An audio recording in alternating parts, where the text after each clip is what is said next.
Brian Fletcher. Along next to me is the Dr. Garrett Weaver as we are live here for semifinal action at the 2A-2 Regional Basketball Tournament. Doc, it's going to be a night of, I think, some really fun basketball games. Oh, some really, really good games. This time of year is so much fun, and you just get to see high-quality basketball, really good players, and these moments mean a little bit more. You know, you remember the games during the regular season, but these are the ones that you talk about down the road, you know. So a lot of fun action tonight. This game in particular, I'm intrigued by. Sloan, in my opinion, and you and I talked about this on the drive up here, I think in girls they are a favorite to win a state championship. BIC has proven that they're a team that can hang with some of the best. They've got a tall task, though, tonight as Sloan host on their home floor. But one thing both teams have going for them is the fact that they both had red-hot games the previous two nights. Well, they're both coming in, yeah, off a game where maybe they can relax just a little bit. You know, you've clinched that berth into the state tournament, so now you can kind of sit back a little bit and take a breath and just play basketball. And listen, both with their hair on fire the other night, played exceptionally well, had some really big performances, and so looking forward to this. Sloan, obviously, here at home, they're tough no matter where you play them. They're really tough here in this gym. So, yes, tall task for BIC, but, hey, they battle, they guard you. They're really good, too. Chandler Gathright put together maybe one of the best performances of her career last night. For me, in my opinion, I think she's got to have a performance again like that from her in order to upset the Greyhounds. And they can certainly get it. I mean, she's a ball-dominant player, so she's going to have the ball in her hands a lot. She can create. She can get to the rim. She can shoot the jumper. She can shoot the outside shot. She's a multi-level scorer, so really good basketball player. You know, she's going to have to kind of offensively put them on her back tonight, but they've got some other girls that can knock down some shots. They've got some size inside.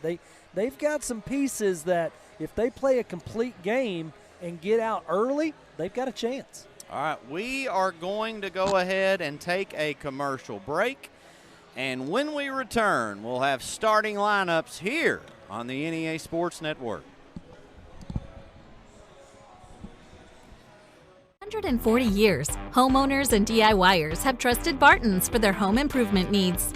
From small projects to remodels to building a home, our experts are here with the tools, knowledge, and advice to make your project a success. With 10 100% employee-owned locations across Northeast Arkansas and Southeast Missouri, delivery, installation, and free design services, Barton's is your trusted. Incorporated proudly partners us online at bartons.com.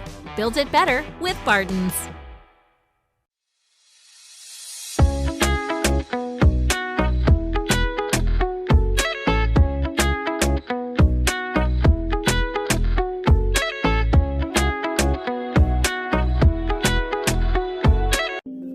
Lakeside Health and Rehab has one goal, and that's to provide effective patient care services to your loved ones. We are a group of healthcare professionals specializing in providing required rehabilitation and healthcare services to your loved ones.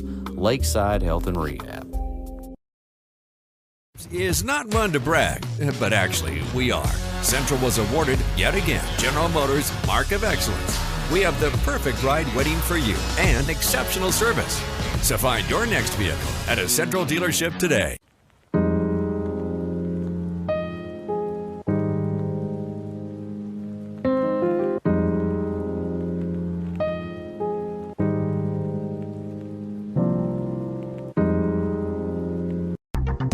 Milligan Heating and AC works to serve the Northeast Arkansas community in meeting all of your HVAC needs. Give Justin Milligan a call at 870-243-2820.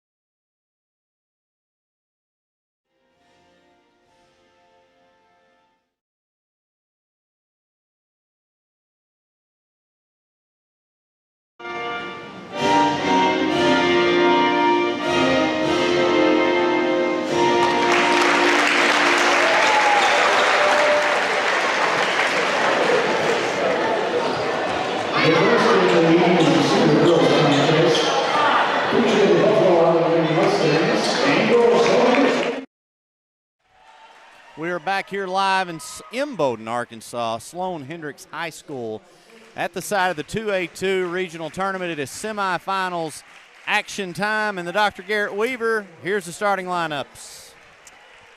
Thank you, Ryan. Starting lineup for the Buffalo Island Central Lady Mustangs, head coach Trevor Matheny. Number 4, Hattie Wells. Number 13, Jalen Cagle. Number 15, Joe Hannikin. Number 20, Chandler Gathright. And number 22, E.K. McCord. They will be the visiting team on the scoreboard. They're the 2 seed out of the other conference. The home crowd will be on their feet for the starting lineup for the Sloan Hendrix Lady Greyhounds. Their starters, number 10, Kaylee Gines. Number 22, Alexis Davis. Number 23, Emery Spence. Number 25, Hayden Matheny. And number 33, Riley Brown. Head coach Mitchell Wilson of the Sloan Hendrix Lady Greyhounds. Energy is already high in this building, Ryan. That it is a good 4 o'clock crowd. That's a hard ask for folks, especially if you know you're going to be playing in Poen next week and already asking off from work. But, hey, these are special times for a lot of folks, and this Sloan Hendrix school community and group of fans are been waiting on it for a while, and we are about to be underway here in the opening tip. It'll be Hannikin squaring off against, is that Gines? It is. And the tip goes to, it's actually swatted by Hannikin straight into the hands of Matheny. Matheny, not to be confused with Coach Matheny on the other side, but Hayden Matheny for the Lady Greyhounds. It's a drive kicked over to the corner, back out, fakes. She will pass it off, and now on the inside they go down low. BIC is all over the basketball, and they force a turnover. Well, that's what we talked about. BIC plays good defense. They want to really limit possessions if they can. A lower scoring game is going to play into their hands. They're going to have to take care of the basketball, though, because Sloan also plays good defense. No question about that. That was one thing Brad Davis and Marcus Carlton last night on the call were very complimentary of this BIC defense. Three-pointer by Gathright, way out. It's no good. It will be set. No, they'll say it's out of bounds, and it will be Sloan Hendrix basketball.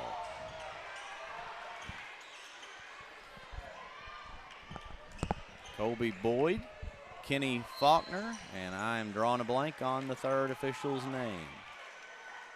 But that is your officiating crew for tonight, or just for this game. They've actually rotated 3 new guys for every game. Pass on ahead and caught up underneath the basket. That results in the second turnover for Sloan Hendrix, and Gathright will handle the basketball. Sloan Hendrix in a man-to-man. Gathright going to get a lot of pressure on the ball. Well, as that should be part of the game plan. Working it around the perimeter. Drive by McCord, and she misses the wide open layup. Here come the Lady Greyhounds, pushing it on ahead. Nice move to the bucket. It won't fall. Offensive board, and no good. Another offensive rebound. This time, oh, that almost dropped, but it just fell short, and that will get Kaylee Gines to the free throw line. Well, if you're the Lady Mustangs, you're going to have to rebound the basketball. Sloan Hendrix is entirely too good to give them 2, 3, 4 shots on any given possession. They're going to make you pay for that.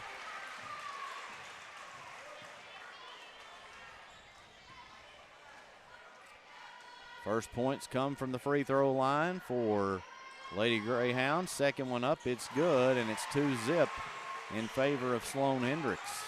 They come in that full court press. They will beat it. Gathright will look to drive. Gathright pull up. It's short. And a quick rebound for the Greyhounds.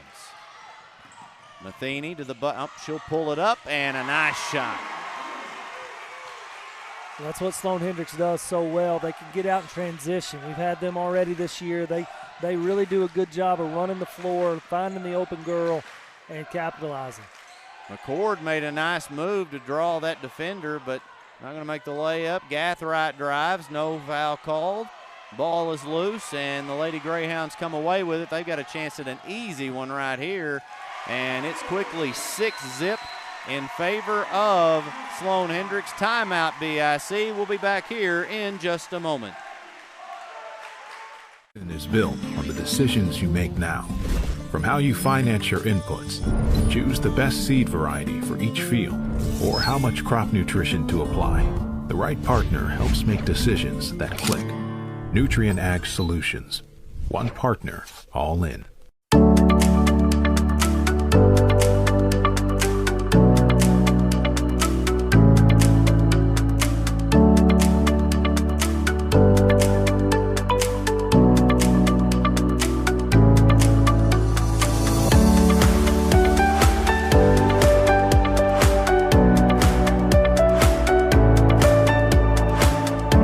More stories, bigger.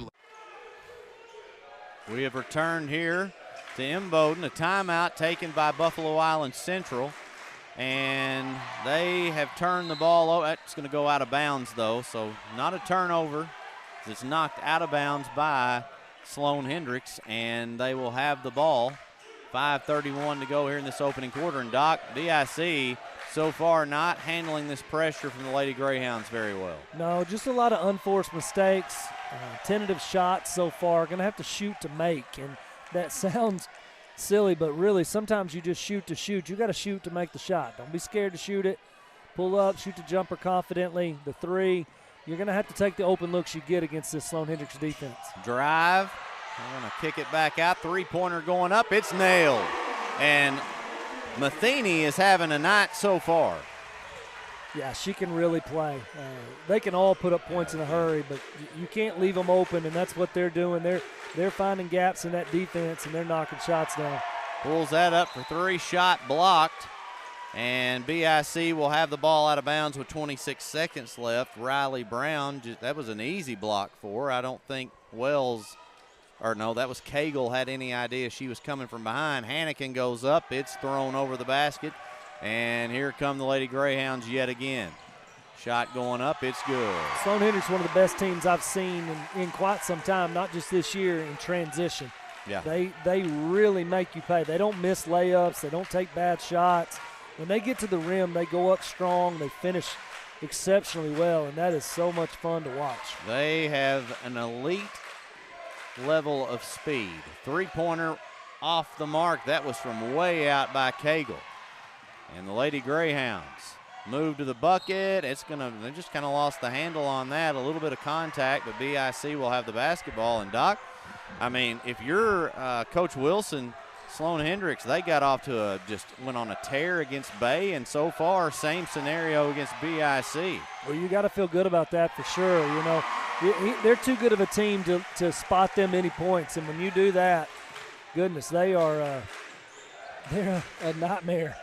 Drive by Gathright. She pulls up, and it's going to fall in. And the first points of the game for BIC. Gathright slashing to the bucket. That's a much-needed bucket. Good job of attacking there, taking her time, finishing the shot through the contact.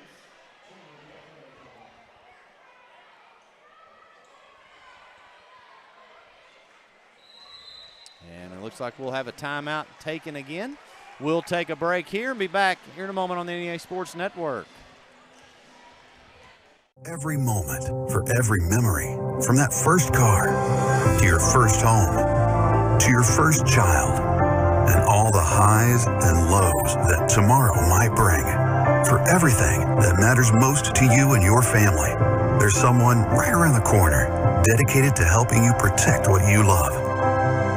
Your local Farm Bureau Insurance agent. Farm Bureau Insurance. Real service, real people.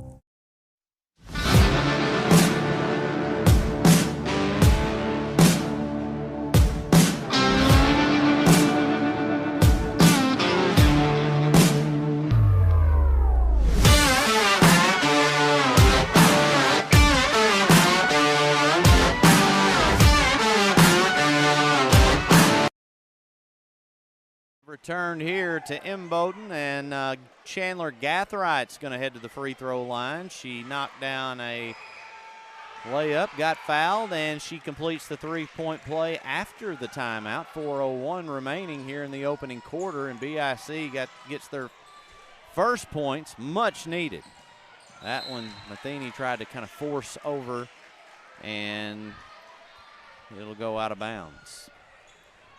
BIC's going to, listen, on a miss, on a make, doesn't matter. They're going to get back down the floor because Sloan's looking to put the ball up in a matter of 7 or 8 seconds. Hannigan gets a shot block right there, something she's known for, her first of the evening, and now Gathright looks to go to the basket. Gathright spins around, that's no good, and is right into a very contested shot.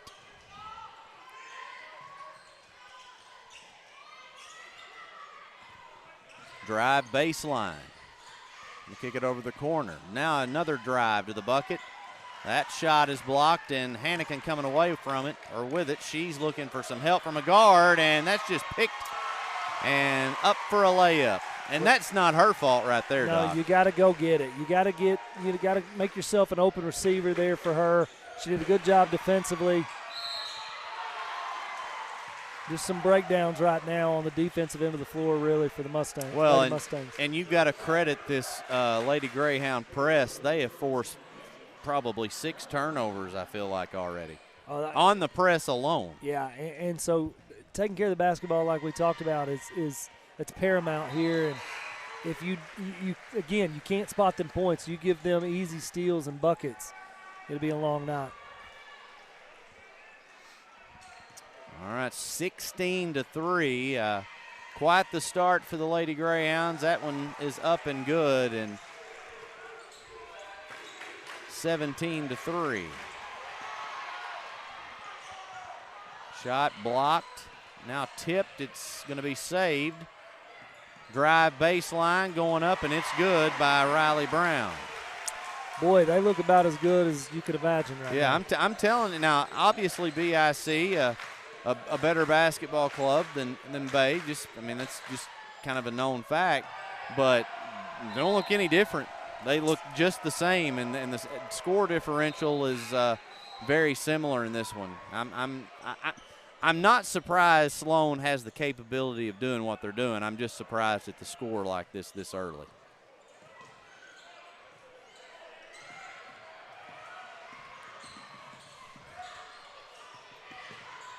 Kick to the corner, three-pointer going up, and it is buried by Alexis Davis, and they're getting a little bit from everybody. They play like this, and I don't know how you get beat. That's a good point. Basket. I'll tell you what blows my mind, and we talked about it the other night, Doc. The loss they had, she's going to step out of bounds, the loss they had at the NEA tournament to Mark Tree, that one just was shocking. Now, it came in the early hours of the day, an odd time, and that can happen sometimes out at the Convocation Center at Jonesboro, but that one really surprised me. Anything can happen, obviously. And then it's probably a great learning experience for them. Yeah, sometimes you need games like that, especially early in the year, that you don't want to say don't mean anything, but kind of. I'm going to call a walk. Huh. I guess a walk before the contact. I guess so. And Sloan trying to, they had the sub coming in, and that's Hayden Matheny checking back in. No, they're going to make her wait now. She was there on time, but they're going to make her wait. Anakin will get it in. Cagle pushing it on ahead now to Gathright. Gathright drives left side, no room to work, and she'll bring it back out. You need a bucket here if you're the Lady Mustangs, and Cagle's going to get one. Well, almost. Yeah, that was close. Almost rolled out, but that's a good job of taking what the defense gave her and attacking the rim there. 22-7, under a minute 20. Listen, you can't hit a 15-point shot, but what you can do is slowly chip away, but you can't continue to give up layups at the rim. Hannigan, I think that, no, they're going to say it's out of bounds on the Lady Greyhounds. It'll be BIC basketball. Now Matheny gets back in as she'll check in and give Gines a break.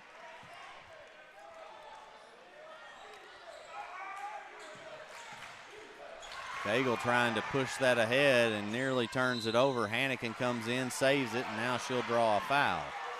Just the second foul for Sloan Hendrix. Well, that's a tough foul. The ball's loose, both of them going for it. Kind of get tangled up just a little bit there. So sometimes that's a play through. It's a tough spot. It's a tough spot as an official and as a player. You get caught with your hand in the cookie jar. That is a good way of putting it. Hannigan. Now Cagle under immense pressure. Hannigan has the ball in a spot she normally wouldn't want it.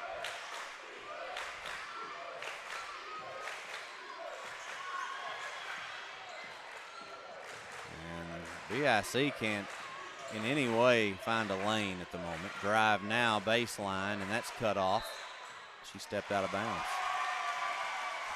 Doc, that's some airtight defense. That's great defense. I mean, that's you can't draw it up any better than that. You can't execute it any better than that. Final seconds of this opening quarter. Sloan's not the style to just hang around and take a possession. They like to go, go, go, and now BIC is going to get it on the miss here. I'd like to have seen Sloan take the last shot there, though. I know you want to take a good look, but you're up 15, cooled off briefly. I'd like to have seen them take the last shot. Cagle's three is going to be strong. And now they will get to take the last shot. Fired it early. It's going to go out of bounds. And we end the first quarter. The Sloan Hendrix Lady Greyhounds still on a roll, leading at 22-7 on the NEA Sports Network.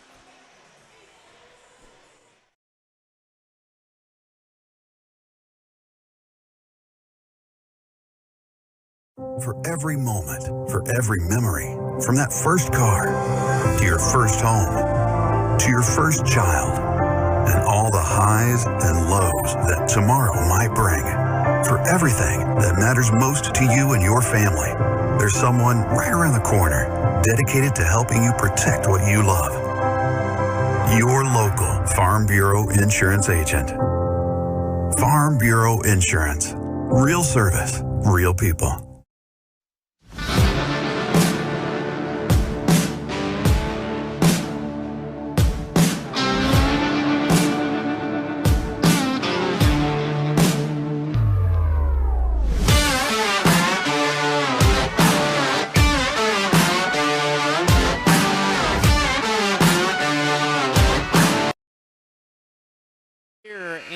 Bowdoin, Arkansas, it is Sloan Hendrix 22 and BIC 7. I want to thank everyone for tuning in so far to our first broadcast, including Mr. Randy Rose. Just saw your comment. Thank you for that, Mr. Rose. One of my, well, he is my all-time favorite administrator from BIC. He's a really good dude, and he's watching from Fayetteville, Arkansas. Doc, we had some folks watching from Oregon and California the other night. Must not have been anything else on TV. Three-pointer going up, and it's no good. Back up with it. That one's no good. Drive to the bucket, shot up by Gathright, and that's in. It's actually one of your relatives. Casey. Yep. Yeah. Out of town, so she doesn't currently reside there. No, she does not.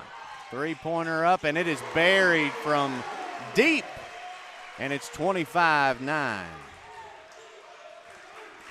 That's a big answer there at Sloan Hendrix. BIC was on a little bit of a run. It was 22-3, so it was a 6-0 run there by the Lady Mustangs, and that three will quiet that a little bit. If you're the Lady Mustangs, there's 7 minutes to go here in the second quarter. If you can cut this to 10 at halftime, you're going to feel really good about that, all things considered. But the way Sloan Hendrix is out and running, you're going to have to get back in transition. Shot going up, it's no good. They did get back that time, but thrown right away. Trying to get it on ahead to McCord, it won't happen. And a second chance for Sloan usually is not a good thing.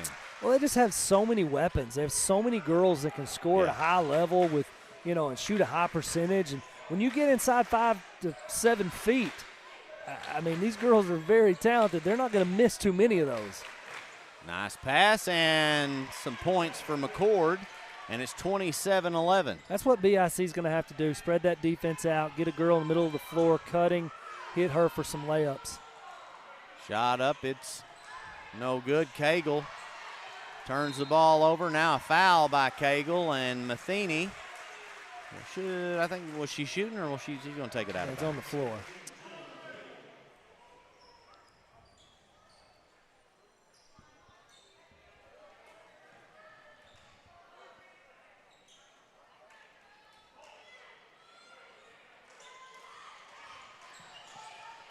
Shy, nope, faked, and she's going to just miss that one. This time it's McCord coming away with it.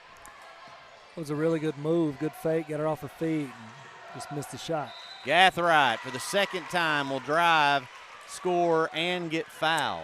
Listen, the middle of the floor is going to be wide open. When teams press like this, if you're able to 1 or 2 passes, break that press, attack the middle of the floor, you're going to have open looks.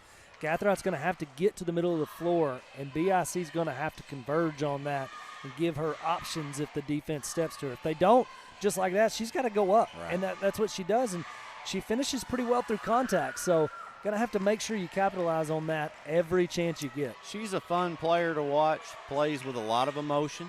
I like that. This is a gritty group, so they're not going to just give up here. They're going to try to fight their way back in this, Doc. Well, Sloan can shoot it really well. You've got to stop giving them looks at the rim. You've got to force them to try to shoot from the outside. If they make them, you tip your cap and you just say, hey, you know, good shot. But you can't give them 3 to 5 footers all night long and expect to come back from a 13-point deficit, which was more a while ago. So you got to force them out a little bit, which they've done. You just got to hope sometimes they miss those shots and you collect some rebounds. Three-pointer going up. It is no good, and Hannigan had her blocked out, but great play, great move to the bucket there by Gines. And, Doc, I feel like it's just a different name every time they score. There's just a ton of talent here for the Lady Greyhounds, and there's a bucket for BIC. Wells, that's a good job of getting down the floor, seeing that she had a spot to get open, gathers the pass and goes up strong. But that was great footwork by John. She set that play up with that step through. You know, you've got to be able to do that, and they have some moves in their repertoire that if they can get you off your feet, they can create an open look. Shot going up. It is no good. Rebounded by Cagle. Well, that was a good job of boxing out there by Gathright. Really put a body on her girl and prevented that rebound and allowed a long rebound for the Lady Mustangs. Those are sometimes the things that will go completely unnoticed, most certainly in the scorebook. It's the difference in winning and losing a lot, though. Shot clock down to 9. Gathright looks to drive, and she was being double, if not triple teamed there. It's a steal. Gathright is going to sneak up behind Matheny, who got that steal, and knock it out of bounds. 13-point lead here for Sloan Hendrix. 4:18 to play here in the second quarter.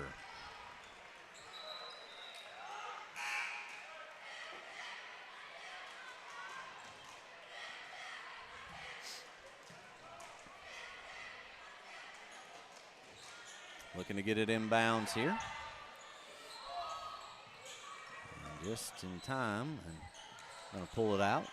Try to examine the floor. We're going to go inside, and a little bit of contact. Yeah, there was, and there's way too much contact there not to call, and that's going to send Riley Bennett to the free throw line. Senior on this team. Bennett's one of the first ones to come in off the bench.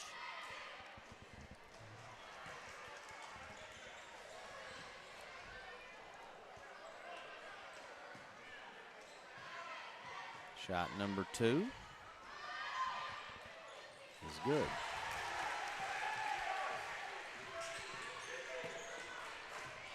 Oh my, there's a ton of contact there, and that's going to be a foul and one. And Coach Matheny and the BIC fans not happy with a no call in that situation. It looked like, Doc, though, they're just both kind of going up for the ball. But listen, it's an unforced turnover. And like, sometimes you got to put the ball on the floor and dribble around your defender. You've got to, sometimes you have to help get someone else open. You can't just throw it and hope that Right. they'll come get it to get open. Sometimes Right. you got to create to get that next pass open. Gathright pushes it on ahead, but that's just another one of those turnovers that are killing BIC, and shot no good. Rebound by Hannikin. Hannikin again needing some help. That's swatted out of bounds. It'll be BIC basketball, 3:38 to go here in the opening half. First game of the night here of the semifinals. All the teams now, Doc, they've punched their ticket, so now just trying to win a trophy and get whatever they believe is the best seeding. Sometimes that's not always considered to be the highest seed, depending on the scenario. Depends on how the bracket's laid out. You know, I'm not a proponent to lose ever on She purpose. steps out. Yeah, I've seen it happen. I know, but I got to win. If I can win, I'm going to win. You know, it's okay if you get beat. You just get beat, and that ends up being your seed. But I can't jockey for position. That to me, and everybody's different. I get it. And the ultimate goal is win a state championship. So I'm not saying anything one way or the other than from personal opinion. I got to win every chance I take the floor. Yeah, I see trying to penetrate, make something happen. That wasn't a bad shot, just a little bit short. Turn around, no good. She'll get her own rebound and stick it right back in. Riley Brown, and 19-point lead now for the Lady Greyhounds. Brown, just a sophomore. She is a tremendous talent. Isn't that crazy? Yeah, she's so good. Her and Vaughn, both sophomores. Vaughn from Riverside. Yeah. They just, golly, that's impressive. One thing to note, Sloan Hendrix we talked about this on the way up, but they will bump up into 3A next year. So if you're Riverside, you're not disappointed in that. Well, they return 4 starters. If you're anybody in their conference, you're also not disappointed. And, I mean, they have a bulk of their talent and scoring back next year. So, you know, obviously they want to win one this year, but they're only going to be better as they go. Three-pointer going up, it's too much. And Hannikin on the rebound. Gathright felt her momentum was carrying her out of bounds. She tried to knock it off a Lady Greyhound defender, and it will not work. It's going to be Sloan Hendrix basketball.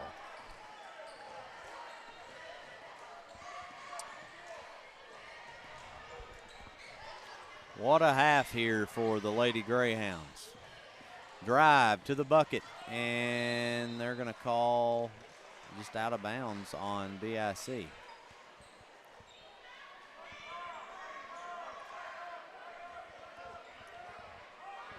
It's one of those, I feel like it's got to be just too much contact not to call, but no call. And there is Stanton in for the first time tonight, and we'll miss that one. I've got 2 chances at it.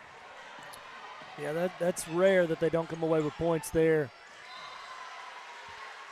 Ella Stanton. I'm not sure how tall she is, but she's very tall. She has to be 6'1" or 2. We were talking that the other night, and that was at minimum, I guess. So she's got to be at least 6'1". Hannikin's tall, and she's noticeably taller. Yep. There's a drive, going to get it on back out over into the corner, and now the ball is loose, and it's Stanton that comes away with it. Here come the Lady Greyhounds. Nice move. Up for 2 points is Emery Spence, and we got a player down. It's a BIC player on the far end. Doc, did you see what happened down there? I didn't, other than on the loose ball, I'm assuming both diving on the floor. And actually we've got a delay, so I'm going to tell you, she had a girl fall on her going after that loose ball. So you were right. Fall on her elbow, arm. That's McCord. McCord's tough too. Yeah. So I mean, you know that if she's down, then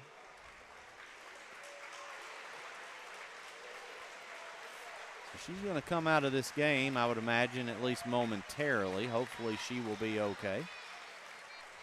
All the fans giving a round of applause that she is walking off. But she is nursing that arm, and they are asking for someone to come down and look, check her out.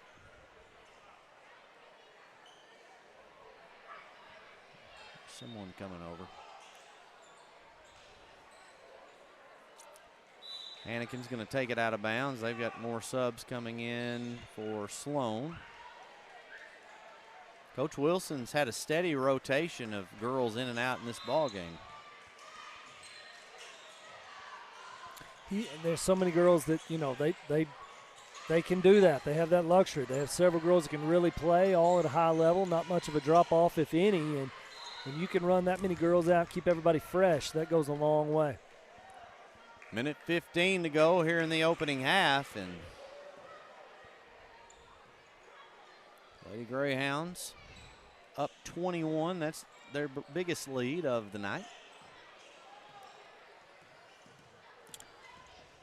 BIC had cut it to 13. Yeah. Nice job on the good move there by Cagle. Nice way to use the glass. If you get a stop here and you can get to 20, it seemed, you know, sometimes seeing that number get above 18, 19, if you can get into the 20s, it'll look and feel better going into the break. Gathright, thought she was going to get to that. Nope. And now another offensive board going back up and good is Alexis Davis. I mean, Alexis Davis is a point guard, and she's pounding the glass. She's tough now. I'm telling you, she's tough. She's going to get a foul call there for shoving off. And she did. The girl Coach ran Wilson, into her, and she pushed her, but Coach Wilson's going to take a timeout, and I think this has more to do with we're going to take a break and be back in a moment. It won't rewind.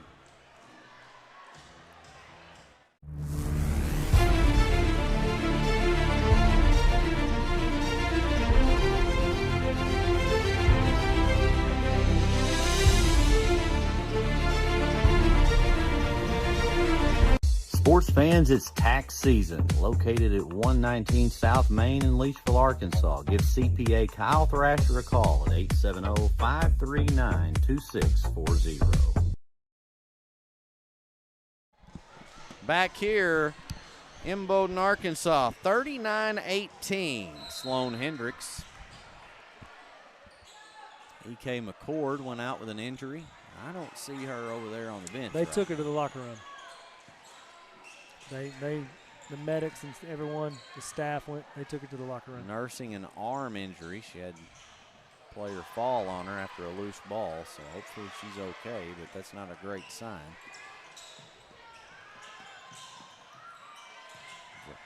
Into the hole, and you know, Doc, it just seems like every one of these girls have the notion to get to the glass.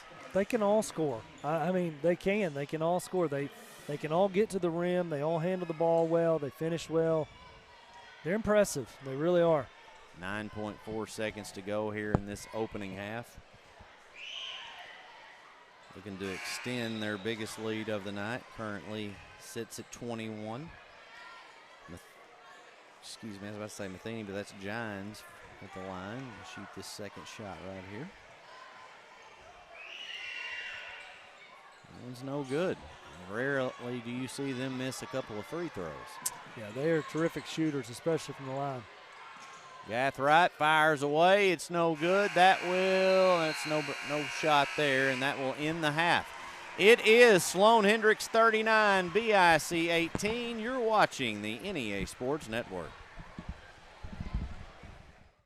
You've heard the saying, Northeast Arkansas, it ain't over till it's over. And it's just getting started. Glensay, Empower, NEA Sports, Temple Baptist Church, and KJNB are bringing the heat at the 2026 Northeast Arkansas Baseball and Softball Media Day, Wednesday, March 11th. High school teams from across the region will join us to give insight into how it's going so far and what we can expect this spring. This is where the stories start. This is where the season begins. Don't miss a moment. Watch it live March 11th on the KJNB Facebook page. I'm Rachel Dunnigan Hickman, and I'm excited to be running for the school board, Position 2 in the Buffalo Island Central School District. My husband Brett and I are raising 4 students who are currently enrolled in the district. I'm also a proud graduate of this school system and a longtime supporter. I work right here in our community, and I care deeply about keeping our district strong by supporting great teachers and staff, keeping students safe, and making sure every child has the opportunity to succeed. I'd be honored to earn your support and your vote. Thank you.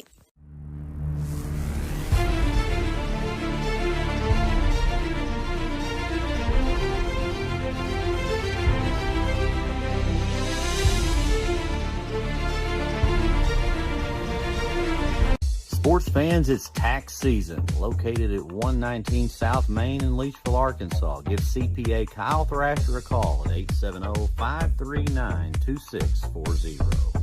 I'm Ryan Wallace, and I'm running to be your prosecuting attorney. I'm a husband, father, former deputy prosecutor, and lifelong Arkansan, committed to keeping our families and communities safe. You deserve a prosecutor who is tough on crime, will stand up for victims, and keep our justice system fair and firm. As your next prosecutor, you can count on me to continue working hard every day. I'm Ryan Wallace, and I'm running to be your next prosecuting attorney. I would be honored to earn your vote on March 3rd. It's hard to get to the top.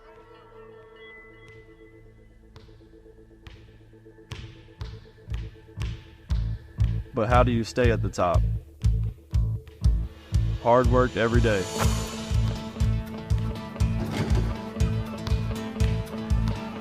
Central Dealership has the same philosophy. I'm Austin Reeves, and I'm proud to be a part of the Central team. Newark Pharmacy proudly cares for Newark and many surrounding communities. Our pharmacy offers a personalized customer service experience you expect from a locally owned store. Be sure to download our pharmacy app. Use the app to manage your family's medicine, set medication reminders, and order refills. We offer a great gift department. We strive to carry a gift for any occasion, including birthday, wedding, anniversary, graduation, and all holidays. Newark Pharmacy says go Timberwolves.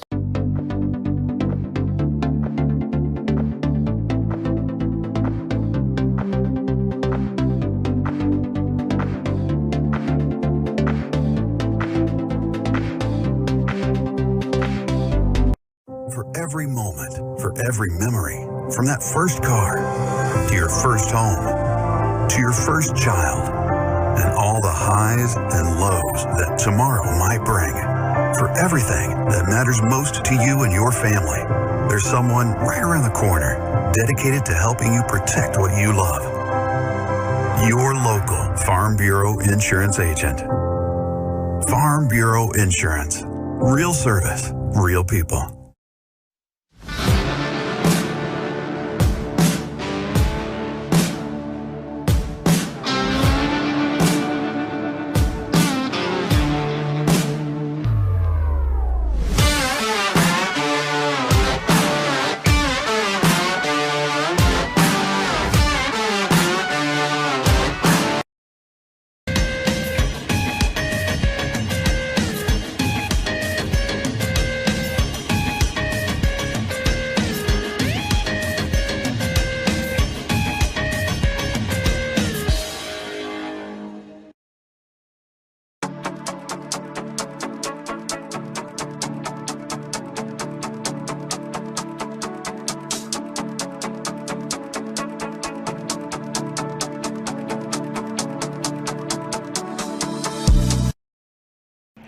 R&J Farms is a proud supporter of the Riverside Rebels and wants to wish the best of luck to both the boys and girls basketball teams this season.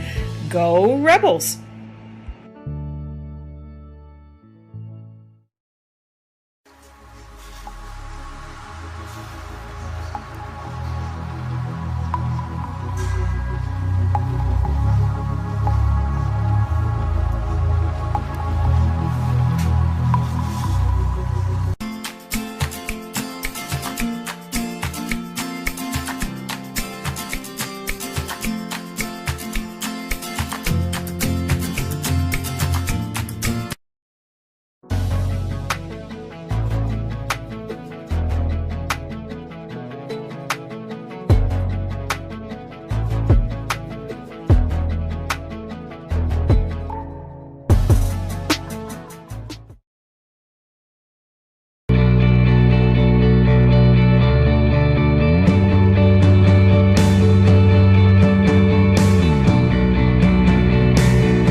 This season is built on the decisions you make now. From how you finance your inputs, choose the best seed variety for each field, or how much crop nutrition to apply. The right partner helps make decisions that click. Nutrient Ag Solutions. One partner, all in.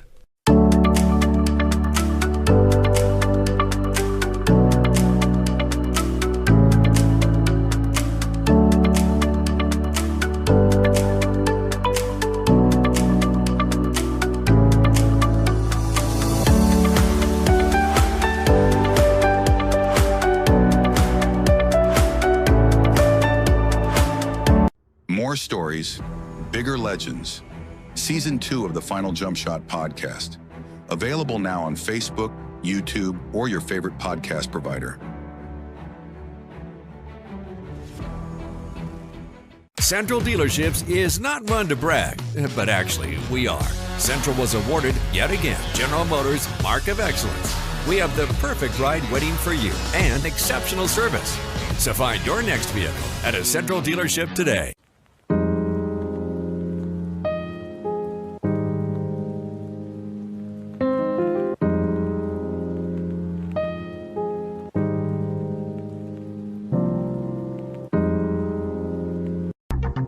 Milligan Heating and AC works to serve the Northeast Arkansas community in meeting all of your HVAC needs. Give Justin Milligan a call at 870-243-2820. For 140 years, homeowners and DIYers have trusted Barton's for their home improvement needs. From small projects to remodels to building a home, our experts are here with the tools, knowledge, and advice to make your project a success. With 10 100% employee-owned locations across Northeast Arkansas and Southeast Missouri, delivery, installation, and free design services, Barton's is your trusted partner for every project. Visit us online at bartons.com. Build it better with Barton's.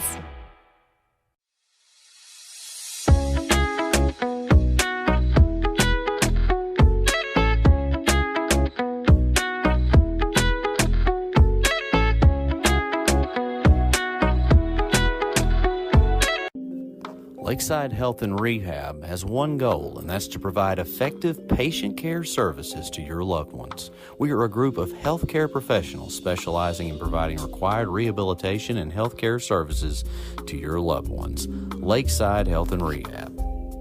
Honett Co-op Incorporated proudly partners with Tailgate Time. Tailgate Time is here to support our local farming community.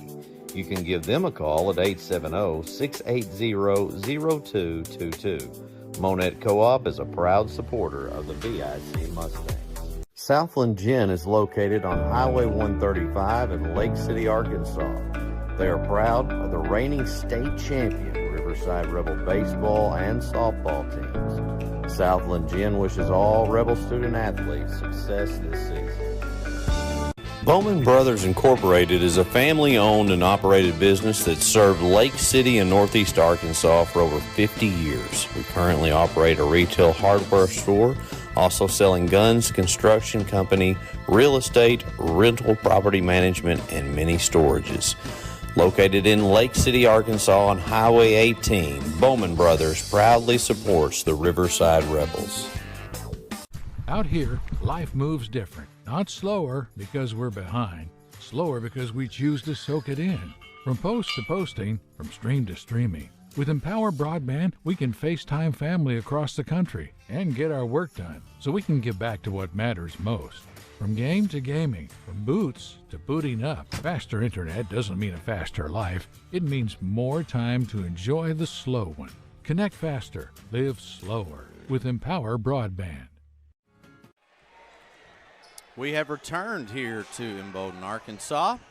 Side of the 2A-2 regional basketball tournament. It is Sloan Hendrix 39, BIC 18, and the clock is yet to start. We're going to get things started back over here. I don't know if they'll just reset it to 8 or try again. Yep, that's exactly what we're going to do. And here we go again. BIC struggled to get to the rim at times in that first half, but more importantly, gave up way too many offensive rebounds. This is a very, very good Sloan Hendrix Greyhounds basketball team. Three-pointer going up, and they pick up right back where they left off. Alexis Davis. And this Sloan Hendrix Lady Greyhounds group is going to be a tough, tough team to beat here in the postseason. They have just absolutely dominated. Second shot, and BIC this time won't allow them to have a third. Cagle will try to go up. Cagle is no good, and it's the difference. Sloan rarely gives up an offensive rebound. Now to the hole. Davis going to pull it on back out. Matheny thought about it. Now Davis for three from the corner. It's short, and rebound Hannikin. E.K. McCord was injured in the first half, late in the first half. It was a loose ball, had a Lady Greyhound fall on top of her. It looked like she landed on her arm area. I believe she was nursing. It was her left arm. So she left the floor, went straight back to the locker room, and obviously we don't have an update on that. It's none of our business to send somebody down to try to get that information, and out of respect for her and her family and BIC coaching staff, we will just report that she was clearly suffered that arm injury. So thoughts and prayers with her. Unfortunately, over this postseason, we've seen too many kids have to leave the playing floor from various injuries. 25-point lead for Sloan Hendrix. They have not let off the gas. First free throw was good, and second one is not. Yeah, I see with a chance at two, and they'll knock it down. That is Aubrey Clayton, and she will go to the free throw line to try to complete the three-point play. Clayton, I believe, in for the first time tonight.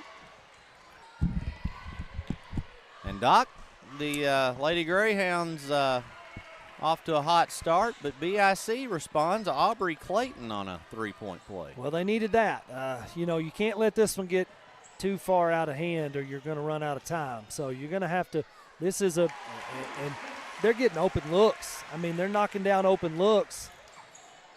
Going to have to find a way to limit Sloan Hendrix offensively, and that's easier said than done. Gathright, nice pass. Clayton this time misses the layup. And here come the Lady Greyhounds. Three-pointer going up. It's good. They are so balanced. That's the best word for them. They're just balanced. Well, that is the word when I called Coach Timms before we broadcasted their game against Manila that night. That's the first word that came out of his mouth. Now, they have a level of depth, and good depth, that you will rarely see. I mean, there are girls coming off their bench that would be, without question, starters on other people's teams, but on a lot of teams I've seen, maybe one of their best players. Absolutely. And that's a testament to how hard they probably work day in and day out. That just makes them all better. Competition they're playing in practice. Well, when you're first and second string scrimmage against each other and there's not a whole lot of drop-off, everybody's getting better every day.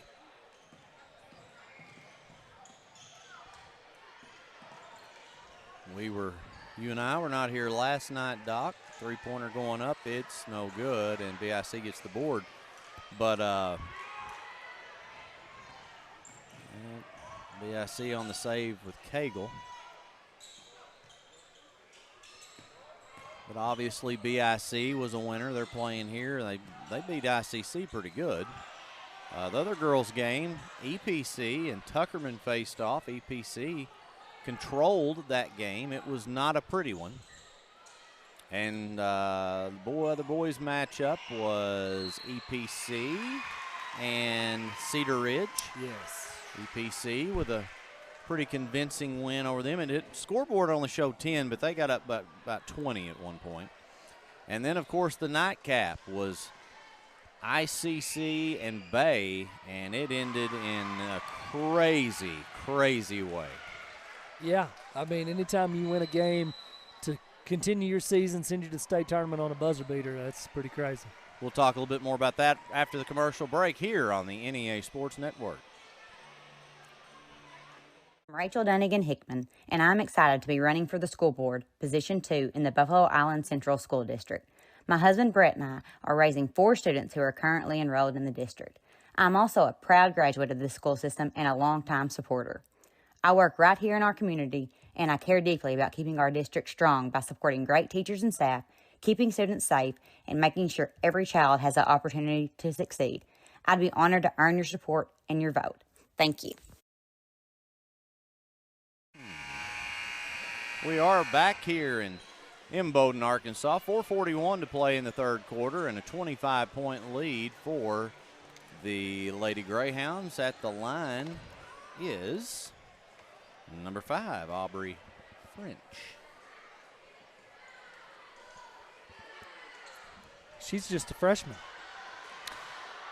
Well, and you talked about their balance. I mentioned their depth, and then the fact that, and you've mentioned this earlier, but a lot of these players, very, very young.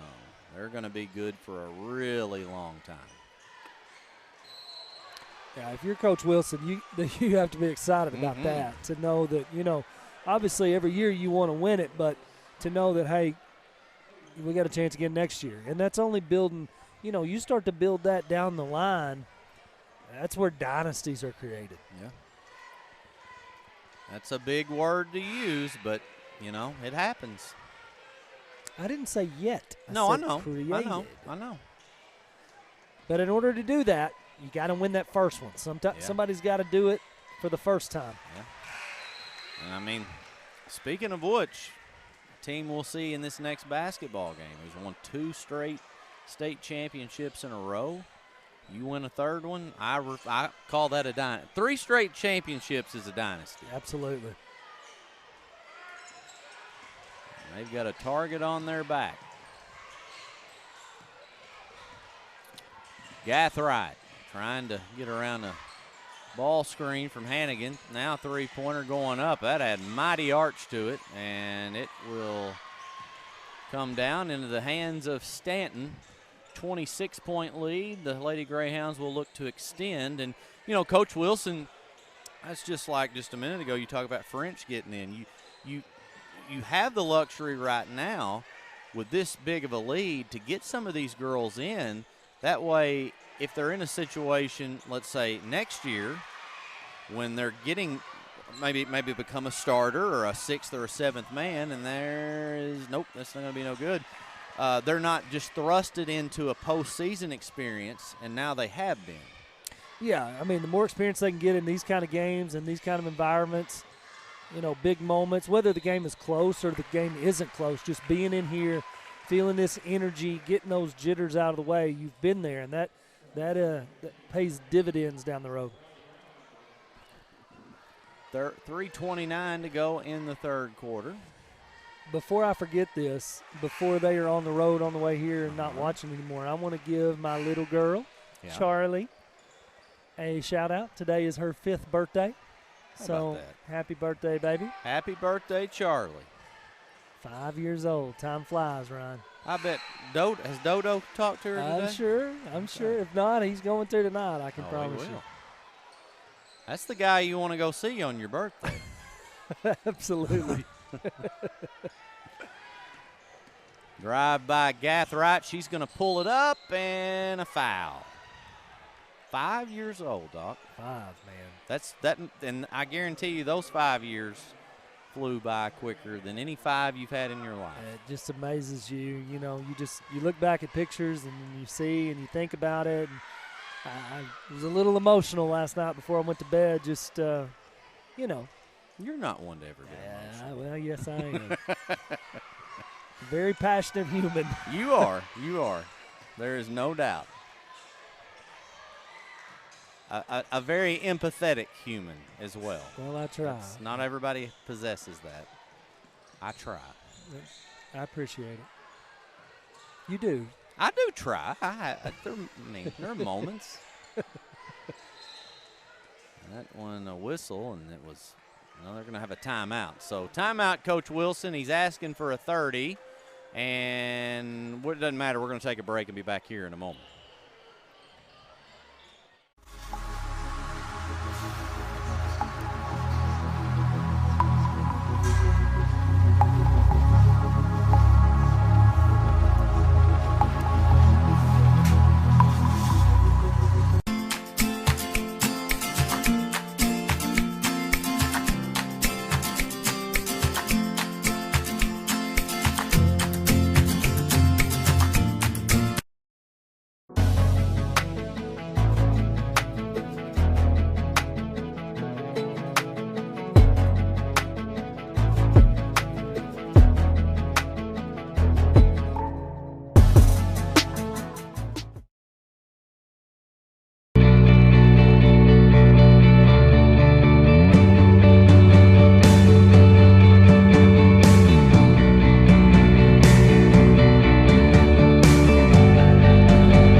We have returned here to Sloan Hendrix School District. They will have the ball. I say they because they're playing right now. They have the ball out of bounds, up by 26 points, 52-26. Doc, this has just been another dominant performance. Three-pointer from the corner is no good, but they're going to get another offensive rebound.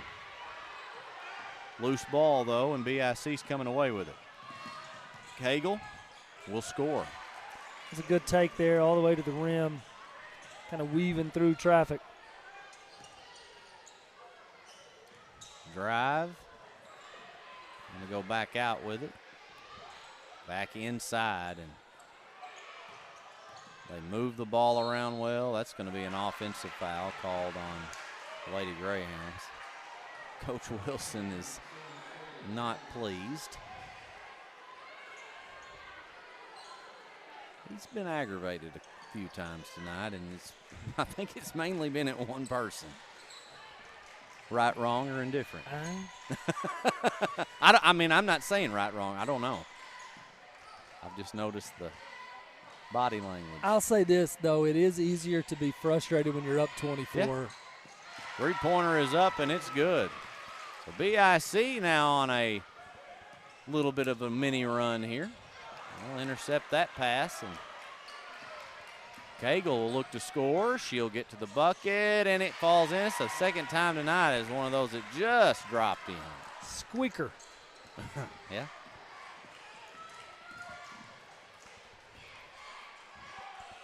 So just a 19-point lead. Was it 26?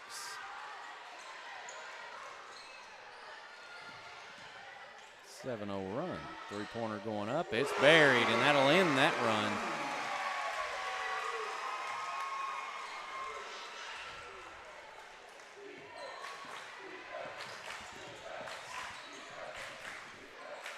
Anakin from the top of the key. She fires away. No good. Had the wide open look. I think maybe if she shoots it from the get-go, probably a little more comfortable with it there. Hannikin will come away with the loose ball, and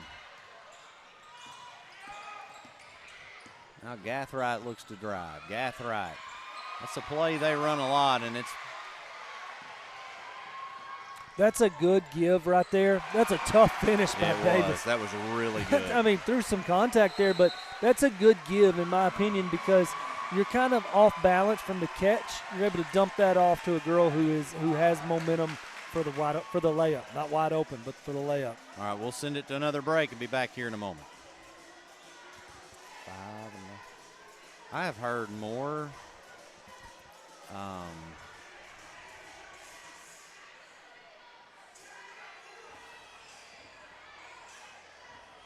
Wallace, and I'm running to be your prosecuting attorney.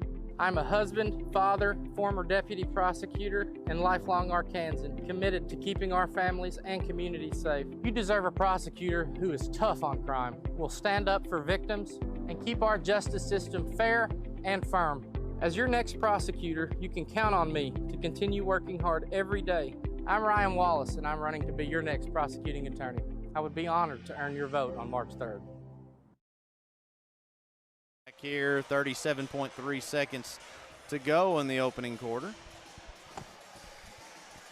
And 24-point lead now for the Lady Greyhounds. 3 more games to go after this one. I want to remind everyone this game could end a little bit early. If it does, AAA rules state you will not start any earlier than the scheduled game time. I like that. It gives everybody a chance to get here. The scheduled time, you're supposed to be here, you know. 3-pointer going up, and it is good. That's a nice shot there by Olivia Duffel.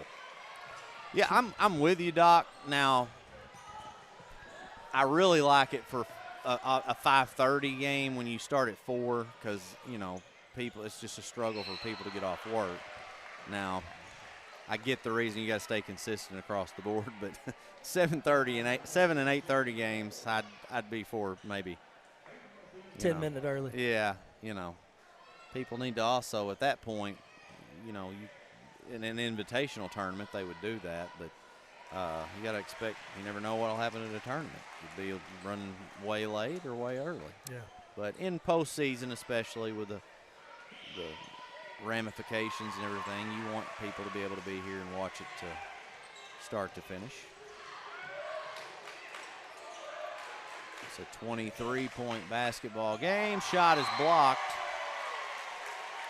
5.4 seconds to go in the third quarter, and BIC will get one more chance to score before the end of this third frame. Been a lot of scoring this quarter, both sides.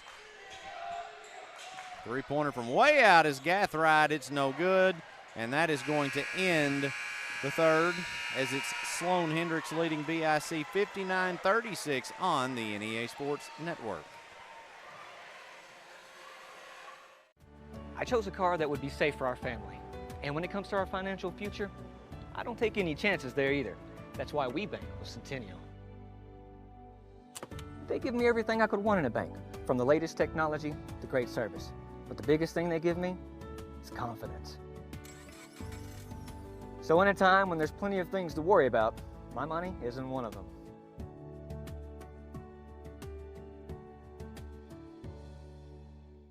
The Everett difference means we are committed to giving back to the communities we serve. When I think of Everett, I think of them more than just a car dealership. Everett's involvement in the community is phenomenal. I see it in the police and fire department. I see it in the Boys and Girls Club. Their heart is in this community. And I think Everett does a great job making sure they have a positive, lasting impact. We are grateful for the opportunity to serve. Discover the Everett difference for yourself.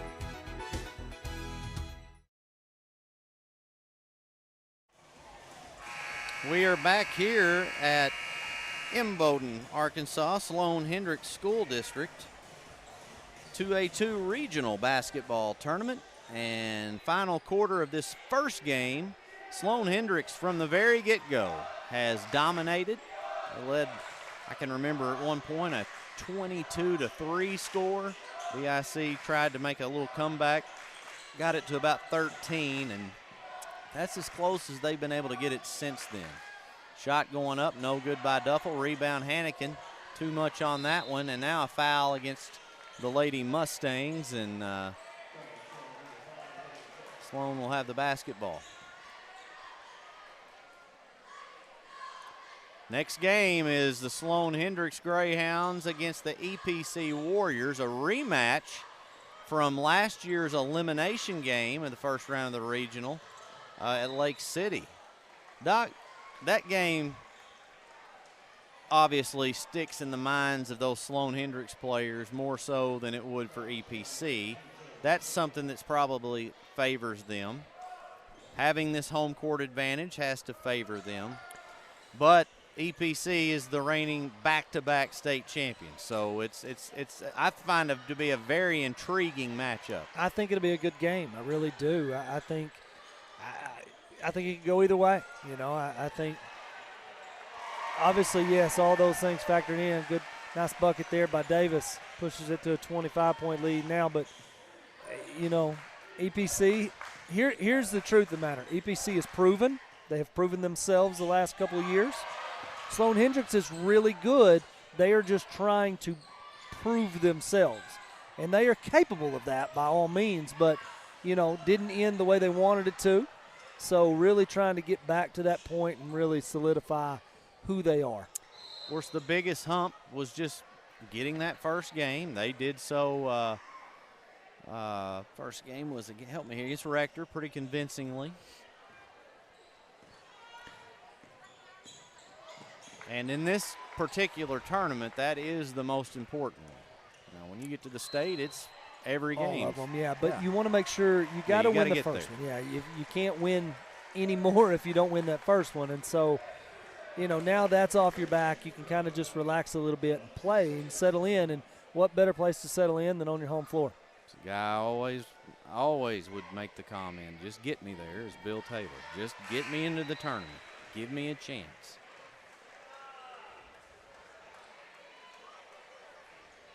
He had several. Yeah. And, I understand him making that statement.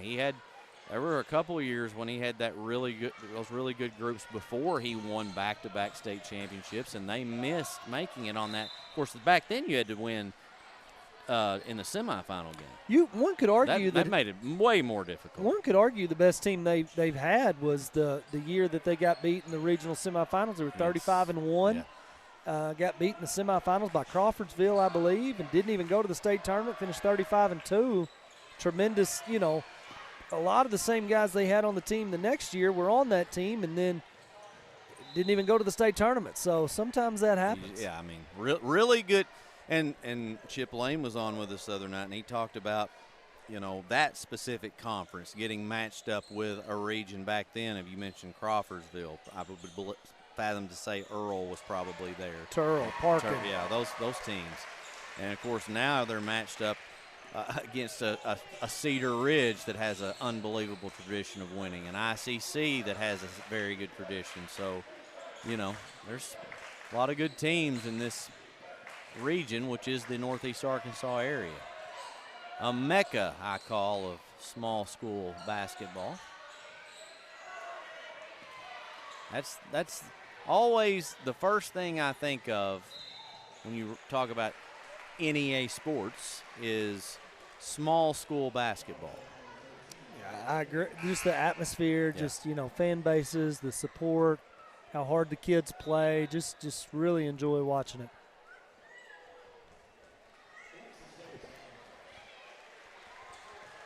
And we're gonna get a couple 3 subs coming in here. In a 26-point lead, looking to extend to their biggest of the night. Got a player with her 5th foul. That was Cagle.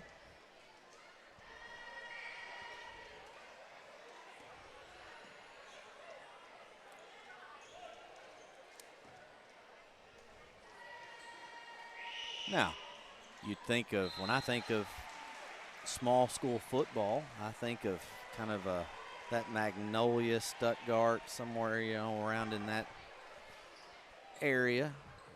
Warren, aren't they all in the same kind of territory? Warren's far south. I'm not sure which area exactly. Maybe southeast and southwest. I know it's south. And then I think of some of those bigger schools in Northwest Arkansas and Central that have some of those really good 5A and 6A basketball and football teams. 3-pointer up, and it's good by Gathright. I made that point, so people would just say, well, you're just saying that because you're from Northeast Arkansas. I recognize there's some really good things in other areas of the state as well.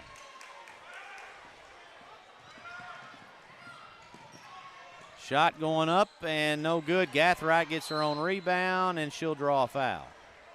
One area that I have rarely been to in the state that if you want to go watch the state tournament is heading towards that southeast area, and that's in Poen. You ever been to Poen, Doc? I've never been to Poen. You going to go to Poen? I don't know. If work allows, maybe sneak down there on a Friday, Saturday if we're able,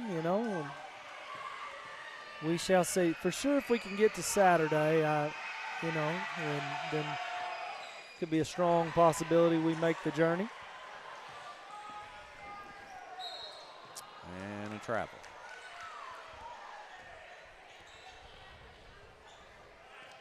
Been hung on about a 26-point. That's as high, I believe, as 28 was the. It was at 28. 64 I missed that one. Yeah. 64-36. Gathright.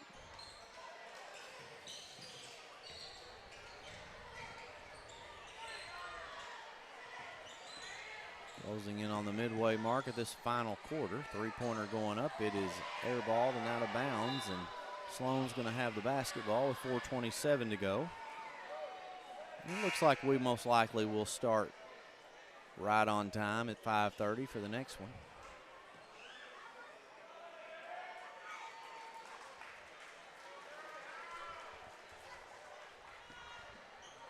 Again, that is EPC and Sloan Hendrix. EPC was upset in their district tournament final against the BIC Mustangs last Saturday night in Lake City.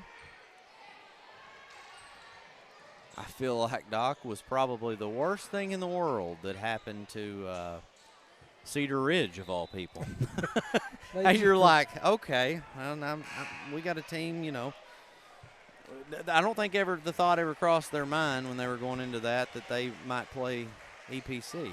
Well, and EPC had won 10 or so in a row before that. And came in up 15 in the third quarter, and just BIC went on a tremendous run and closed that one out and beat them. And I think that was, you know, a little bit of a punch in the mouth. And, you know, a team that's back-to-back state champions, sometimes a game like that just gets everything going in the right direction again.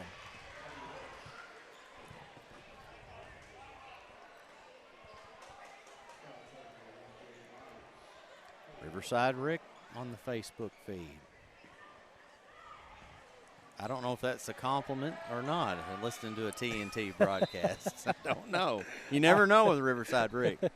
I think it is a compliment. Maybe I'll have to ask him in person. Chad sits us straight on the location of Magnolia. It is southwest. My Arkansas geography is not great when it comes to the southern portion of just about the entire southern portion of the state. I know where Hot Springs is at. It would be southwest directionally. Yeah. Which, you know, my brother coached for Riverside, coached down in the southwest corner for a way number down of there. years. He did. He could tell you all about it, I think. 3:24 to go in this one, and a 24-point lead for Sloan.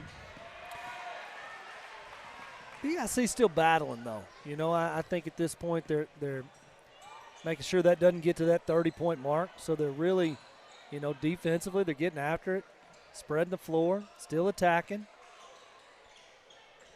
It's been a better second half for them for sure. They got out to a really slow start, and Sloan, you can credit that some to Sloan's fast start.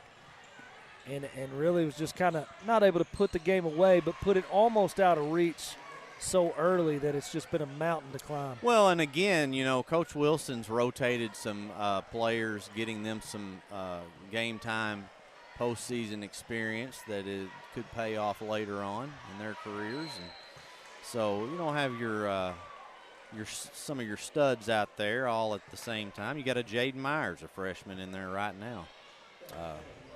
Well, we talked about that. It's big to get these girls some minutes in games like this, you know, in front of their home crowd in a regional tournament. That's going to pay off the next few years.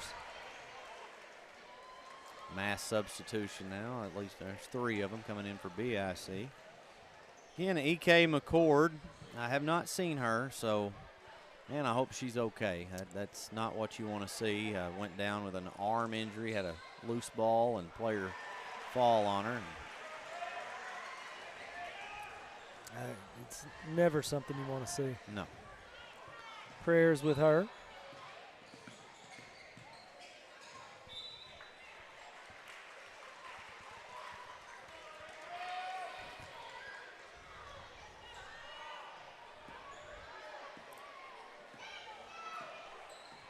2 minutes 15 to go here. Stanton will drive, trying to find a three-pointer going up. It is no good. Stanton, speak of her, and they're going to get her for a foul, I think. So 5:17 p.m., a couple minutes left in this one. It'll be a little bit past probably 5:20 before it's over. What I have consistently seen is it's either 10 or 12 minutes they put on the score clock for teams to warm up. So it'll be a little bit past 5:30 for the start of the next one.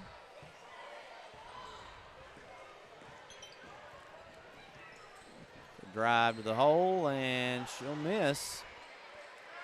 Got a wide open lane and a chance to score there. Just had too much on it. And congratulations to Coach Wilson. He's about to sub in 5 more players. They are going to advance to the regional championship. There's a 3 that is up and good by Bella Rodriguez. And here is mass substitution for Sloan. And it'll be a big round of applause from the Lady Greyhound crowd. Well, and deservedly so. I mean, what a job they've done tonight across the board. I mean, every player that's come in this game has played really well for the Lady Greyhounds. So, you know, that's something you can be pleased about, really brag on everybody in the locker room after this one.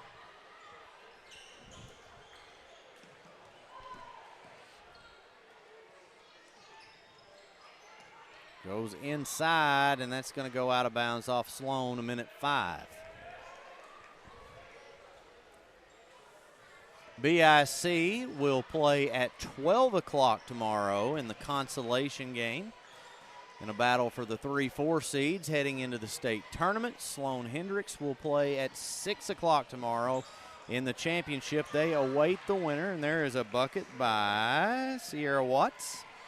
And they await the winner of Riverside and EPC. Sloan and Riverside have squared off twice this season. Riverside won in the finals of the Williams Baptist, I believe. And the other matchup, was that here? Here. And Sloan won by close 11, to double digits. Okay.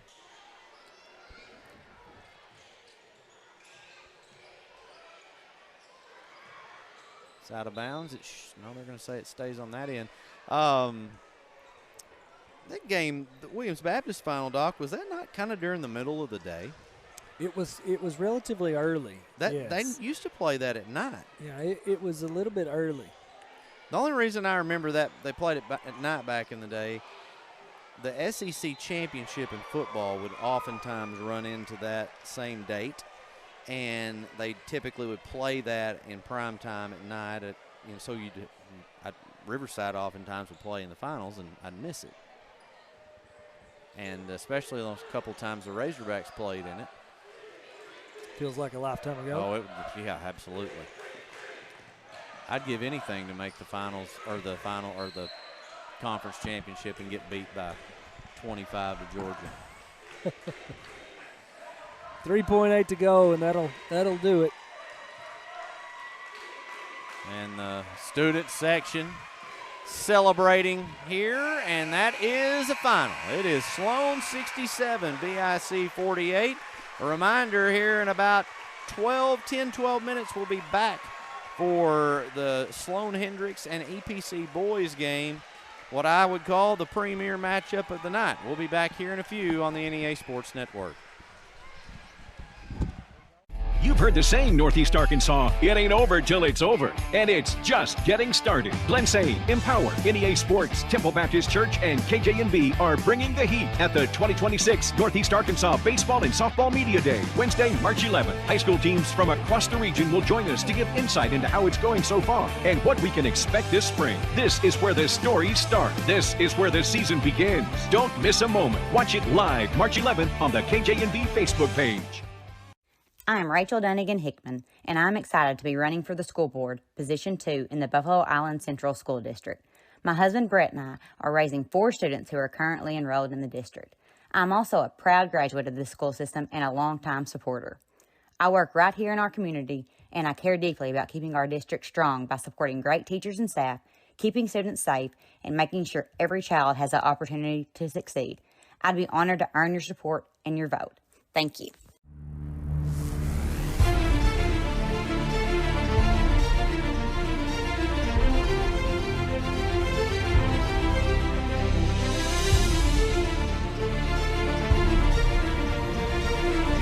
Sports fans, it's tax season. Located at 119 South Main in Leachville, Arkansas. Give CPA Kyle Thrasher a call at 870-539-2640. I'm Ryan Wallace, and I'm running to be your prosecuting attorney. I'm a husband, father, former deputy prosecutor, and lifelong Arkansan, committed to keeping our families and communities safe. You deserve a prosecutor who is tough on crime, will stand up for victims, and keep our justice system fair and firm. As your next prosecutor, you can count on me to continue working hard every day. I'm Ryan Wallace, and I'm running to be your next prosecuting attorney. I would be honored to earn your vote on March 3rd. It's hard to get to the top.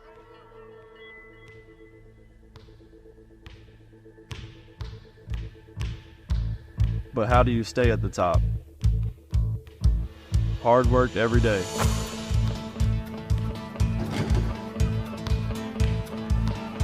Central Dealership has the same philosophy. I'm Austin Reeves, and I'm proud to be a part of the Central team. Newark Pharmacy proudly cares for Newark and many surrounding communities. Our pharmacy offers a personalized customer service experience you expect from a locally owned store. Be sure to download our pharmacy app. Use the app to manage your family's medicine, set medication reminders, and order refills. We offer a great gift department. We strive to carry a gift for any occasion, including birthday, wedding, anniversary, graduation, and all holidays. Newark Pharmacy says go Timberwolves.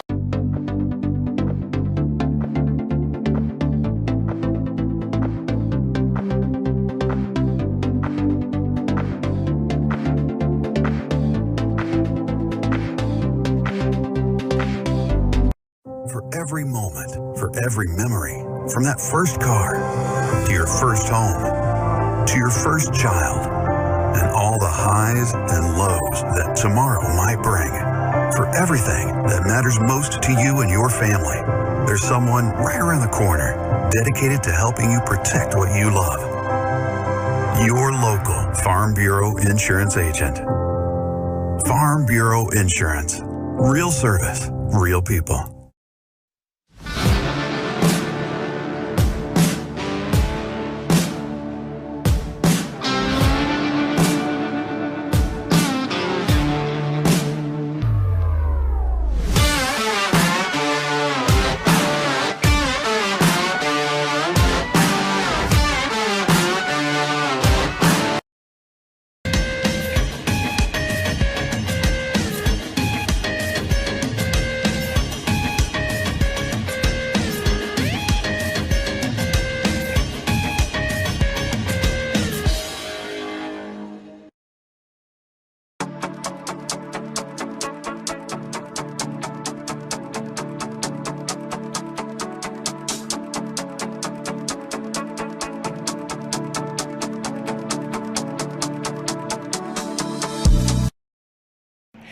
R&J Farms is a proud supporter of the Riverside Rebels and wants to wish the best of luck to both the boys and girls basketball teams this season.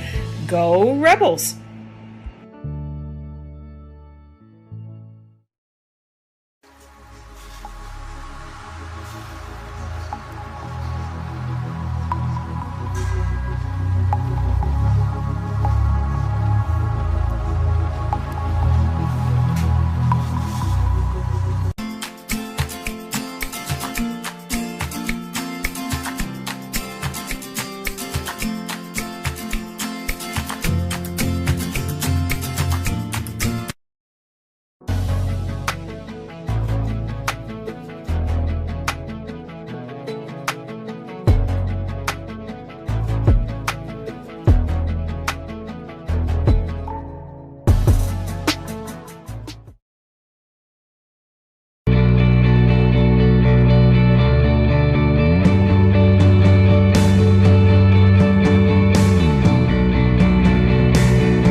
This season is built on the decisions you make now.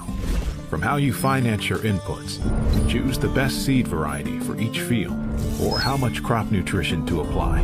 The right partner helps make decisions that click. Nutrient Ag Solutions.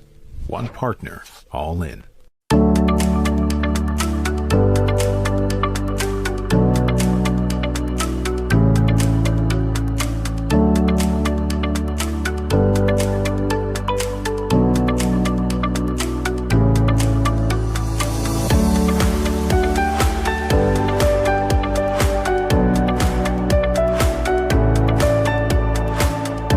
More stories, bigger legends. Season 2 of the Final Jump Shot podcast. Available now on Facebook, YouTube, or your favorite podcast provider. Central Dealerships is not run to brag, but actually we are. Central was awarded, yet again, General Motors Mark of Excellence. We have the perfect ride waiting for you and exceptional service. So find your next vehicle at a Central dealership today.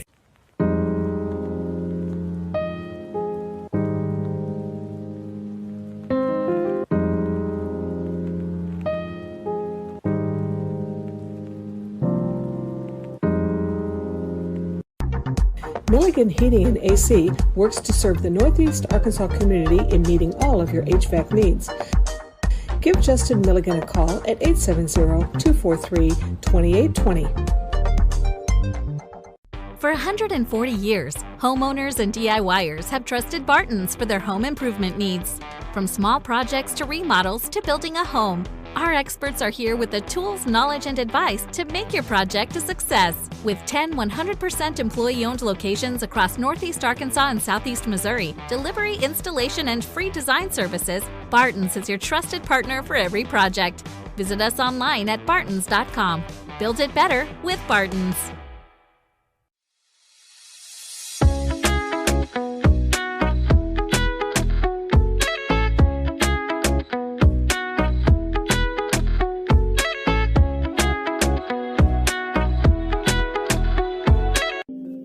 Lakeside Health and Rehab has one goal, and that's to provide effective patient care services to your loved ones. We are a group of healthcare professionals specializing in providing required rehabilitation and healthcare services to your loved ones. Lakeside Health and Rehab. Honett Co-op Incorporated proudly partners with Tailgate Time. Tailgate Time is here to support our local farming community. You can give them a call at 870-680-0222. Monette Co-op is a proud supporter of the BIC Mustangs. Southland Gin is located on Highway 135 in Lake City, Arkansas. They are proud of the reigning state champion Riverside Rebel baseball and softball teams. Southland Gin wishes all Rebel student athletes success this season. Bowman Brothers Incorporated is a family-owned and operated business that served Lake City and Northeast Arkansas for over 50 years. We currently operate a retail hardware store, also selling guns, construction company, real estate, rental property management, and many storages. Located in Lake City, Arkansas on Highway 18, Bowman Brothers proudly supports the Riverside Rebels. Out here, life moves different. Not slower because we're behind. Slower because we choose to soak it in. From post to posting, from stream to streaming. With Empower Broadband, we can FaceTime family across the country and get our work done so we can get back to what matters most. From game to gaming, from boots to booting up. Faster internet doesn't mean a faster life. It means more time to enjoy the slow one. Connect faster, live slower with Empower Broadband. From the first seed to a full harvest. From their first steps to their final day of school. From the everyday to the big adventure. From a great job to a greater calling. A true community bank is there through it all because every journey matters.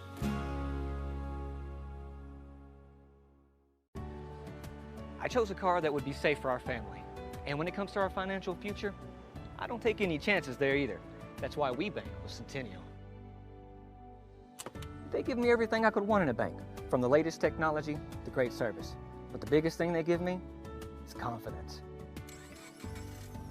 So in a time when there's plenty of things to worry about, my money isn't one of them.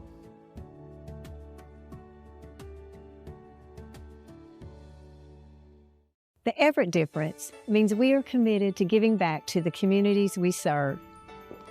When I think of Everett, I think of them more than just a car dealership. Everett's involvement in the community is phenomenal. I see it in the police and fire department. I see it in the Boys and Girls Club. Their heart is in this community.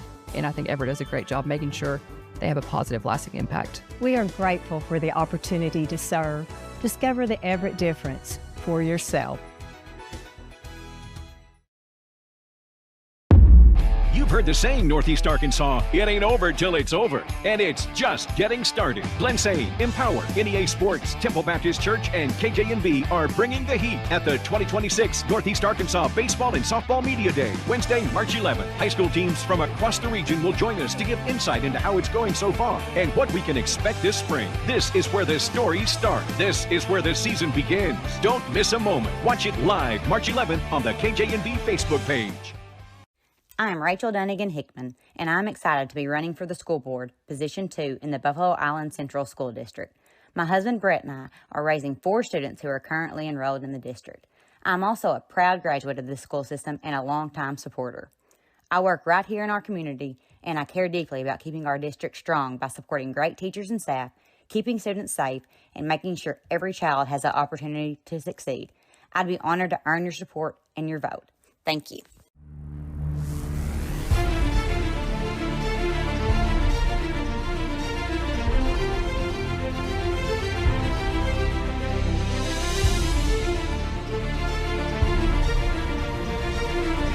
Sports fans, it's tax season. Located at 119 South Main in Leachville, Arkansas. Give CPA Kyle Thrasher a call at 870-539-2640. I'm Ryan Wallace, and I'm running to be your... Welcome back here to Sloan, Hendrix, Arkansas, the site of the 2A-2 Regional Basketball Tournament, our second game, and what Doc and I both say, the premier matchup of the night. It's the Sloan Hendrix Greyhounds, the 1 seed out of their conference, facing off against the reigning back-to-back state champion EPC Warriors. Sloan will be home, and EPC will be the guest, and they call out the lineups for the Warriors. Starting lineup for the East Poinsett County Warriors. Number 00, Doug Reel. Number 3, A.J. Johnson. Number 4, Jacob Gaines. Number 12, Jarius James. And number 22, Ashton Reel.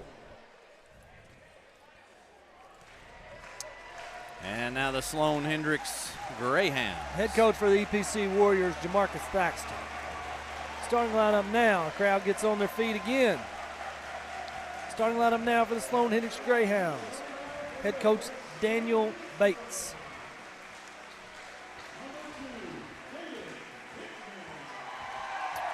Number 2, Caden Hickman. Number 22, Dallas Durham.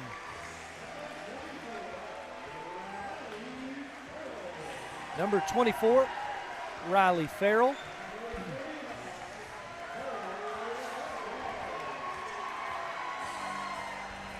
Number 45, Cole McCall. And number 3, Hudson Rorick. So there you have it. There's your starting lineups. Doc, your thoughts before we tip off? Gonna be a good one. Gonna be a good one. Anxious to see who controls the tempo in this one. I think it's going to be fast, furious. EPC wants to play that way. Sloan Hendrix going to have to take care of the basketball. Keys to the game if you're Sloan Hendrix. Take care of the basketball. Get good shots. Get to the rim if you can. But you have to rebound. That is the biggest key, I think, tonight. How many does Rorick need? 28 at least. 28 at least. All right. They, that being the Greyhounds, get the opening tip. We are underway. And it's Dallas Durham. He is the left-handed point guard for them. And a nice back move to the bucket, and speak of the devil, it's Rorix, and he's got 2 of those 28 Doc talked about. Quick start. That's what they need. They need to start fast. They're going to be heavy on Gaines. He's going to be face guarded. Looks like a box and one. Well, I mean, we can't blame him for trying that. Going to have to limit his touches for sure. Can't let him get downhill. They go inside. Big Doug Reel up with it. He'll miss, and a good rebound by Riley Farrell. Farrell is a key player in this game as well, and it looked like Rorix might have got fouled. No call there. It's Ashton Reel with a rebound. Going to be a physical basketball game. Both teams will adjust to that. I definitely think that's advantage EPC, because there's nobody that I've seen at this level more physical than this Warrior basketball club. Drive by Ashton Reel, no good. Tipped by Doug, shot going up, no good. Tipped again, back up with it, and there's 2 points, and we have a, what was the whistle for? Delay of game? Player was injured briefly. Okay. Ashton Reel wearing the number 22, so what I pieced together there, when it's the home jersey, Ashton wears 24, 22 on the road. To the bucket, that is going to be called a foul, and Dallas Durham is going to head to the free throw line. Durham, that's another player I feel like they need a nice game out of. Handling the pressure that is applied defensively by the Warriors, but they need him to, he does a really good job of getting to the rim. They've got to have him finish tonight. Yeah, you're going to rely heavily on both he and Rorix to take care of the ball, create shots for each other, and finish their shots when they do get to the rim, and you're going to have to finish through some contact sometimes. Second one is no good, and there's Ashton with the rebound.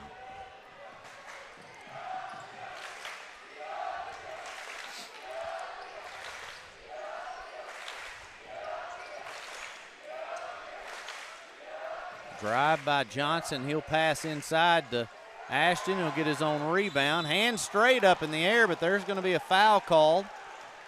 And EPC so far winning the battle on the boards early in this one and doing what they do best. Garrett, I'm going to say, though, you and I talked about this. I don't know. I haven't examined Sloan's schedule up and down, left and right, whatever. But I would fathom to guess this could be the most physical team they played all season, and a team that they, in terms of being able to get rebounds like they've never seen before. Well, it's a matchup problem in that regard. You're going to have to put a body on somebody, but not only, you can't just put a body on them. You have to physically try to hold your ground. Oh, yes. Because you're probably not going to move them often. So you're really going to have to lock in when it comes to rebounding the basketball. Well, an interesting matchup last night, EPC playing Cedar Ridge, and you think of a really, really good post player. You think of the big boy from Cedar Ridge, and now I'm drawing a Rylan Brown. And he couldn't budge Doug. And now we've got pause in action. They're going to say this is Sloan Hendrix basketball as 2 officials, I think that's Brian Gunnels and James Bickham, come in and get the call reversed. And now a foul on Doug Reel. Jacob Sanders is the 3rd official. So Gunnels, Bickham, and Sanders for matchup number 2 tonight.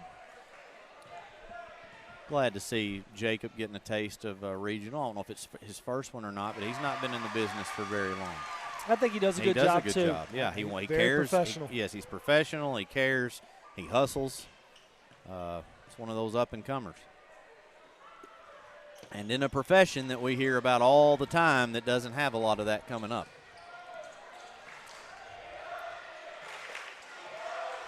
Johnson to Reel. Reel looks to drive. He tried to hand off his brother. Somehow his brother comes away with it and sticks it in for 2.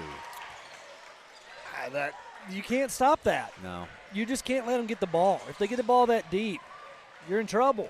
And so Sloan's going to have to prevent them from getting to the lane and allowing those handoff short passes.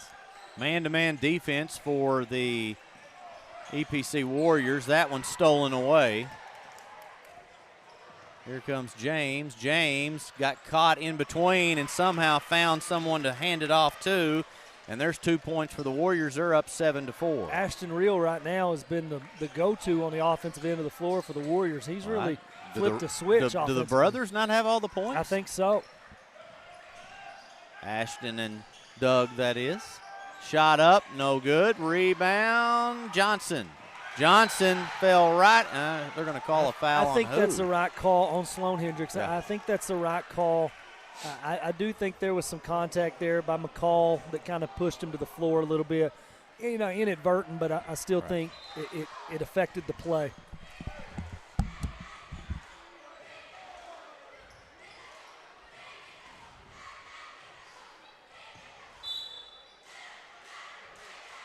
Miss Kia Reel, I want to thank you for tuning in. I'm going to assume you're related to Doug and Ashton, and I'm drawing a blank on Tyrus. Tyrus. I don't know how I could forget Tyrus. Thank you for tuning in with all the other folks we got on our broadcast.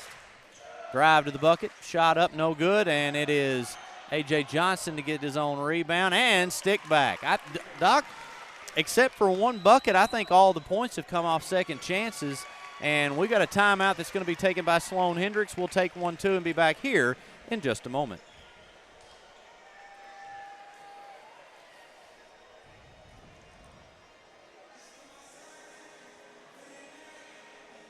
Rachel Dunnigan Hickman, and I'm excited to be running for the school board, Position 2 in the Buffalo Island Central School District. My husband Brett and I are raising 4 students who are currently enrolled in the district. I'm also a proud graduate of this school system and a longtime supporter. I work right here in our community, and I care deeply about keeping our district strong by supporting great teachers and staff, keeping students safe, and making sure every child has the opportunity to succeed. I'd be honored to earn your support and your vote. Thank you. Back here in Imboden, Arkansas, side of the 2A-2 regional basketball tournament. And EPC so far has controlled this basketball game, and it all starts down there on the offensive end of the second chance variety, Doc. Well, that's a good offensive rebound there by Farrell. Yeah. They need those. He's going to have to be big inside. Really good athlete. He's going to have to get in there and mix it up and rebound. Farrell was a big component in round 1 for Sloan. And now we've got a whistle. They're going to say it's going the other way. Doug Reel is going to be called for a foul underneath, away from the bucket. And that is not good for him. That's his second foul already, and we're at the 3:43 mark of the first quarter. He's going to have to come out. So I don't know if there was a hold or what was going on down there, but he's called for it. Away from the play, I wasn't paying attention. Barry Shepard into the game. Not a huge fan of those calls unless they're just blatantly obvious. That might have been, I don't know. Shot going up, it's good by A.J. Johnson, steal and the layup, and it's a variety of guys helping out the Warrior cause so far.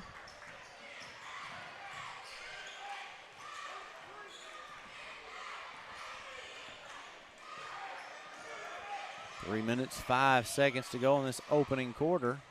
Farrell hands off to Durham, and there is a foul. That one on, is it Gaines? No, not Gaines. It was Barry Shepard. Barry Shepard.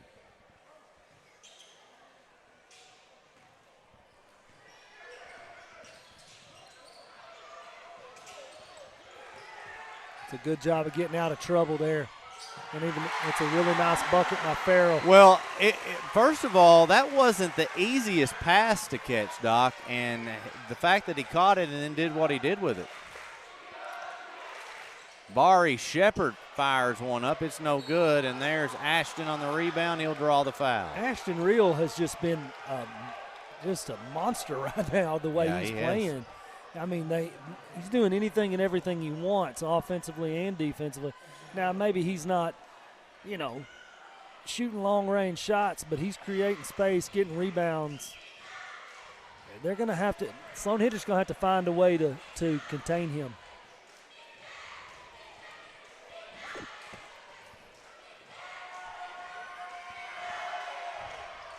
Second one is good. It's 12-8, and EPC continues to maintain a right around that 4 to 6 point lead. Rorix fires away. It's no good. Doc, is that only his second attempt? Well, he made the first one. That's his first. No, Right. he got blocked He on got a shot blocked, in the so that's his corner. third attempt. But I'm going to tell you something. That's the kind of look he's going to want, and he's going to be hard to come by all night. So EPC, if you're EPC, you cannot lose him in a switch or any kind of defensive breakdown. If it happens, it can't happen on him, or he's going to make you pay. Just a rare miss there for him. Jarius James has been tasked so far in guarding him.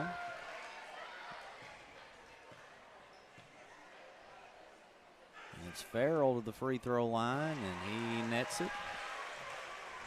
Offensively so far, it's been Farrell and Ashton Reel kind of going back and forth.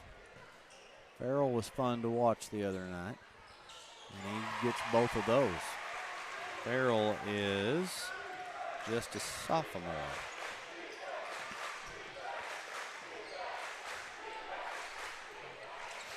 Ashton spins, going to kick it back out. Drive by Johnson, three-pointer going up. It is no good, and Dallas Durham's going to pull down the rebound.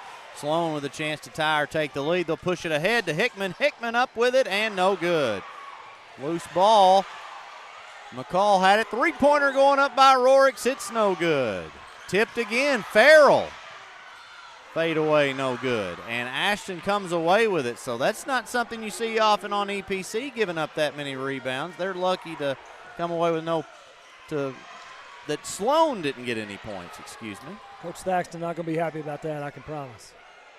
He is not a guy I'd want to make mad. I try to keep him happy. We've got a pretty good friendship, I'd say. I love talking with him. It's in your best interest. I 100% agree. He'll joke around with me now. He's got a good sense of humor. Three-pointer going up and no good. Tipped by Gaines. He falls down. It's out of bounds. And it's Sloan basketball. And, Doc, we talk about the defensive effort on the part of Jarius James and guarding Rorix, but Jacob Gaines has taken 0 shots so far. I don't think he has attempted a shot yet. Well, beat the full court pressure, and Rorix trying to make something happen here out in the front court. Trying to draw maybe a one-on-one on Gaines. He goes to the bucket. Shot is blocked. Gaines going to push it ahead. A.J. Johnson with a chance at an easy 2. He got it. Well, that's what they do, and if they can get out in transition, they're really tough. They want those rebounds and those outlets quickly. So Sloan going to have to, make sure you get a shot attempt, have somebody deep at all times. Rorix that time, no call. Rebound Gaines. Gaines battles his way and now has the ball up the floor. Gaines going to kick it to the corner. Hayden Stone for 3. He got it. That's a big-time 3 there by Stone. It's a really good job of Gaines. Listen, Gaines hasn't tried to force anything either. And he's playing smart. Hats off to him right now because he could very well do that. Now is our time in this game right now where Coach Bates has got to have his guys slow down just a little bit mentally and not panic. Well, you're right. You got to, feel your heartbeat. Take a second. Don't turn the basketball over. Don't be in a hurry. There's a lot of game left. You don't want to get yourself into deficit. Johnson spins around. He gets his shot blocked by Rorix. Rorix with a race to the bucket. He'll lay it in for 2 at the buzzer. And that is going to end the first quarter. 17-12 EPC here on the NEA Sports Network. Is built on the decisions you make now. From how you finance your inputs, choose the best seed variety for each field, or how much crop nutrition to apply. The right partner helps make decisions that click. Nutrient Ag Solutions. One partner, all in.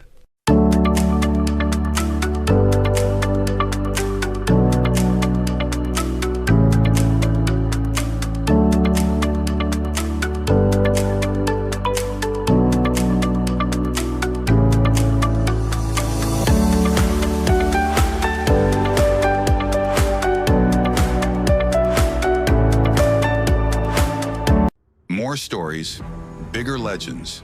Season 2 of the Final Jump Shot podcast. Available now on Facebook, YouTube, or your favorite podcast provider.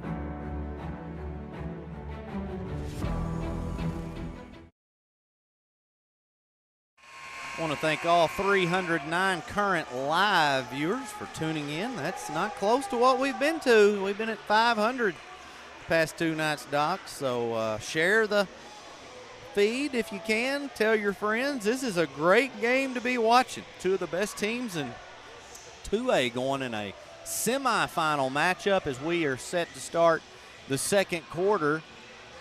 EPC leads it by 5. And what about that first quarter, Doc? Well, it was, back and forth. It's a physical first quarter, and that's what you kind of want to see, both teams. And you can settle into how the game is being officiated, play a little bit more aggressively.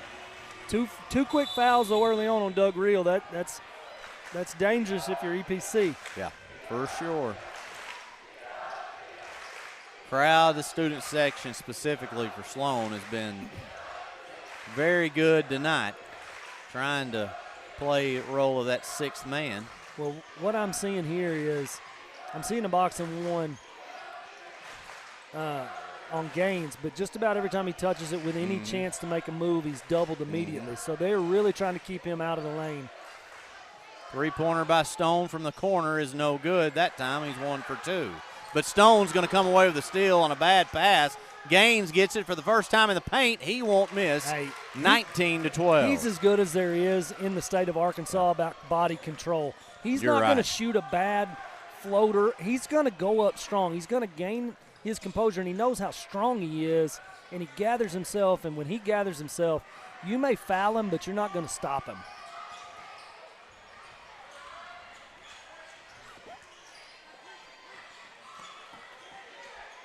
All right, now 11 seconds on the shot clock. Sloan has got to go at 8-7. They go inside to McCall. I don't think they're aware. No, Durham is. He'll get it up, and a foul is going to be called.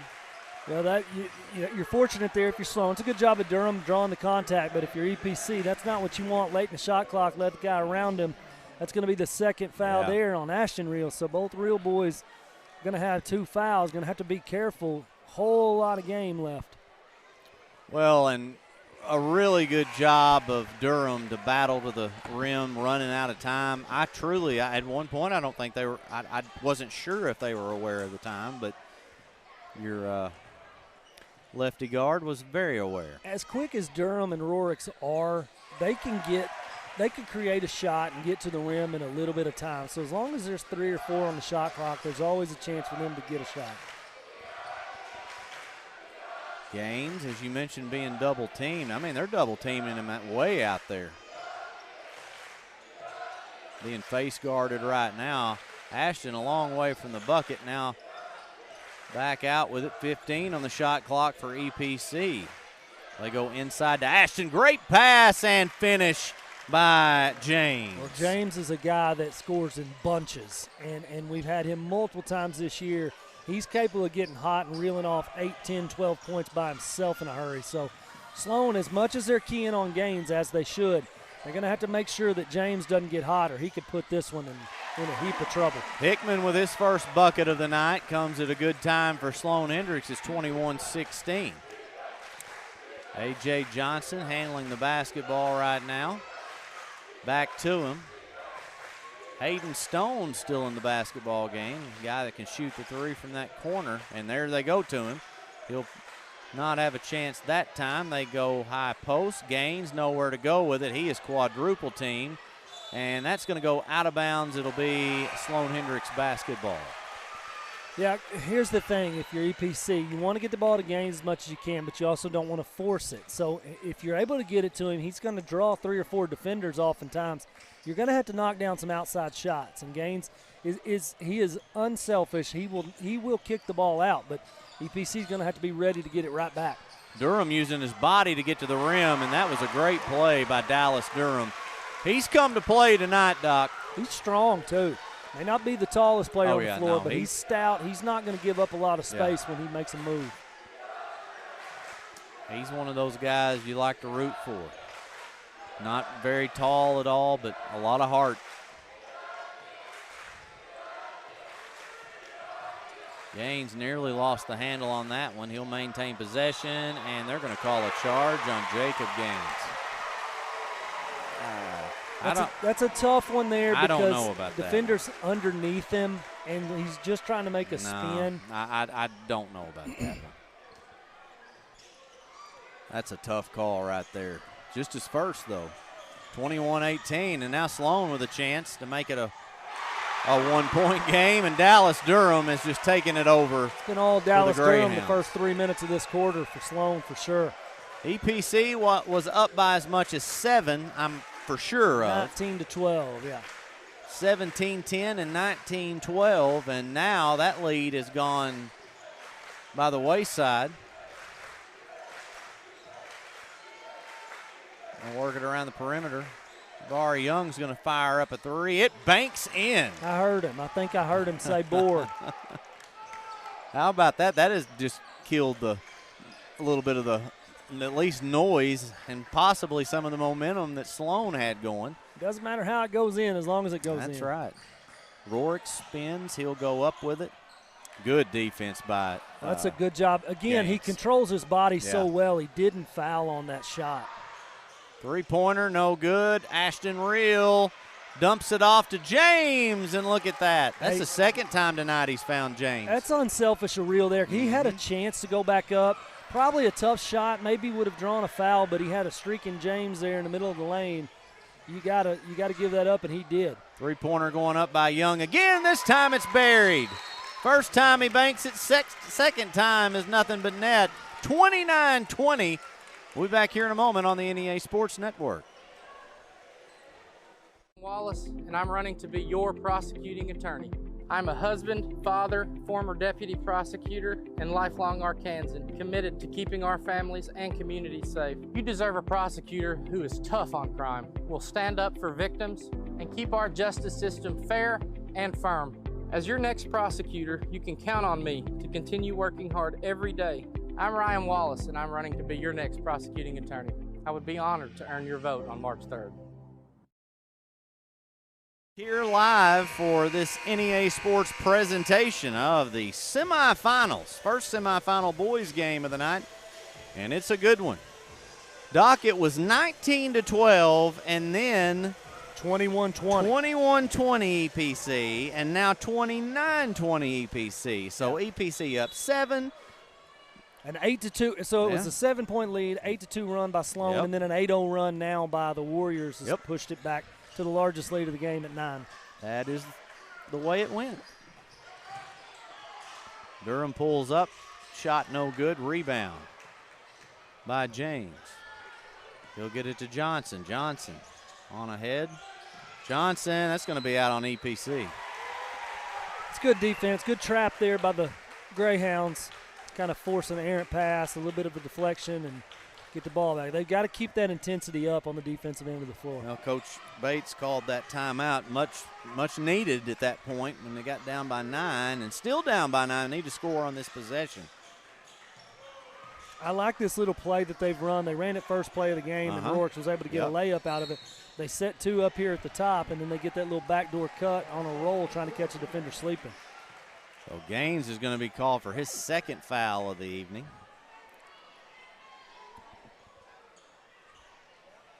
So 2 fouls now for Gaines, and both Ashton and Doug Reel. You just got to be careful. If I'm Sloan, I continue to attack. I think you have to. I think you got to try to get a third foul on one or a couple of those guys if you can. Farrell turnaround jumper is no good. Rebound Jacob Gaines. Gaines.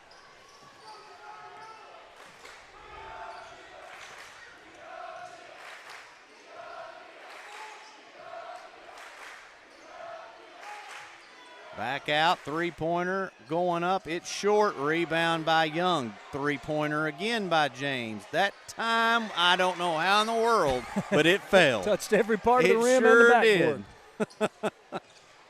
So a 12-point lead now for the Warriors. And, Doc, that's one thing that Coach Lane and I talked about in a prior broadcast. Much-needed bucket there by McCall.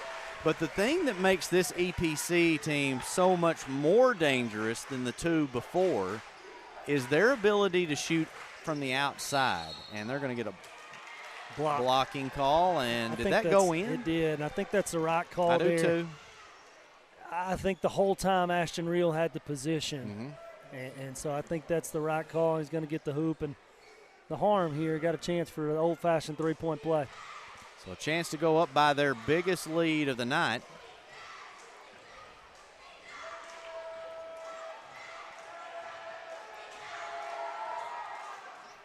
And they'll miss that one. So still up by 12, which is their biggest lead of the night. The minute 37 to go here in the second quarter. Sloan needs a couple of buckets and stops before the end of this half to carry some sort of momentum into the locker rooms. Look at that. That's an athletic play there by Johnson, poking it away. It's good hands. He just made that look wide open and took it away from him. Reel. And he'll dump it in for two. Well, it's a 14-point lead, and Jacob Gaines has, 2 points? Yeah. And I think that speaks to the ability of some of these other guys that EPC has. Shot is up, and that's good. It's 36-24, under a minute.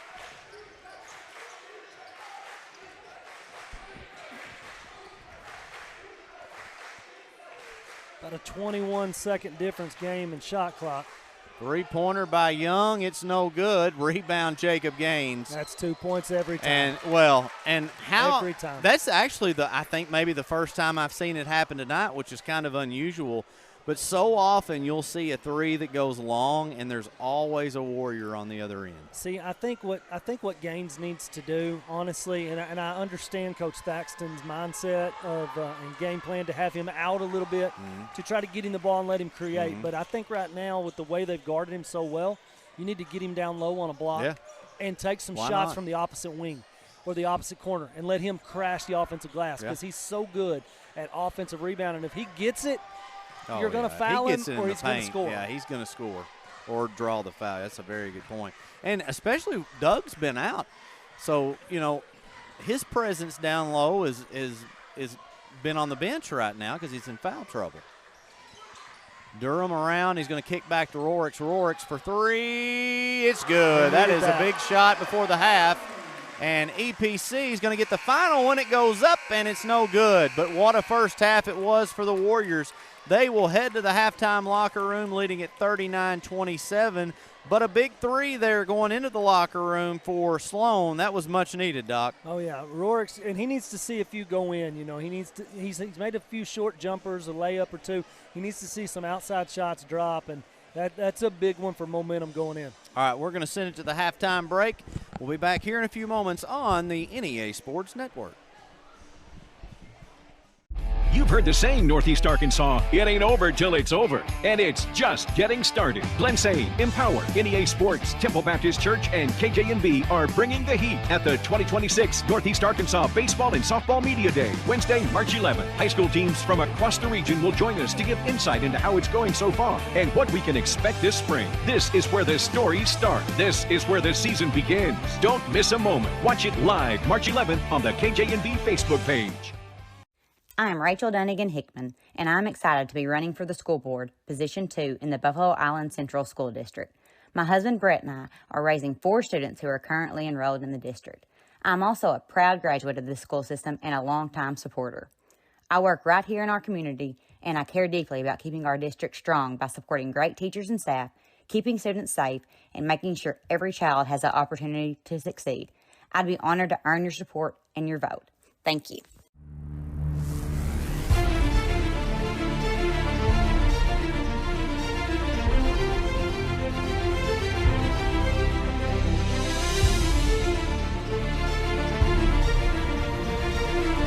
Sports fans, it's tax season. Located at 119 South Main in Leachville, Arkansas. Give CPA Kyle Thrasher a call at 870-539-2640. I'm Ryan Wallace, and I'm running to be your prosecuting attorney.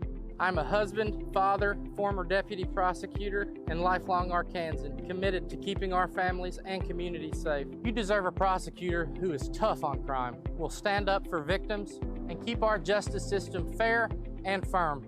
As your next prosecutor, you can count on me to continue working hard every day. I'm Ryan Wallace, and I'm running to be your next prosecuting attorney. I would be honored to earn your vote on March 3rd. It's hard to get to the top.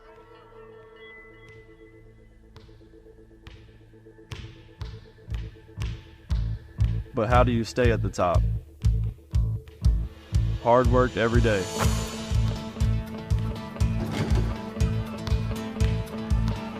Central Dealership has the same philosophy. I'm Austin Reeves, and I'm proud to be a part of the Central team. Newark Pharmacy proudly cares for Newark and many surrounding communities. Our pharmacy offers a personalized customer service experience you expect from a locally owned store. Be sure to download our pharmacy app.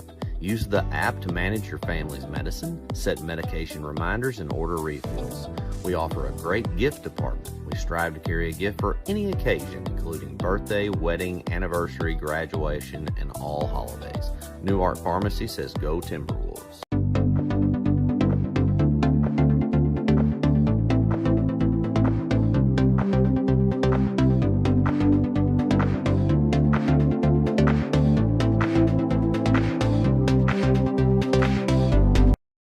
Every moment, for every memory, from that first car, to your first home, to your first child, and all the highs and lows that tomorrow might bring.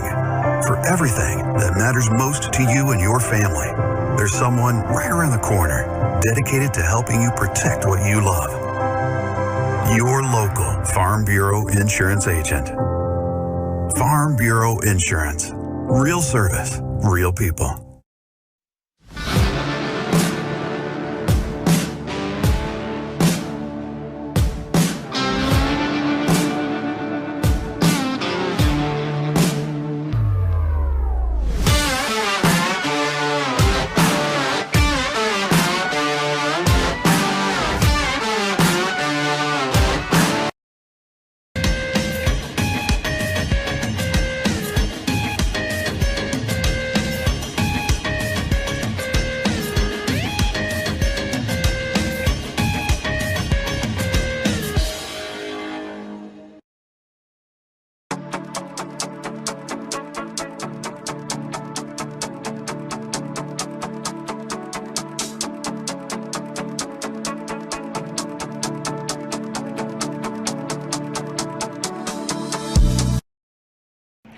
R&J Farms is a proud supporter of the Riverside Rebels and wants to wish the best of luck to both the boys and girls basketball teams this season. Go Rebels!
This season is built on the decisions you make now.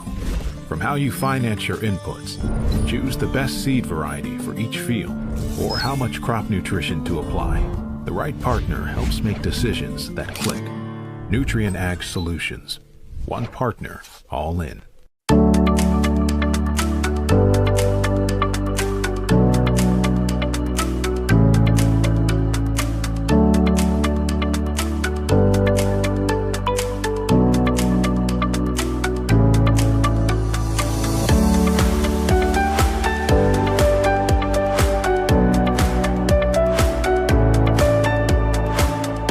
More stories, bigger legends. Season 2 of the Final Jump Shot podcast. Available now on Facebook, YouTube, or your favorite podcast provider.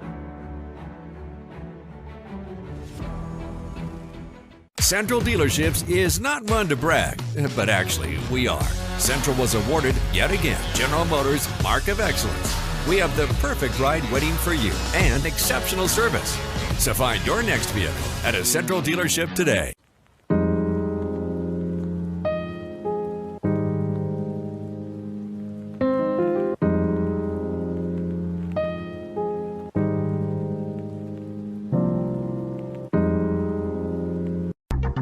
Milligan Heating and AC works to serve the Northeast Arkansas community in meeting all of your HVAC needs.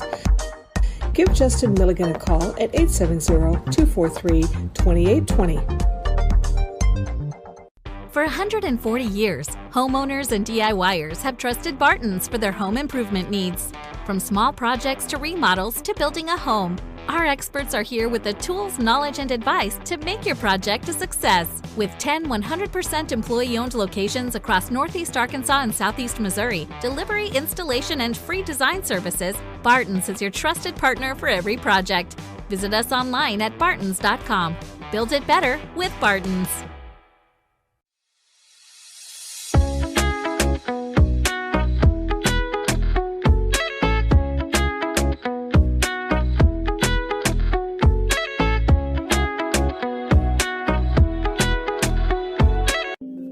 Lakeside Health and Rehab has one goal, and that's to provide effective patient care services to your loved ones. We are a group of healthcare professionals specializing in providing required rehabilitation and healthcare services to your loved ones. Lakeside Health and Rehab. Honett Co-op Incorporated proudly partners with Tailgate Time. Tailgate Time is here to support our local farming community. You can give them a call at 870-680-0222. Monette Co-op is a proud supporter of the VIC Mustangs. Southland Gin is located on Highway 135 in Lake City, Arkansas. They are proud of the reigning state champion Riverside Rebel baseball and softball teams. Southland Gin wishes all Rebel student athletes success this season. Bowman Brothers Incorporated is a family-owned and operated business that served Lake City and Northeast Arkansas for over 50 years. We currently operate a retail hardware store, also selling guns, construction company, real estate, rental property management, and many storages. Located in Lake City, Arkansas on Highway 18, Bowman Brothers proudly supports the Riverside Rebels. Out here, life moves. Yes. And we are back. About to get underway here in the third quarter. 39-27 to score. EPC leads this one. Sloan will start with the basketball. Be inbounded to Durham. Ryan? Yeah. What does Sloan have to do here in the second half? That's usually my job. I'm yeah. going to switch it for Well, a I mean, hey, that's the start right there. They got to get that guy going. And at the end of the day, they got whipped at various moments on the boards, especially trying to get defensive rebounds, gave EPC too many chances. And, I mean, to me, the most uneducated basketball fan, if they've ever watched an EPC team play, would know if you don't at least – you don't have to out-rebound them, but you can't let them do what they did. You got to compete from a rebound standpoint. And that's the difference. And Doc, you know, these first few minutes here, EPC's already come out. They've got points on the board, back up by 13. This is big. Well, this is a huge swing here. The first 4 minutes, the first half of this third quarter could dictate a lot of things. If you're able to kind of cut into this lead, give yourself some life, get some momentum back in the gym, I think that is going to be huge as you get closer to the fourth quarter. If EPC widens the gap and pushes this to 17 or 18 late in this third quarter, it's going to feel really difficult to climb out of that. Second one is off the shot clock. It's out of bounds, and 13-point lead for the Warriors. Well, EPC's not great at the free throw line. No. Okay, let's That's cut true. and dry. They're not great at the free throw line. Yeah, if there's one thing that you can probably say is a weakness, that's been an area that they need to shore up just a little bit. So what you can't do is let them finish when they get the ball down low. Let them finish and foul them. You got to foul them before the shot or on the shot so that they don't make as well. That shot contested, and that is a great, great play right there in basket by Rorix. And that's what it's going to come down to, Doc. It's going to come down to him having to make those fadeaways and contested shots. James has done a really good job. Shot up good by Real. Got to get back defensively. I understand wanting to press and wanting to try to force some turnovers and some easy buckets, but if you don't get back down the floor with those two down low, with feeding off each other, both Real boys, you can't contain two of them. You can't contain one of them, much less two of them. So you're going to have to really either force those turnovers or get back in a hurry out of that press. That is going to be a foul, I believe, on McCall. Now, you talk about Sloan pressing. Do you think that's the way to go against this team? I don't know if it is yet. And I'll tell you what I would do is, and you can argue with me, but I would throw it on and off because if EPC is used to it and ready for it every time, they're going to make adjustments. If you throw it on and off, I think sometimes it messes with the flow of the game and could really benefit you. All right, it's Johnson over to James. Down low to Real, back out. Good ball movement. Three-pointer up. It is rimmed in and out, but Doug Real is there. Had an arm just trying to. Still almost made it. Well, I thought he was about to throw the defender up there with the ball. He's so strong. Goodness gracious. He's hanging on his arm, and he still gets that shot off and almost made it. Yeah, it's. I don't know that he even realizes how strong he is. I don't know what Doug and Ashton's, what their plans are after they graduate. But two jobs that I think they would be great for. Obviously, somebody's bodyguard.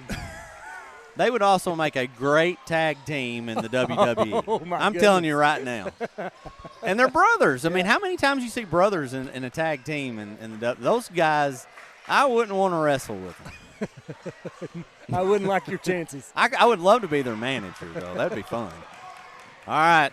Ashton's going to spin move. Great athletic play, and he's got points on the board. They are up 16. Listen to me. He's the player of this game right now. We're a little over halfway through. He's the player that he's done everything right so far tonight on both ends of the floor. Well, and, you've complimented Gaines, who has the best body control. He does a good job of controlling his body as well. Yeah, and you don't see a lot of wasted energy, and you don't see a lot of, hacking lazy fouls. They don't do that. They may foul you, but you're going to feel it. It's not a lazy foul at all. They go inside, back out, doing a great job of moving the ball. Now Doug has it underneath the glass. His shot got blocked that time. Durham saves it, and somehow Sloan keeps possession. This is going to turn into a great little play right there. They needed that. That's actually really big. That's a 4-point swing. 47-31. Got 4 quick points there. You got to find ways for sure in transition like that to finish, and they did. Coach Bates, I believe, given a bench warning by Gunnels and stops the clock at 5:04. I think he wanted a foul on that play as well and didn't get it. I mean, you probably could have a case. There was some contact made down there. Back into Real. Real goes up with it, and it's an easy 2. I'm telling you, if he gets it right there, either one of them get it right there or Gaines, you can't let any of those 3 catch the ball on the block. No. You can't. They do such a good job with their bodies of getting a good look. And that's another – you can't let Rorix get open for any look at all. That's the most wide open Rorix has been all night, and it pulls the game back down to an 11-point lead for the Warriors. That's what we call a defensive breakdown. You can't leave him in any capacity. Johnson back over to the corner. Johnson has it at the top of the key. Going to go back to Doug. Doug back out with it.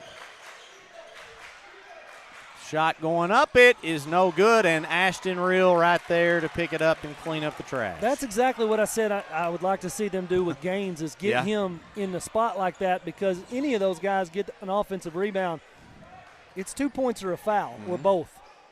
Rorix again, that time short on the shot. I don't know if it was tipped or not. James for three, no good. Real tips it. It's A.J. Johnson to put it back in. It's 53-38 at a 15-point lead now again for EPC. Durham. You don't have to be in a crazy hurry yet. You still want to get good shots because EPC is going to find a way to get good looks. You can't just trade buckets, or you can't take possessions off offensively and waste it. Rourke's having a really good third quarter. He dumps another one in. He's got close to double digits. He's in double digits for sure. I'm not sure the exact total, but I just meant for the quarter. Oh yeah, for sure. Real out to Johnson. Now it's James with a wide open look for three. It's no good. And they're going to push it on ahead. Hickman's going to have an easy two. And it's a 11-point game. And one thing I'll say, maybe settling for the three too often here is EPC instead of taking more time off and trying to work in for an easy bucket. Well, it's proven that you're not going to stop them down low. So, right. Yeah, I think I'm okay with shooting some threes every now and then if I'm Coach Thaxton, but I'm going to make sure that the ball gets inside on the block before we take a three. Johnson, no call there. His shot may have been a little bit blocked, and now to the bucket is Durham, and that's going to fall in. And he's going to head to the charity stripe to try to complete the three-point play.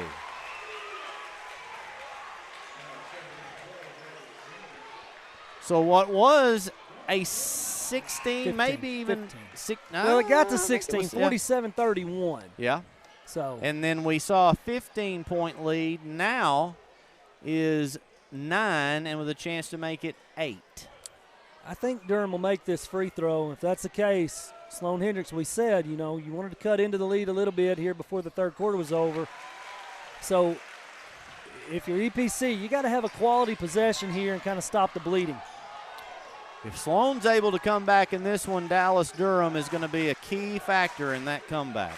Certainly. He's made some tremendous – he's just so fast and plays really quick but doesn't get sped up, if that makes sense. Ashton Reel on the miss. Shepard, loose ball, and now Jacob Gaines just tears it away, and now he draws a foul. He's so strong. He is. I mean, you can't let him near the play, or if he gets his hands on the ball, you're in trouble. That was like taking candy from a baby right there. I mean, he just ripped it. And I'm not cutting whoever's hands he took it out of. I don't even know. That's not a cut on them. That's just the strength of Gaines.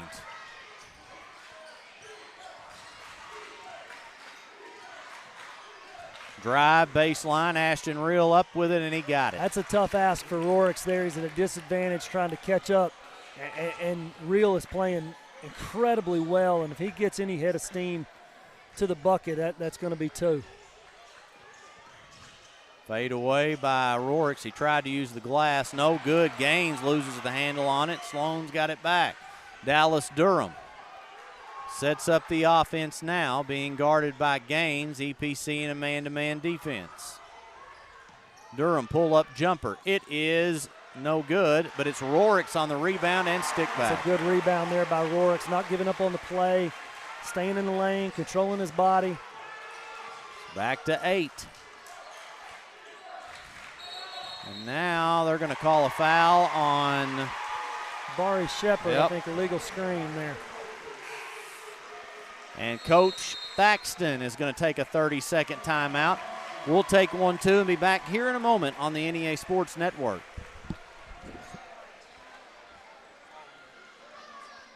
Is built on the decisions you make now. From how you finance your inputs, choose the best seed variety for each field, or how much crop nutrition to apply. The right partner helps make decisions that click. Nutrient Ag Solutions.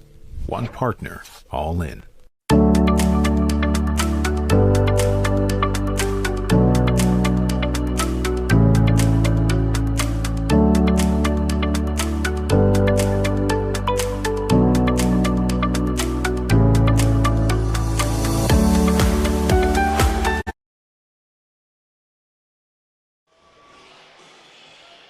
Back here live in Imboden, Arkansas. Sloan Hendrix has the basketball, and they've got a little bit of momentum back. They've cut the lead to 8 with a chance to tighten the score up even more. Well, they pretty much cut it in half, and so, that's what you want. Just kind of chip away, give yourself a chance in the fourth quarter, and right now they certainly have that. There's a foul, hard foul. They went after the ball. Well, there's 2 more free throws, and Dallas Durham just pops right back up. What if he pitches? I would hope that he's a baseball player and a lefty pitcher. I mean, I bet he's as gritty on the mound if he does as he is on the floor.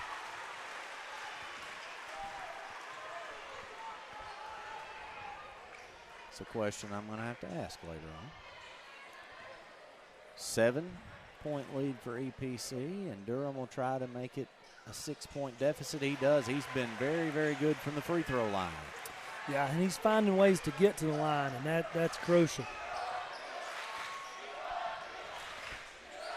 3 fouls now on Ashton Reel. Working it around. They go to Reel. Reel loses the handle on it. It's going to be a jump ball. It'll be Warrior basketball. Or is it a timeout? They're going to give EPC a timeout. They're asking for a 30. We'll be back here on the NEA Sports Network.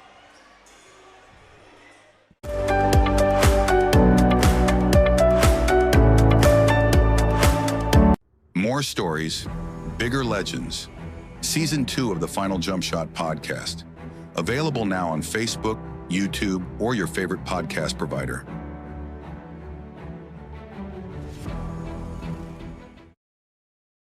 Well, I'm sure it does. Yeah. Back here on the NEA Sports Network. Does that mean we're back here on the NEA Sports Network? I think it does. 55-49 is the score. 44.1 seconds remaining in the third quarter. It's a big answer so far from Sloan. Yeah. This one could have gotten away from them. 16-point deficit, and they've battled back to cut it to 6. So really good answer over the last 3.5, 4 minutes. Gaines being double teamed.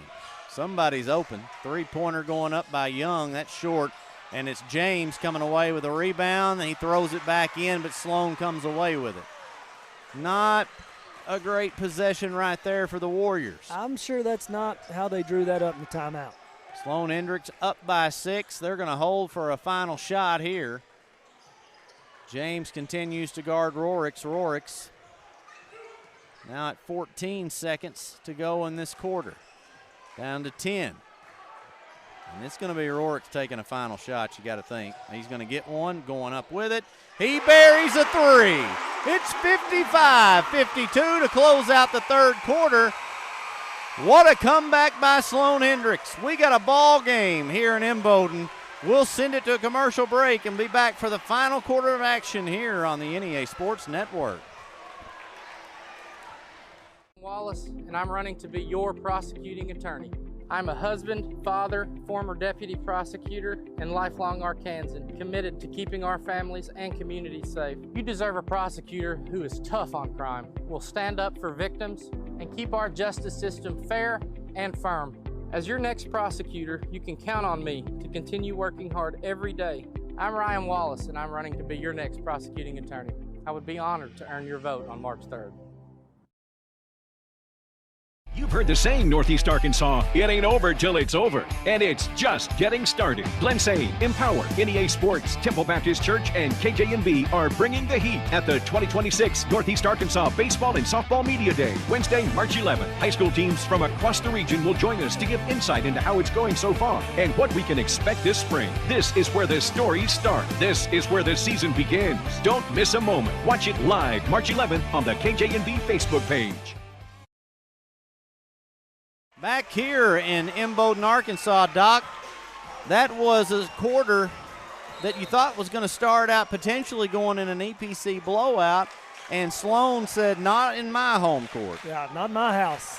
25 points there in the third quarter from Sloan, 25-16. They won that quarter, so they are absolutely back in this basketball game. Foul called. I thought it was just going to be knocked out of bounds. Real had it down low, and they double-teamed him. I think he did get slapped on the wrist. I mean, either way, it's going to be East Poinsett County basketball, but I think there was some contact there on the play. Trying to get it Inbounds. They're running out of time. Reel's going to save it. Reel to the bucket. He'll miss there. It's tipped up in the air. Reel comes away with it. Shot up. Good.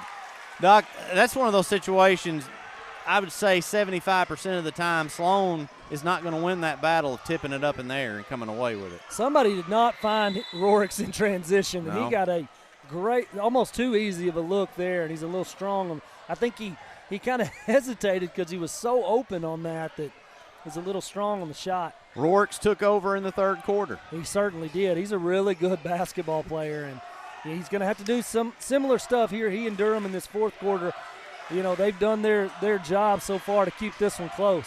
You're going to see Gaines with the basketball a lot here in this quarter, I think, for EPC. How in the world he just made it to the bucket? He had literally 3 men on him from all angles. How he even maintained possession? I don't question it anymore. Timeout. Sloan Hendrix will take 1-2 and be back in a moment on NEA Sports. Here, life moves different. Not slower because we're behind. Slower because we choose to soak it in. From post to posting, from stream to streaming. With Empower Broadband, we can FaceTime family across the country and get our work done so we can get back to what matters most. From game to gaming, from boots to booting up. Faster internet doesn't mean a faster life. It means more time to enjoy the slow one. Connect faster, live slower with Empower Broadband. From the first seed to a full harvest. From their first steps to their final day of school. From the everyday to the big adventure. From a great job to a greater calling. A true community bank is there through it all. Back here in Imboden, Arkansas, 59-52 EPC. And Coach Bates takes a timeout. McCall's going to take the ball out over by the Sloan Hendrix bench. And McCall with 4 fouls, so he's got to be really careful. 7 minutes left in this one, but they need him in here from a rebound standpoint, be able to step out and hit a shot.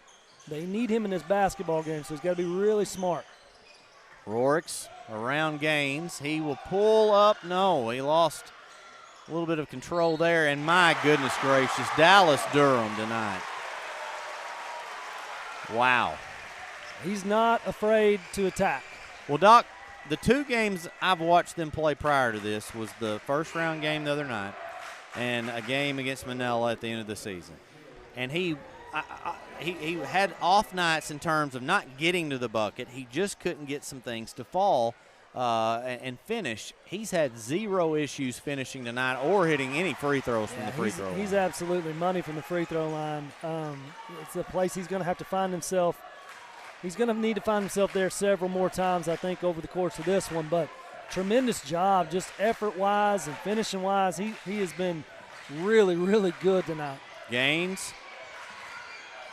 Going to be doubled here every time he gets it. Oh, but there's a wide-open man. Stripped, but Ashton comes away with it. Tipped. Doug, that time, will get fouled, and he'll go to the free throw line. I have to call them by their first names. You have to. They're back and forth with it constantly. Reel to reel to reel to reel. And when you had Tyrus last year, we really had to do it. That's 5 now on McCall. I mean, in that spot, that's a tough spot because multiple offensive rebounds are just hands going everywhere, fighting for it, scrapping, and sometimes you just get wrong place, wrong time, and I think that's what happens. So that will send in Eli Huddleston. Doug misses the first one. Again, this is the Achilles heel for the Warriors, the free throw line, and in a close game late, you got to be able to knock down some free throws. You got to go at least 1 for 2, and they don't get anything on that possession. Well, that comes out of victory for Sloan Hendrix now. So 6 minutes and 13 seconds. Rorix around. He's got the ball back out. 15 seconds on the shot clock. Trying to get by Gaines. Pull up, fade away is no good, but look at Farrell coming in there with the board. He gets it back out to Rorix, and they've got a new shot clock to play with.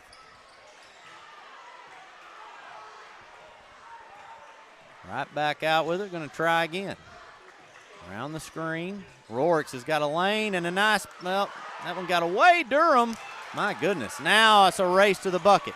Here comes A.J. Johnson to finish on a layup. It's 61-55. EPC is as good as there is in transition. Absolutely. They get to the rim as good as anybody. Well, and Doc, the days of being able to foul really hard and making sure nobody makes a layup, those are pretty much over. It's everything's intentional then, yeah. So you almost have to concede the layup at that point. Turnover for EPC, and Gaines is going to carry the ball up the floor. Hickman guarding him right now. Jacob around the screen and nowhere to go. If you're the Warriors, you want to take a little time off the clock if you can, try to work the ball inside. 12 on the shot clock. Going to have to settle for an outside shot. Well, maybe not. Back out. They're running out of time on 4, 3, 2, 1, and a foul. That is a tough break for Sloan. Yeah, it's hard to guard for 35 seconds. They guarded for 33 really well right there. Hard to finish that possession, but here's the thing. At the same time, you're sending EPC to the line instead of giving them 2. Yeah. They've struggled there tonight. So if they only come away with 1 point from here, you feel like it's a win. They are 0 for their last 3 from the free throw line, and I don't know, Doc. I don't know if that's something to consider. Fouling late, it's not a consideration to me. It's inevitable. I think you have to. You got to, especially to extend the game if need be. Shot up, and they are 0 for their last 4. I think you got to find a way to try to get Gaines to the line, Johnson to the line, James to the line. I mean, Real has done so many great things, both of them, but free throws, they've struggled. Here comes Rorix trying to work his way. That's a tough shot. That might be as far as a highlight, that's a heck of a shot right there. He had to completely alter it. Listen to me. There are a few players that make that shot. I'm just telling you. That's impressive. I'm ultra impressed with the way he has hit. He hits tough shots now. 4-point game. Johnson now in trouble. And now down to 9 on the shot clock for the second consecutive possession. EPC running out of time. Gaines.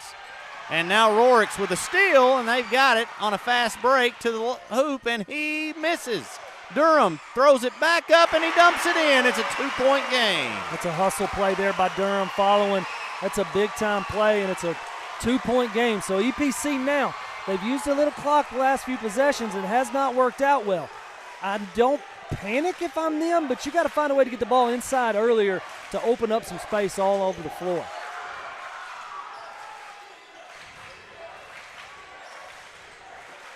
Three-pointer going up. That is buried. Huge. Wow. That is a big-time shot from James, and he shot that with the utmost confidence. Well, and now what Sloan has done, and Durham gets clocked on that. Let me tell you, though, on this, I real hope quick. he's okay. He's up. Go ahead. He wasn't going to make that shot, and he knew it. Mm-hmm. He hesitated on the shot to make sure he drew the contact. Yeah. And in doing so, he knew he'd get to the free throw. That's an IQ play is what that is, more than it is anything else. So heads-up play there to make sure he got free throws out of the deal. 2 minutes, 50 seconds to play in this ball game. It has been a really, really good one. We've seen a little bit of everything. It's been everything we wanted it to be so far.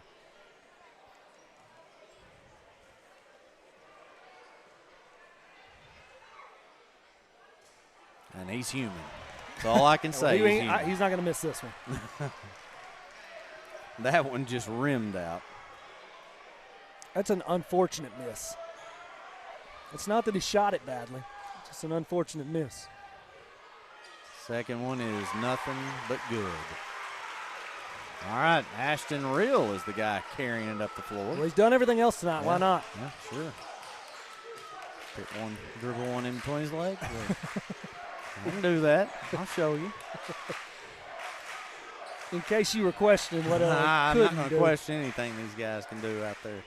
That one's tipped. And go down low, and it's turned over. They tried to force it inside to Doug. Here comes Rorix in transition. Up with it, good. It's a big-time answer there. Cut it back to 2. EPC had a 5-point lead, and now here we are, 64-62 with just over 2 to go. Well, Sloan has taken EPC out of their rhythm offensively. They have said, you're going to beat me outside because we're not going to let you get it inside. And that's what they should do. I mean, they've had no answer for them inside, so.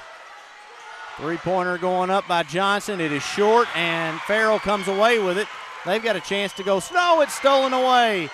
And a timeout trying to be taken by. He got it. He gave it to him. He gave it to him. He did. EPC's going to get the timeout, leading it by 2 with a minute 49 to play here in Imboden. Let's take another break and be back here in just a moment.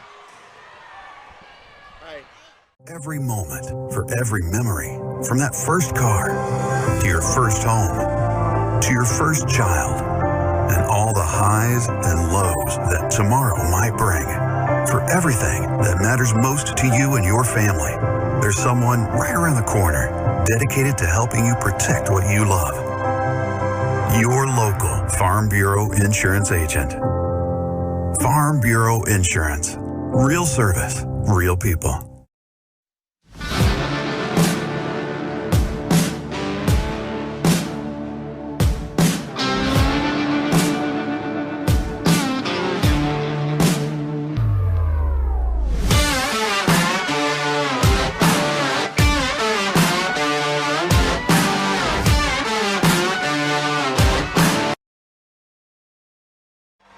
It is an electric atmosphere here in Imboden, a 2-point basketball game.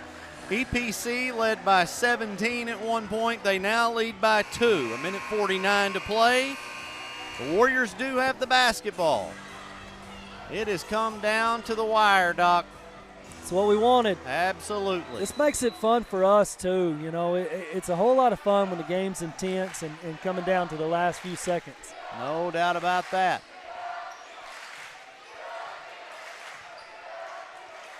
Go in. No, that's turned over again. Another turnover for the Warriors, and look at this. Game tied. It's just unforced. I mean, there's no reason for that. That's a great job there by Rorix, taking it coast to coast, too.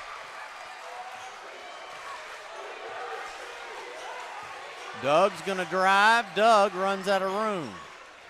This is where you got to find a way to get the ball to Gaines. He is being face guarded by Hickman like he has all night, down to 10 on the shot clock. Ashton reel to Doug Reel for 2. Huge. That's a nice little left-handed dunk pass. That was a really good job of reel to reel right there. 66-64, under a minute at 52 seconds. Sloan has a possession here.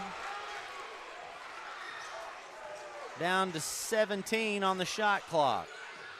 A 3 would give them the lead. They'll settle for anything. And now a timeout. Over in the corner, we're going to stay right here. There are 11 seconds on the shot clock, Doc. They are in a bad spot over there in the corner. What do you do? Well, I think you got to draw something out first. You got to get it out of that spot. So you got to get the ball. Here's what I do. I get the ball to Rorix, and I get it to him going a little bit away from the rim to try to create some space, open things up, see if he can't get a one-on-one. If he and Durham, you've got to use that as a little bit of a two-man here. One of them attacking, maybe the other coming off of the attack and then also attacking. So I would be okay with getting Durham the basketball as good as he has done getting to the rim. Let him come off of it and then peel off behind him and maybe like a little figure 8, give the ball off and let Rorix try to get to the rim. But Durham's so good at the line right now, if you could draw some contact, you tie this game up. If you miss, EPC gets the basketball. You got to foul immediately. Do you immediately, yes. or you try to work the ball to one of those? Let me tell you why. Let me tell you why you foul immediately. Oh, I see. Shot clock's out. Easy question. But you don't even, in my opinion, I don't think you go for a steal because EPC has been so bad at the line that you're hoping they go at best 1 for 2, and then you're still in a one-possession game. Problem there is they've got a foul to give, so they're going to have to foul twice. So we got the ball in Durham's hands. They try to get it. That's turned over, and now a foul, and wow. That's unfortunate. Yeah. That is unfortunate. Well, I mean, low percentage scenario, where they're at, the amount of time they had left, they had to rush, and you're playing a really good defense. Well, yes, and EPC going to lock in right here. But listen, this game's far from over. 28 seconds is world of time in a 2-point game where EPC has not shot it well. In this scenario, James keeps the ball in his hands, in my opinion. James turns it over. And another turnover. Gaines gets it back. This may end the ball game here. Doug, what a hustle play. Block. Hey, Rorix doesn't give up on that play. No. What a hustle play. If he gives up on that, it's a 4-point game with 15 seconds left. Instead, you still are in this basketball game because of Hudson Rorix right there. Great job. That's just wanting to win. They tried to foul Ashton. It's going to be – you got to live and die with Gaines at the line. Is that number 4? It's number 5. So Gaines is going to the free throw line. He's got a chance to give him a 2-possession lead. Well, and if he doesn't hit him, you live with that. You get back and play defense. But Real has struggled. He's done everything else well, Ashton Real, that is. That's a good heads-up play of making sure you get the ball to Gaines. That's very smart. And unselfish. It's very unselfish. Yes. That's wanting to win the basketball game. First one's up and good. How big is a 1-and-1 in this scenario? Oh, my goodness. Right? I wish they'd have never done away with it. But I'll also tell you this. How big is this for Gaines to step to the line in a game where he's been out of sorts and really unavailable offensively? His heart's beating the same way it has been this whole game. And he didn't even hit the rim. Nope. All right, down to under 15 seconds. Durham drives. That's the right play. An easy – no, he missed it. He missed it. And who's got the ball down underneath? None other than Ashton Real. I mean, wow. He's everywhere. Now, listen, I think that's 100% the right play there by Durham. Yeah. There's plenty of time. Yeah, you don't have to shoot it through. Again, struggled at the line, so you got a chance if you cut it to 2. Now, you got to make one of these. If you're Ashton Real, you got to hit one of these and make it a 5-point game. You have to. But either way, it's going to be a 2-possession game with very minimal time on the clock. Durham's beating himself up right now, but he has played a heck of a basketball game. Listen, you're going to be frustrated and you're going to say, what if, this or that, and you're going to pinpoint 1 or 2 possessions, but you can't do that. This game's a blowout without him. Well, he and Rorix have been unbelievably great offensively. Hey, how about Ashton right there? He just made netted both of them. When it really mattered, he hit them both. Strong defense, shot contested. They'll fire a 3 up, and that is the basketball game, folks. They count the basket. I think it counted. It went in. So a final score is EPC 70, Sloan Hendrix 67. The Warriors hang on and win, and yet again, in the pivotal seconds of the game, Doc, they just seem to find a way to win. They just know how to win. I mean, and listen, hats absolutely off and salute Sloan Hendrix because they battled. And listen, they're a great basketball team with everything still in front of them. So you got to take this loss and learn from it late in the game, learn from it. If you don't build that big of a hole there in that second quarter, I think you win this game by 5 or 6 points. And so you learn from those things, and they'll be better next week because of it. All right, well, we are going to go ahead and send it to a break. When we return, we will have tonight's third game. It is our second girls game. The Riverside Lady Rebels feel like I'm in a golf event right now. I'm trying to be respectful, though. They will be taking on the EPC Lady Warriors in a matchup. So we will send it to break and be back here in a few minutes on the NEA Sports Network. You've heard the saying, Northeast Arkansas, it ain't over till it's over. And it's just getting started. Glensay, Empower, NEA Sports, Temple Baptist Church, and KJNB are bringing the heat at the 2026 Northeast Arkansas Baseball and Softball Media Day, Wednesday, March 11th. High school teams from across the region will join us to give insight into how it's going so far and what we can expect this spring. This is where the stories start. This is where the season begins. Don't miss a moment. Watch it live March 11th on the KJNB Facebook page. I am Rachel Dunnigan Hickman, and I'm excited to be running for the school board, Position 2 in the Buffalo Island Central School District. My husband Brett and I are raising 4 students who are currently enrolled in the district. I'm also a proud graduate of the school system and a longtime supporter. I work right here in our community, and I care deeply about keeping our district strong by supporting great teachers and staff, keeping students safe, and making sure every child has the opportunity to succeed. I'd be honored to earn your support and your vote. Thank you.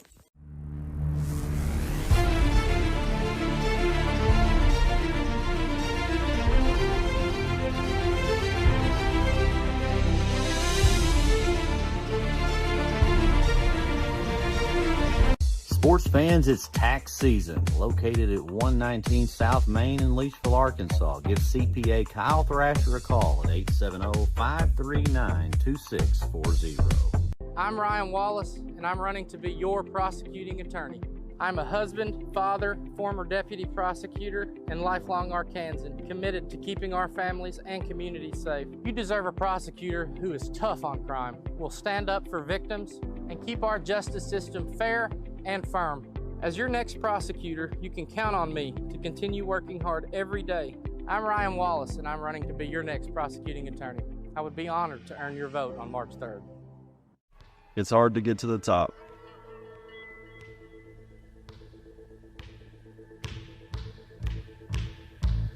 But how do you stay at the top?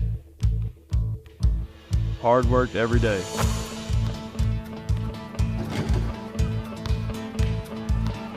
Central Dealership has the same philosophy. I'm Austin Reeves, and I'm proud to be part of the Central team. Newark Pharmacy proudly cares for Newark and many surrounding communities. Our pharmacy offers a personalized customer service experience you expect from a locally owned store. Be sure to download our pharmacy app. Use the app to manage your family's medicine, set medication reminders, and order refills. We offer a great gift department. We strive to carry a gift for any occasion, including birthday, wedding, anniversary, graduation, and all holidays. Newark Pharmacy says go Timberwolves.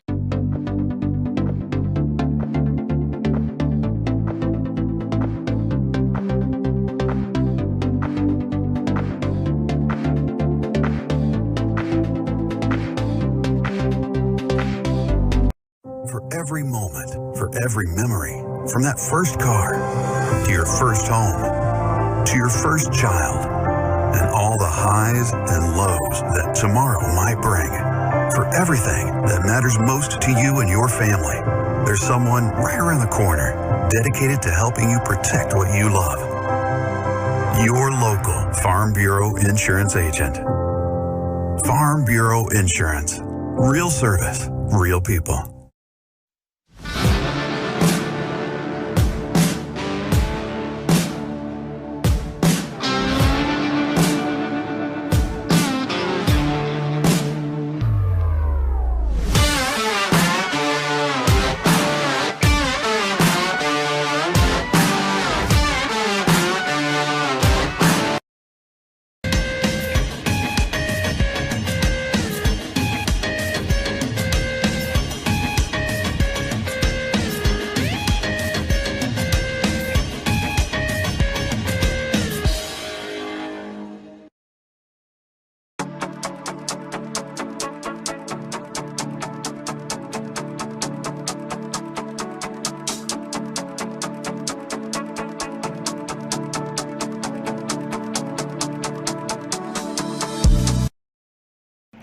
R&J Farms is a proud supporter of the Riverside Rebels and wants to wish the best of luck to both the boys and girls basketball teams this season.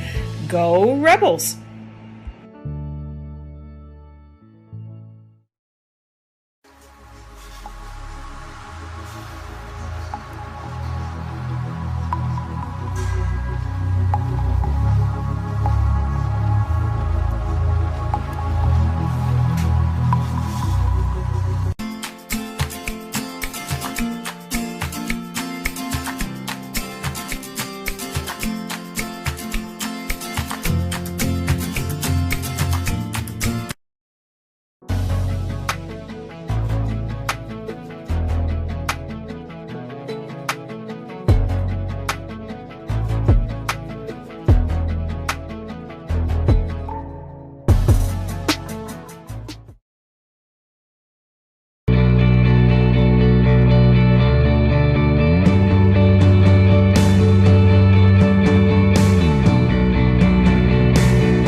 This season is built on the decisions you make now. From how you finance your inputs, choose the best seed variety for each field, or how much crop nutrition to apply. The right partner helps make decisions that click. Nutrient Ag Solutions. One partner, all in.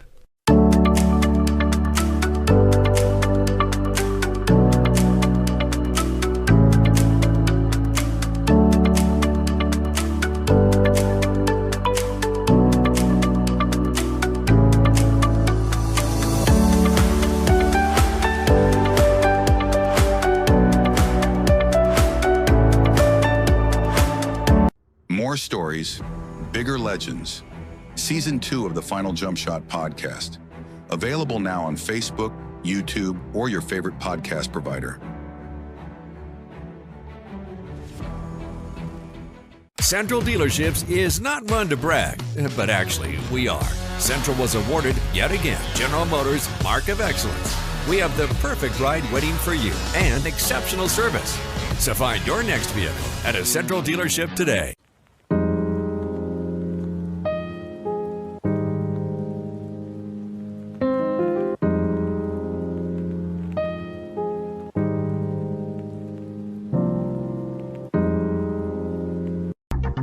Milligan Heating and AC works to serve the Northeast Arkansas community in meeting all of your HVAC needs.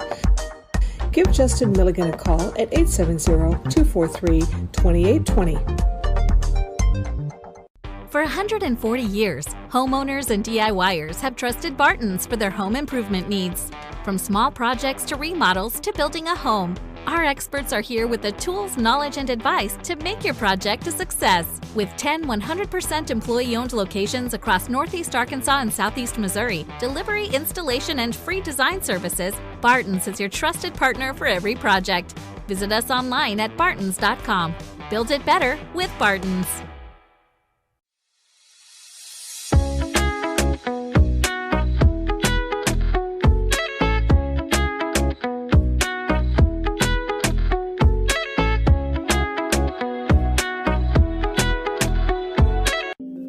Lakeside Health and Rehab has one goal, and that's to provide effective patient care services to your loved ones. We are a group of healthcare professionals specializing in providing required rehabilitation and healthcare services to your loved ones. Lakeside Health and Rehab. Honett Co-op Incorporated proudly partners with Tailgate Time. Tailgate Time is here to support our local farming community. You can give them a call at 870-680-0222. Monette Co-op is a proud supporter of the BIC Mustangs. Southland Gin is located on Highway 135 in Lake City, Arkansas. They are proud of the reigning state champion Riverside Rebel baseball and softball teams. Southland Gin wishes all Rebel student athletes success this season. Bowman Brothers Incorporated is a family-owned and operated business that served Lake City and Northeast Arkansas for over 50 years. We currently operate a retail hardware store, also selling guns, construction company, real estate, rental property management, and many storages. Located in Lake City, Arkansas on Highway 18, Bowman Brothers proudly supports the Riverside Rebels. Out here, life moves different. Not slower because we're behind. Slower because we choose to soak it in. From post to posting, from stream to streaming. With Empower Broadband, we can FaceTime family across the country and get our work done so we can get back to what matters most. From game to gaming, from boots to booting up. Faster internet doesn't mean a faster life. It means more time to enjoy the slow one. Connect faster, live slower with Empower Broadband. From the first seed to a full harvest. From their first steps to their final day of school. From the everyday to the big adventure. From a great job to a greater calling. A true community bank is there through it all because every journey matters.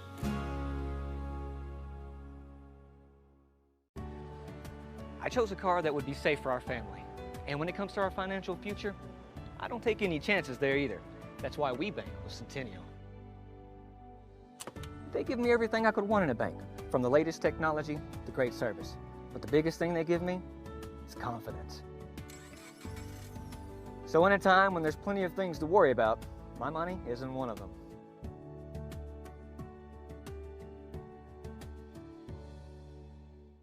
The Everett difference means we are committed to giving back to the communities we serve. When I think of Everett, I think of them more than just a car dealership. Everett's involvement in the community is phenomenal. I see it in the police and fire department. I see it in the Boys and Girls Club. Their heart is in this community. And I think Everett does a great job making sure they have a positive, lasting impact. We are grateful for the opportunity to serve. Discover the Everett difference for yourself. You've heard the saying, Northeast Arkansas, it ain't over till it's over. And it's just getting started. Glensay, Empower, NEA Sports, Temple Baptist Church, and KJNB are bringing the heat at the 2026 Northeast Arkansas Baseball and Softball Media Day, Wednesday, March 11th. High school teams from across the region will join us to give insight into how it's going so far and what we can expect this spring. This is where the stories start. This is where the season begins. Don't miss a moment. Watch it live March 11th on the KJNB Facebook page. I am Rachel Dunnigan Hickman, and I'm excited to be running for the school board, Position 2 in the Buffalo Island Central School District. My husband Brett and I are raising 4 students who are currently enrolled in the district. I'm also a proud graduate of this school system and a longtime supporter. I work right here in our community, and I care deeply about keeping our district strong by supporting great teachers and staff, keeping students safe, and making sure every child has the opportunity to succeed. I'd be honored to earn your support and your vote. Thank you. We are back in Imboden, Arkansas. Doc, that was a heck of a game here at Sloan Hendrix.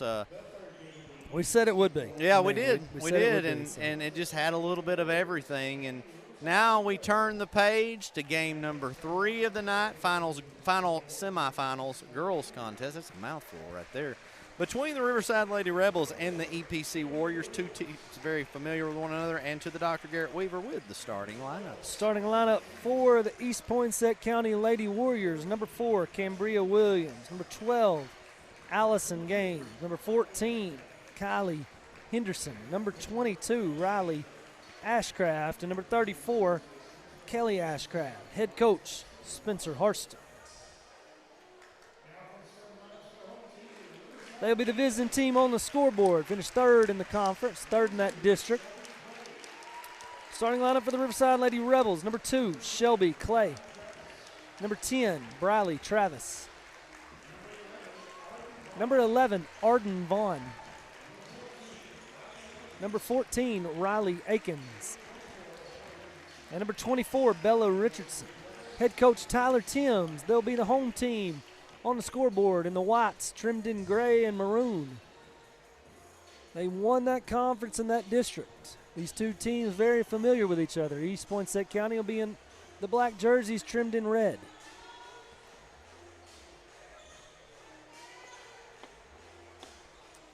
And it is an Arden Vaughn versus Kelly Ashcraft tip-off, and Bella Richardson comes away with it. Doc?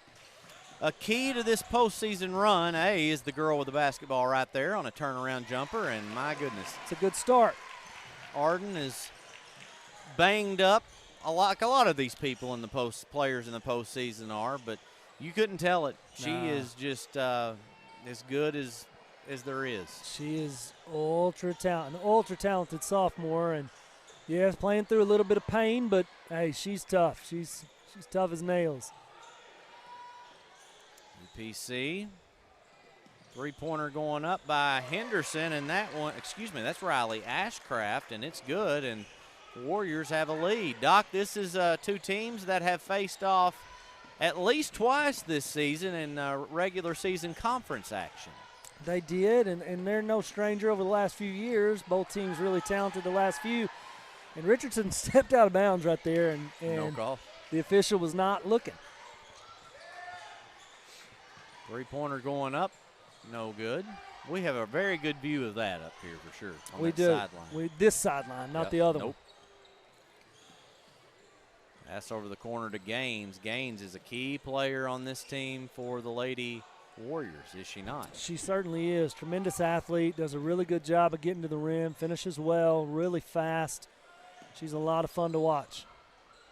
3-pointer from way out is no good. Rebound by Akins. Akins going to push it on ahead.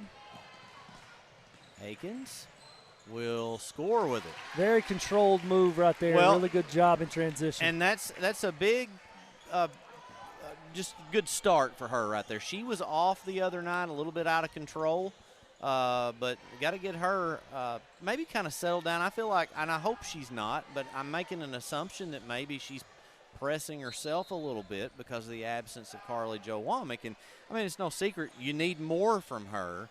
when you don't have a Womack in there. But don't, you know.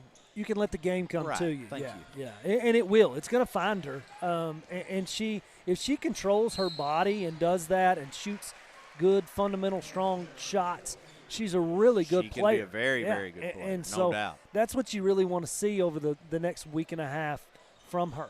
I've seen her.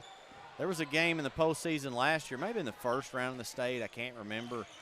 Maybe in the second round game. Both. I think she had 2 really good games. Yeah, she just kind of owned it for Riverside. 3-pointer way out. It's off, and it's tipped, and Shelby Clay. Hey, there's not going to be a player play harder than Shelby Clay, and she's going to find those loose ball rebounds like that. She's one of those you like to root for.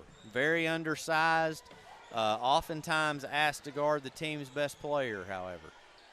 And she does it fearlessly. She'll draw the assignment of Gaines for the most part. In a zone right now, it looks like, though, for the Lady Rebels. Going to make EPC beat them from the outside, at least early. Now, and EPC can shoot it. Several girls on this team can shoot, as there's Williams. She's off on the mark, but they could really shoot the basketball. Bella Richardson handles the basketball, and she will be called for a travel. Doc, Bella is a big piece to this basketball club for Coach Tyler Timms, now thrust into a point guard position and into a starting role. And I think she's done a decent job of handling it. I think she has too. Just a sophomore, a lot of time still in front of her. Her daddy was a really great point guard. Played a lot of games with him, and he was tremendous. And I think he's probably telling her, hey, now's the time. You got to step up, sis. You got to be big, take care of the basketball. 3-pointer going up. It's no good, and it's going to be EPC coming away with a rebound. She's a very sweet girl. Yes, she very is. Friendly. I always polite to me. Must get it from her mom. She gets it from her mama. Yeah. Shot up and good, and 6'5" as EPC battling early in this one.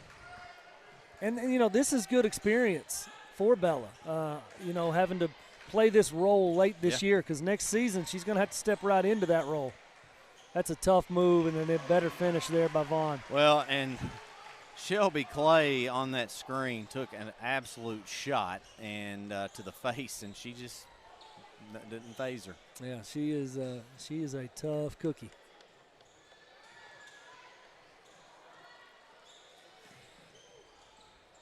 Good ball movement here by the Lady Warriors. Trapped over in the corner, though. They'll get it out. They'll go out, then inside, but Arden Vaughn intercepts, and she'll get it to Bella Richardson, pushing it on ahead. Look out. Saved, and here comes Gaines. Gaines looks to, nope, she'll pass it off. Good decision. Yeah, really good job there in transition of getting that layup. EPC hanging around. I know it's early, 5 minutes into this one, but 8-7 to score. Riverside got off to a little bit of a slow start in the first quarter the other night. And a lot of pressure by the Warriors, and they force a turnover. Turnovers have kind of been a problem here for the Lady Rebels. Got to have to take care of the basketball, got to value the basketball, attack the rim. Good shooters. They can get to the free throw line. They can hit some free throws. They just, you can't settle and throw the ball around and end up throwing it away. Mackie Morgan, Scout Priest check in for Riverside. Trapped over in the corner again. And that's out of bounds. That is off of Cambria Williams. It will be Riverside basketball. Brent Kane, Terry Bumpers, and once again, the third official I do not know the name of, but that is your officiating crew for the third basketball game. I'll start saying a referee to possibly be named later, because I don't know. I actually got the name last night, and I've already forgotten. And now we got a timeout taken by Coach Tyler Timms. He's aggravated just a little bit. Going to talk it over with his players. We'll be back here in a moment on the NEA Sports Network.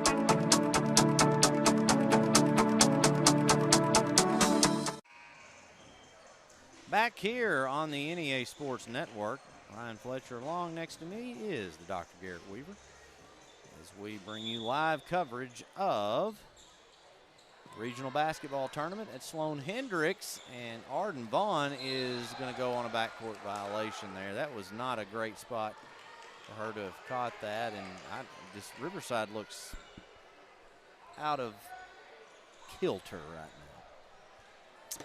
They do. They do. Just kind of a sluggish start all the way around so far. Really by both teams.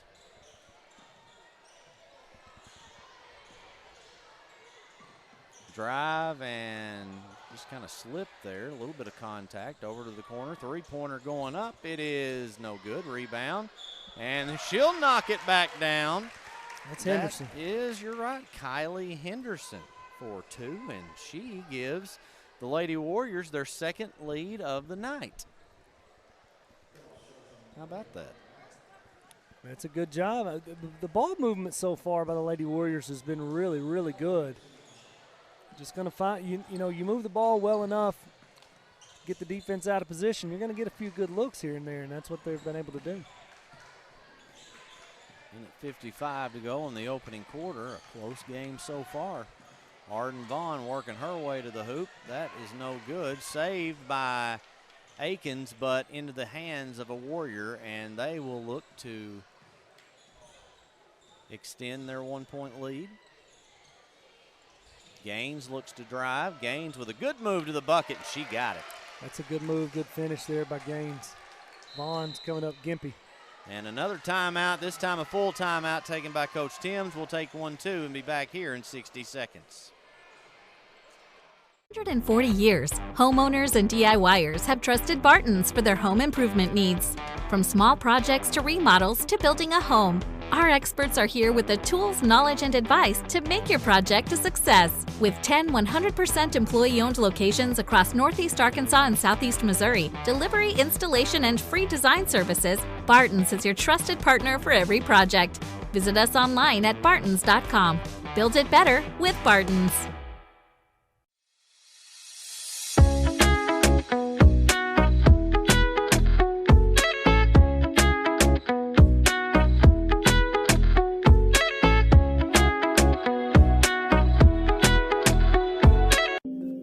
Lakeside Health and Rehab has one goal, and that's to provide effective patient care services to your loved ones. We are a group of healthcare professionals specializing in providing required rehabilitation and healthcare services to your loved ones. Lakeside Health and Rehab.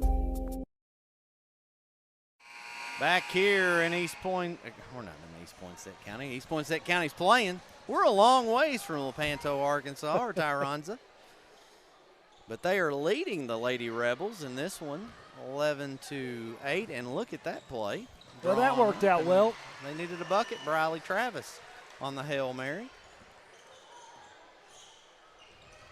And nearly picked off by Akins. Gaines over to the corner, going down low, and a good hustle effort by Clay. Three-pointer going up by Gaines. It is buried. PC shooting it really well right now. They've looked good so far. 14 here in the first quarter. Another long pass. That time was tipped, and there were 3 Warriors to get to it. They were waiting on that one a little more. Yep. Williams was begging for the ball down there on the low block. And now she's got it on the outside, but Riverside has had a chance to set up on defense. Might have got away with a walk there.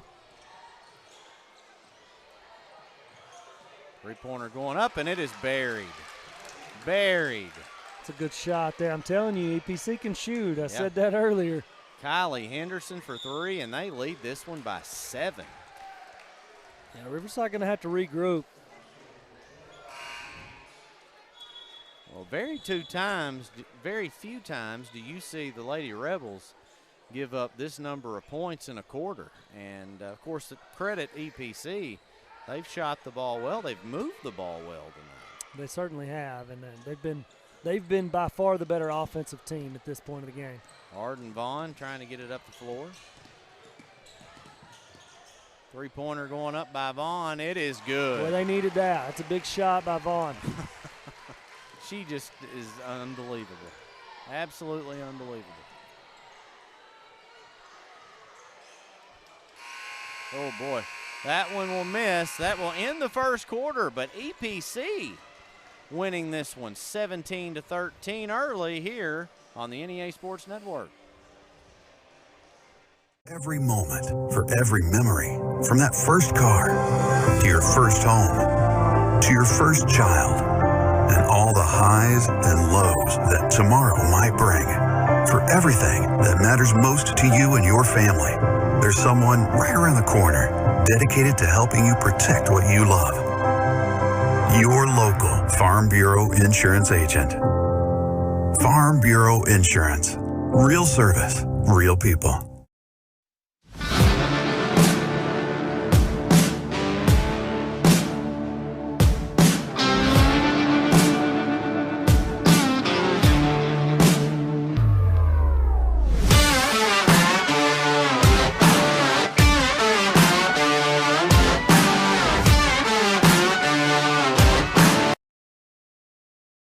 Here on the NEA Sports Network, it is EPC 17, Riverside 13.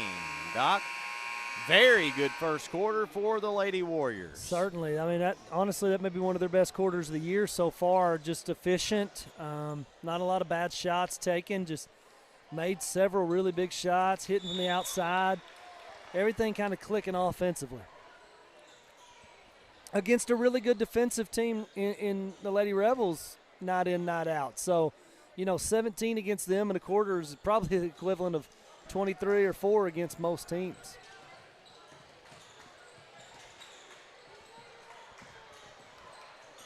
Loose ball, and Priest saves it. Priest now picks her dribble up. Maybe had a lane to the bucket there, and Riverside just keeps going backwards. I'm not sure. I'm just not sure. Yeah, that's a good. I would say. I don't know. It's a struggle right now. That's a good word.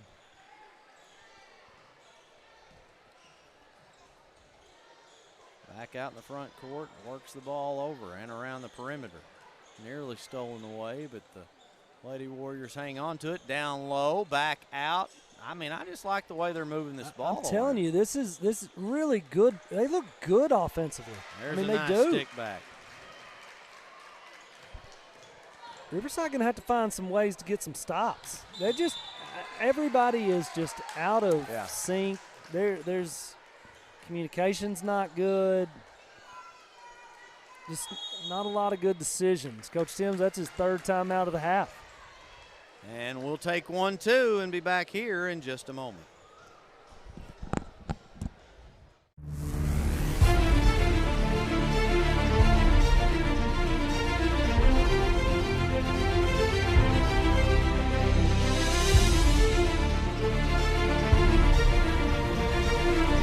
Sports fans, it's tax season. Located at 119 South Main in Leachville, Arkansas. Give CPA Kyle Thrasher a call at 870-5640. Flanagan Hickman, and I'm excited to be running for the school board, Position 2 in the Buffalo Island Central School District. My husband Brett and I are raising 4 students who are currently enrolled in the district. I'm also a proud graduate of the school system and a longtime supporter. I work right here in our community, and I care deeply about keeping our district strong by supporting great teachers and staff, keeping students safe, and making sure every child has the opportunity to succeed. I'd be honored to earn your support and your vote. Thank you.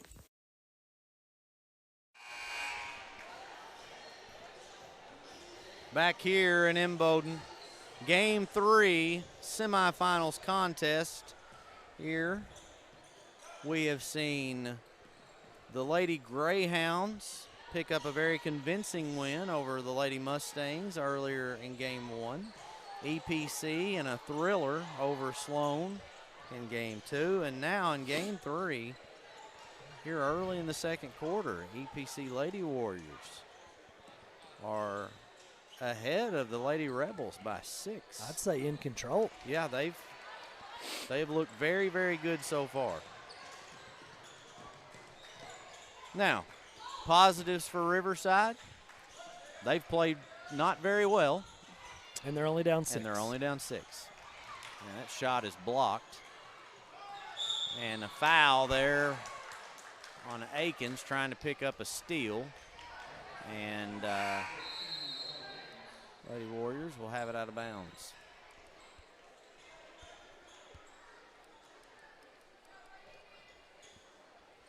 You got to find a way to score. You just struggle offensively, and EPC is not struggling offensively. So it's not a good combination.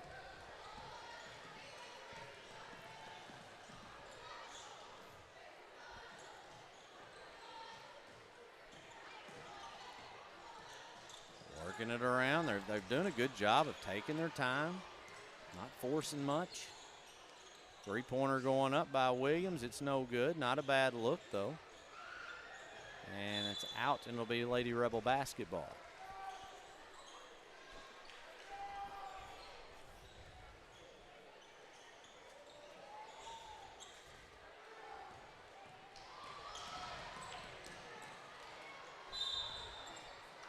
And a whistle. And a foul. It just feels... Well, it's very dead in There's here. There's no energy. None. And sometimes, Doc, we know that happens after one of those crazy basketball games. Of course, the Sloan Hendrix crowd was in full force, and after probably most of them being here for back-to-back games, it's past supper time. They wanted to go eat, so that cleared out. I don't necessarily know in numbers how well the fan base over in EPC has traveled, at least for this regional tournament. And the Riverside crowd just has not had much to get excited about so far. So it is very quiet in here.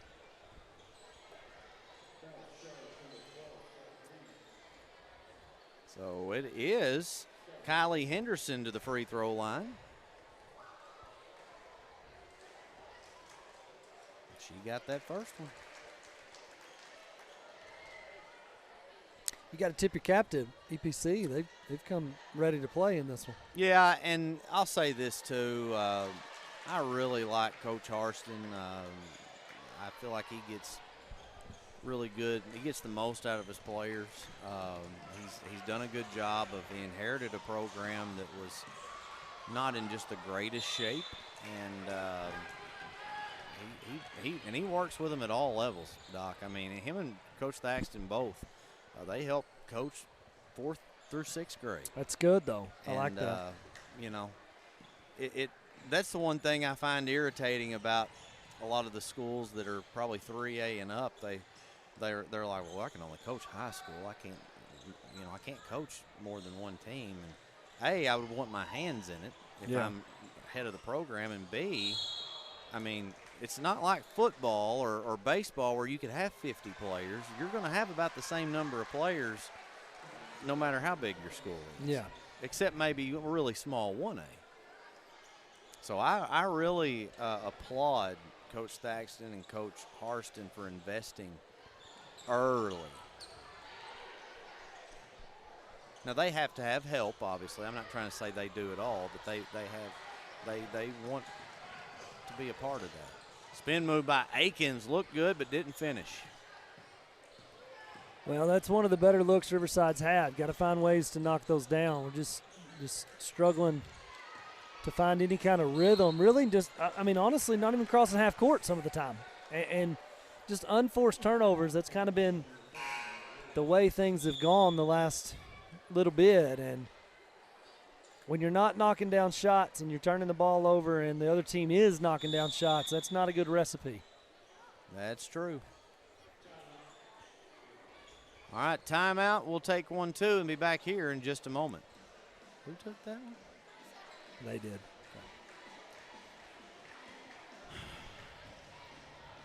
It's hard to get to the top.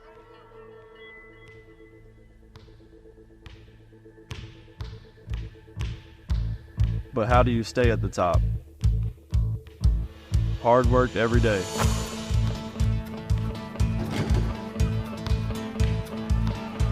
Central dealership has the same philosophy. I'm Austin Reeves, and I'm proud to be a part of the Central team.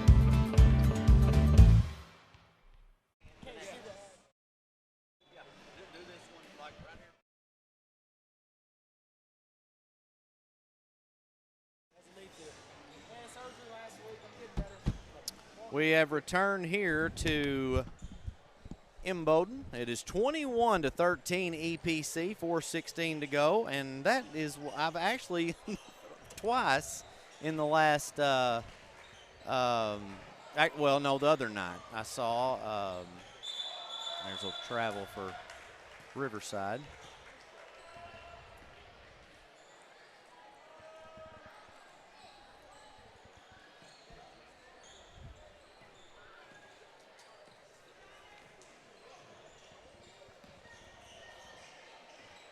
Jordan Watson will join us at halftime for an interview. Looking forward to that. Over the Tuckerman Bulldogs. Great kid. Very much so. He's always been great to us. I'm assuming he's a great kid. No, that's one of those things that me and you noticed that last season. Of course, then it was hard. It's a big-time three there. It kind of extends the lead. Goodness gracious. Even more from Riley Ashcraft. Yeah, it's big time. 11-point lead now for the Lady Warriors. And, I mean, you got to credit them on both ends, Doc. They're shooting the ball well. They're moving the ball well on offense, but they're playing good defense down here, too, forcing Riverside into about most of the time bad shots and getting an immediate rebound. Yeah, just unable to get anything going. One look, and that's been it, really, for the Lady Rebels every trip down the floor. Going to have to find some offense here the last 3 minutes of this half. Really, you don't have to go in with the lead, but you need to show some life to be able to kind of cut into this a little bit. I know Coach Timms is frustrated, understandably so. Well, I mean, he's going to have to, this team, and I say he can't play for him, but is going to have to just grind their way into a win here if they're going to. And this three shot back up by Briley Travis, and she'll go to the free throw line to shoot two. But they have, number one, Doc, the first quarter ended with a score of 17-13. We're at 2:48 to go, and they've not scored a bucket in the second quarter. Well, really, they've had very limited shots. I think they've only had 3 or 4 real looks at it to begin with. And so, if you're not able to generate even looks on the offensive end, you're not going to get buckets. And credit to EPC, though. They're doing a great job defensively and limiting Riverside to just one. There's a loose ball. Arden Vaughn is going to tie it up, and it'll be a jump ball. It's going to go in the direction of East Poinsett County. Obviously Riverside, and it's similar to the scenario with Bay playing last night against ICC without their best player, and Jacob Willard suffered what is believed to be either an MCL, ACL, some sort of tear in that knee area, which ends your season. And then Carly Jo Womack, I can feel comfortable in saying what that is because her mom posted it on Facebook, but a torn ACL, meniscus, and another something I'd never heard of before. I'm sure you know. And that's devastating for these teams. Carly Jo is – there's a three-pointer from the corner and much-needed shot in the arm by Briley Travis. Everybody knows Arden Vaughn's the best player in the conference. I also think it's pretty clear that Carly Jo was the leader and heart of this basketball team. They're shot up by Vaughn again, and it's good. And all of a sudden, Riverside has put together a 5-0 run in a span of about 40 seconds. And the point guard. Like, that's such a pivotal position. And so you're looking for somebody to lead. You're looking for a leader. You're looking for someone who can shoot like her. She just in all aspects of the game, and they're missing that right now. And it'd be one thing, Doc, if it happened in early January, at Christmas, heck, maybe even early February, but it came at just the worst time. Yeah, hard to get in any kind of rhythm after that. It's very fresh, if you will, and so – trying to make that adjustment here in the postseason and mentally prepare for the postseason, and the stresses of of each of these games as you go it's a challenge. And so just trying to – you got to fight through it. Now, there's some adversity with it. Now, one thing that needs to be said, credit to this team, credit to the coaching staff. They won the district tournament with her out, very next game, and they punched their ticket to the state tournament, and they haven't missed a state tournament since, I guess, before COVID. Maybe before that. I don't know. It's hard to keep. I mean, it's been a long time. A little bit of life here. Got a chance to cut it to 2. There's a foul. She's fouled hard, but went after the ball, and Riley Akins is going to go to the line, and all of a sudden, an 11-point lead down to 4, and Akins with a chance to make it a 2-point game. Well, we know what Riverside is capable of. They can find ways to grind out wins. It may not always look pretty, but with the way they play, the style they play, the tough defense typically that they play, like they always give themselves a chance. But you're gonna have to score. You're gonna have to find ways to put points on the board. And so when you get those easy shots, or you got to crash the glass and create second chance, third chance opportunities, and they've not done that tonight. So maybe it was a little bit of a wake-up call early to get punched in the mouth. 11-point deficit down to 3. You got to like that at this point if you're Coach Timms and the Lady Rebels. Look out. Oh, where's Shelby Clay? If there's anybody I'm not worried about getting hurt. She's not going to be phased. I'm telling you. She's going to hop right back up. I feel bad for the chair, not her. She's tough. She's tough. Yeah. That's called humor for those that are That's listening. a compliment to her. Is a compliment. It was just like my tag team compliment earlier to the real boys. I mean, I was all about them being tough and strong and all that. So we try to have a little humor in our broadcast every once in a while. Shot clock violation. I think people are way too offended far too often. Well, don't get me on that subject. Just in general, We got off on some in that first night. We probably don't need to go that direction again. I wasn't here for that. Yeah. Well, it was. I mean, every game, 3 of the games were near mercy rules, so it got tough there for a little while. That's a big shot there by Vaughn. Cuts it to 1, and just like that, what I said you'd hope to cut into the lead, might have a chance with the takeaway here. You have a chance to go into the half, and you're going to get a chance. So 10-0 run, to be exact, and you're right. They got a chance to take the lead, and credit Riverside. Now, listen, Riverside is this, too. They are a second-half team. It doesn't matter who they play. Oftentimes that first half is ugly, and they find ways a lot of times in that second half to pull away and give themselves a chance to win. So there's still a lot of game left in this one. Down to 10 seconds now. EPC needs to hurry. Down to 7. Williams with the basketball. Williams will try to get the shot off. She does. It is off. And Gaines is going to fire one up to close it out, and it somehow didn't go in. And Arden Vaughn falls hard. And she's back up. She's okay, it looks like. And we will go to the halftime break. We're going to take a quick commercial break, actually. And when we return here in a couple minutes, we're going to have Jordan Watson on from Tuckerman. So stay with us. We'll be back here in just a moment. Is built on the decisions you make now. From how you finance your inputs, choose the best seed variety for each field, or how much crop nutrition to apply. The right partner helps make decisions that click. Nutrient Ag Solutions. One partner, all in.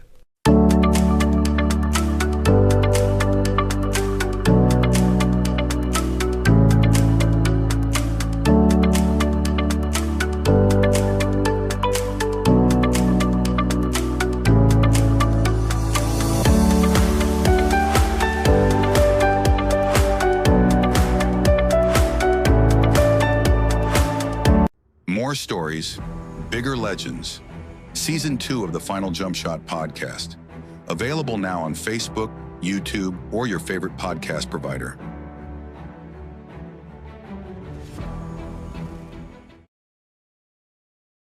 I'm ready. I'm good. I'm decent at this stuff. Back here on the NEA Sports Network with Jordan Watson for the Tuckerman Bulldogs.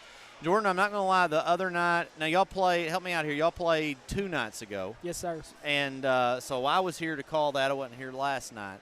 And I saw you sitting down about halfway down in the stands, and I was like, I really want to get him up for an interview, but I didn't want to ask you to walk all the way up the yeah, stairs. I was on crutches at that point. Yeah. So talk to me. Suffered ACL. ACL and partial meniscus removal. Okay. It was unrepairable. Yeah, I read that. I actually have learned, because of you, I've learned a lot more about a meniscus injury because I've heard of it many times. One of my favorite baseball players in the world was Ken Griffey Jr., and he had a meniscus tear. It took him out most of the year, but they repaired it. So when I read that yours couldn't be repaired, I asked the guy that sits next with me and does this. He's in sports medicine.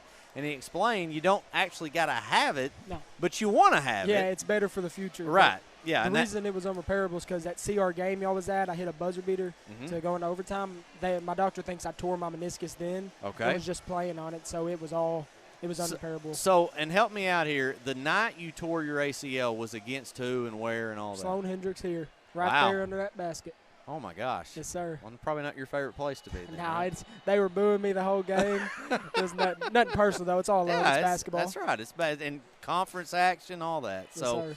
All right. So, we got that. I know you had your surgery last week. Last Wednesday, sir. Okay. And how are you doing right now? Well, since they just removed the meniscus, my recovery is a lot smoother. I was going to be non-weight bearing for 4 to 6 weeks. Yeah. And as you can see, I'm hobbling around today. You are? Yeah. So it's – first couple of days were bad, but it wasn't nothing I couldn't handle. I'm back. And you've already started like a rehab process. Yes, sir. I've done physical therapy 3 times a week since the day of. How was that? Like last time I went, it was pretty rough. I mean, I had to make them quit halfway through and ice my knee. But it's just my pain tolerance. All right. So, all right. I'm going to move past that. Let's talk about the team for just a minute. Yes, sir. As I watched y'all play and called your game the other night, I mean, it's almost like you're an additional assistant coach to Coach Longino. I watched you talking to the guys. I saw this motion. Can't see it on camera right now, but trying to settle some guys down at points. Talk to me about that role that you're in right now. Well, on the court, I was a leader, and I would be the same way if I was still on the court, so I have to carry that over. Just because my injury doesn't mean I won't be the man I was to the team before. And my coach really respects my ball. Well, I'm ball IQ. Ball IQ, that sounds better. Yep. And he comes to me whenever he thinks of something that might work or might not. And then my guys, Christian Ashley, he gets a little worked up. Heck of an athlete. He is. I mean, too athletic for his own good. And I have to calm him down sometimes. But as soon as I calm him down, he's back at it. So one thing that we talked about in that broadcast the other night was Christian looks so much more composed and in control than he maybe was at this point last year. Yes, sir. And he's really grown and developed and matured as a basketball player, yes, for sir. sure. All right, y'all played BIC. BIC was coming off a district tournament championship. Huge win. I figure, and that's what people get when you try to predict who's going to win what, and you're probably thinking, oh, we're probably going to face EPC again. And then you get BIC, who's still a good team, and you guys came out and played a really, really good basketball. Yes, sir. Zeke Church came out hot. Yeah, he did. He lit up the first half, and he got in foul trouble, and Christian Ashley stepped up. Yeah. And he helped us to the end, and our guys fought hard, played good defense, and knew the assignment and got it done. There was one point. So Zeke came out hot, and then towards the very, very maybe last 2 minutes, he got about 3, maybe even 4 offensive boards and stickbacks, or got fouled and went to the line, made his free throws.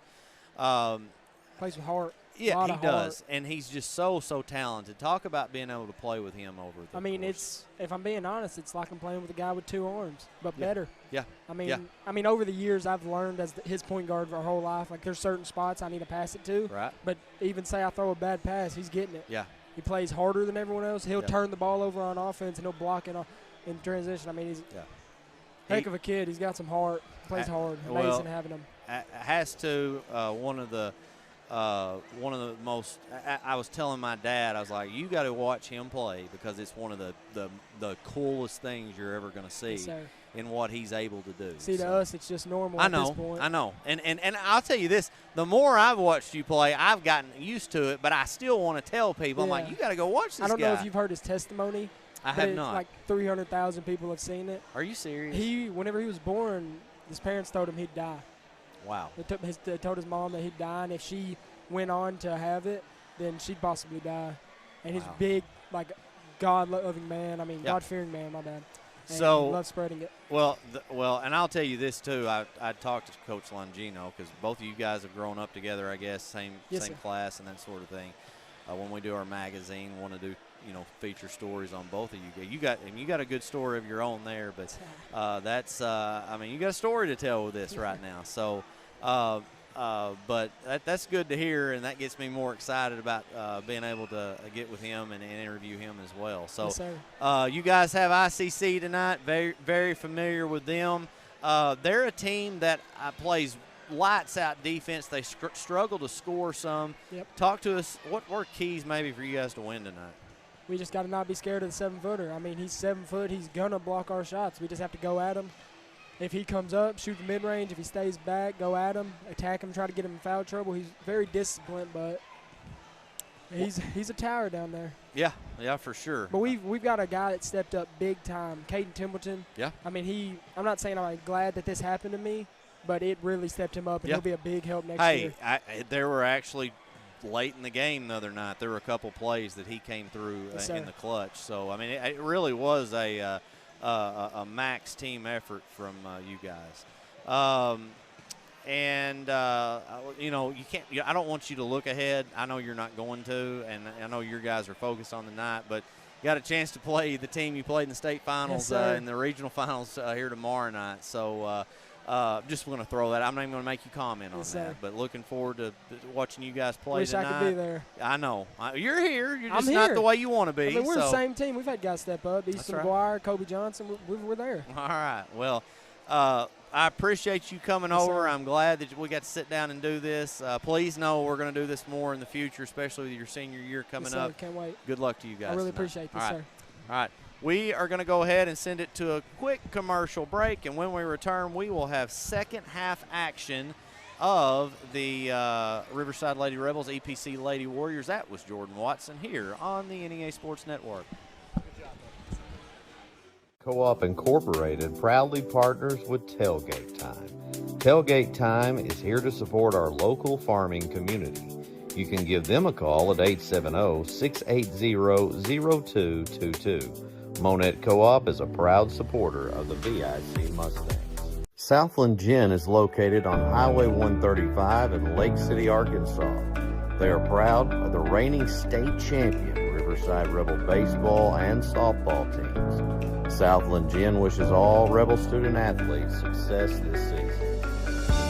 Bowman Brothers Incorporated is a family-owned and operated business that served Lake City and Northeast Arkansas for over 50 years. We currently operate a retail hardware store, also selling guns, construction company, real estate, rental property management, and many storages.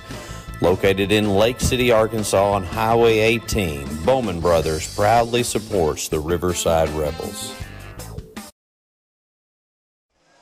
All right, we are back here in Imboden, Arkansas, and it is the EPC Lady Warriors leading this game 24-23. Now, Doc, EPC had built a 24-13 lead, and Riverside closed that last few minutes out on a 10-0 run. Finally, they showed a little life right there, which is good, which is, we knew was going to happen at some point, but, kind of like last game, the first few minutes of this third quarter could really decide a lot of things. How does Riverside come out of the gates? How does EPC, respond? They hadn't scored in a minute. Got to find ways. Both teams got to find ways to score. Yeah, that's been a bit of a, a 17-13 first quarter, points put up, and then not so many there in the second. It's basketball is it's just can be an odd game sometimes. It's a rare miss there on the layup. little bit of contact potentially, but Clay with a hustle play there gets the ball in the short corner. He's able to knock that down, gives Riverside the lead. So been quite some time. I think Riverside had a 2-0 lead early. Then EPC has kind of kept the lead the majority of the time, and they're going to take it right back there. A little left-handed finish. We do apologize. We had obviously the halftime interview, and we're struggling to figure out why in the world this will not go away. We've got our director working hard on it right now. Three's going to draw the back of the iron, and Lady Warriors with the rebound. That one saved, and Ashcraft's going to toss it back out. Drive by Gaines, kicked out, over to the corner, three-pointer going up. It's in and out, and a good job by Priest to block out there. That's a really good job of drawing that contact, defender on her back there, and Lady Rebels going to get the possession.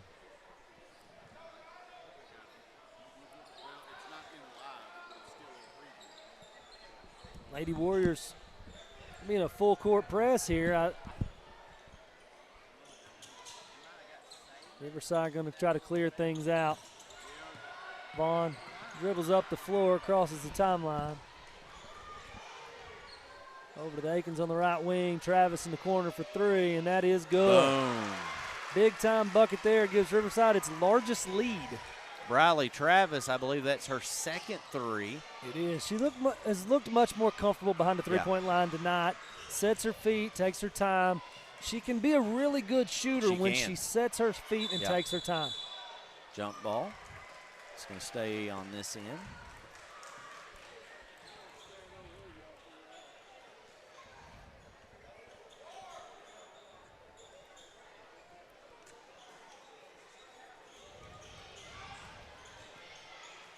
That's out of bounds.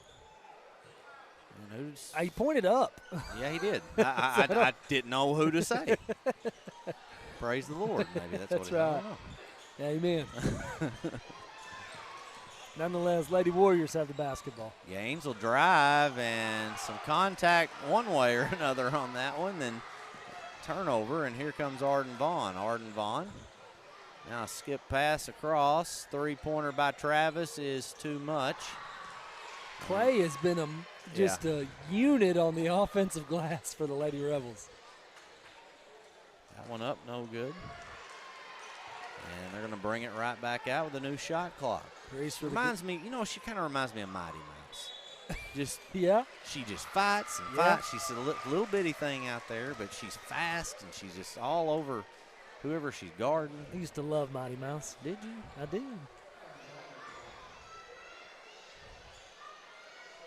Well, you were a little runt for a long time. For a little while, yeah.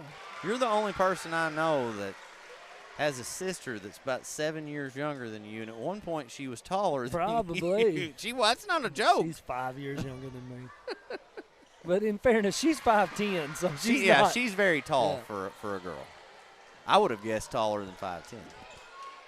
All right, Riverside now has just continued that run from the late in the second quarter, 17-2. Good hands, good job of evading the defender and finding Priest for the layup. That is a huge response since midway through the second quarter. Huge response by the Lady Rebels. The Rebel crowd is alive. I can tell you that. We'll take a commercial break and be back here in just a moment. Rachel Dunnigan Hickman, and I'm excited to be running for the school board, Position 2 in the Buffalo Island Central School District. My husband Brett and I are raising 4 students who are currently enrolled in the district. I'm also a proud graduate of this school system and a longtime supporter. I work right here in our community, and I care deeply about keeping our district strong by supporting great teachers and staff, keeping students safe, and making sure every child has the opportunity to succeed. I'd be honored to earn your support and your vote. Thank you.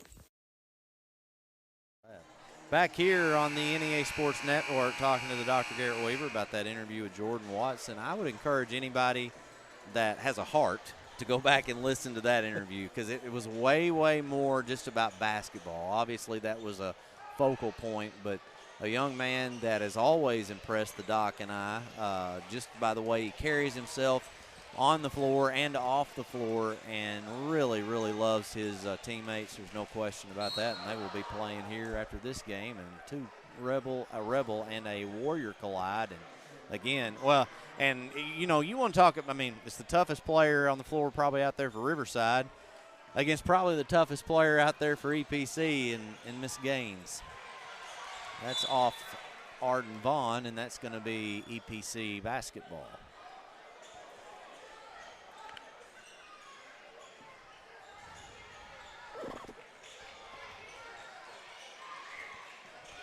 Doc? Yes? Did you know that I asked for a Coke Zero and you brought they me didn't a have Coke? one. I said that. Okay, You I just didn't couldn't hear me. Well, was that when I was doing the interview? Yes, and they didn't have a Coke Zero. I'll forgive you. Shot up, no good. Play with the board. 32-26. A 19-2 run. Akins up with it, no good, and it's out of bounds. And oh wow, I thought that was going to be EP, and the Lady Warriors are saying the same thing. That should be our basketball. And now they're giving her the basketball. Okay, so they got it correct. As long as they get the call right. Yeah, that's right. So now, Doc, EPC finds themselves in the situation Riverside was in the first part of this game, struggling to score. Yeah, and when you're going through droughts, you got to get to the rim. You got to try to manufacture points, get to the free throw line, whatever you need to do. But you got to try to get something going, stop the bleeding a little bit, and get some points on the board.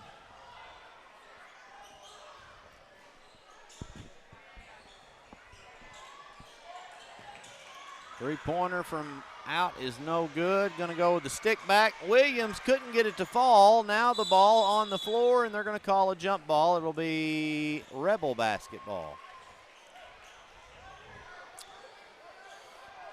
Got that halftime interview off the screen. I had faith that our director would take care of that for us, and he did. Never a doubt. Nope. Just needed a little bit of time to tinker with it, so. Got to get it across. They do. And they did just in the nick of time. Pull up and good. Good job there, Bradley Travis. Really gathering herself and going up strong. Up and down is the key. If you're floating and you're moving, sometimes that alters your shot. She didn't do that there. Bradley Travis has been a difference in this basketball game here for Riverside. And there is a nice drive to the hole. Gaines will make it, and she is headed for the three-point play.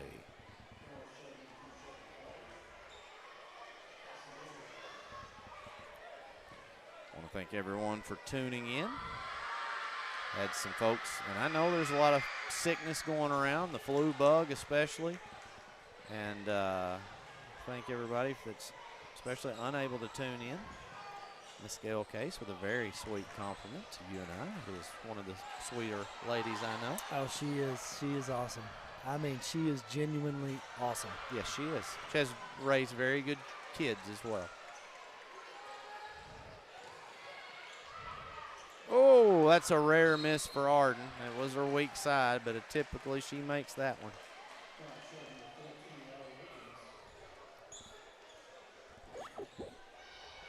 EPC will have the basketball.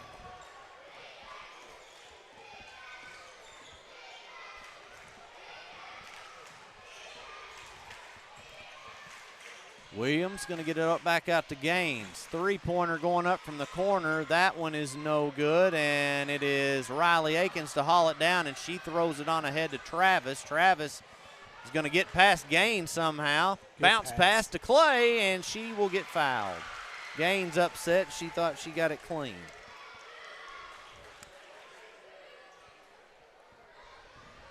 Riley had a good move right there. Well, she did two good things, a good pass, but when she got trapped in the corner, she made a move back towards the trap and blew around the far side over there.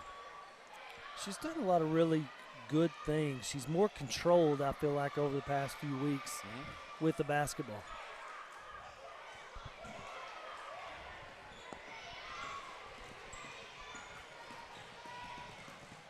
going to sail off the fingertips of Kelly Ashcraft, and it'll be Rebel basketball. Bella Richardson checks in to give Shelby Clay probably a much-needed breather. Akins will get it in. Arden Vaughn, she can just do it all. Three-pointer going up. It is buried by Bella Richardson. It's a big shot there, pushes it to a 9-point lead. Bella Richardson, over the course of this postseason, doesn't shoot it often, but when she does, it goes in. Yeah, she's selective with her shots. Yeah. She really is. She doesn't take a lot of bad looks, and she's able to knock down a lot of those shots in rhythm. Been impressed. Sanaya Shepard now to the free throw line. They pounded it inside to her. She draws contact. First free throw up. It's no good.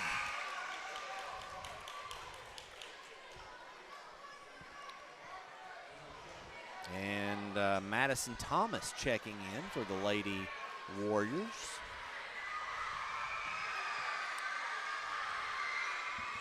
Next one is good. Somebody's got to go get the basketball and take it out. EPC continues to press.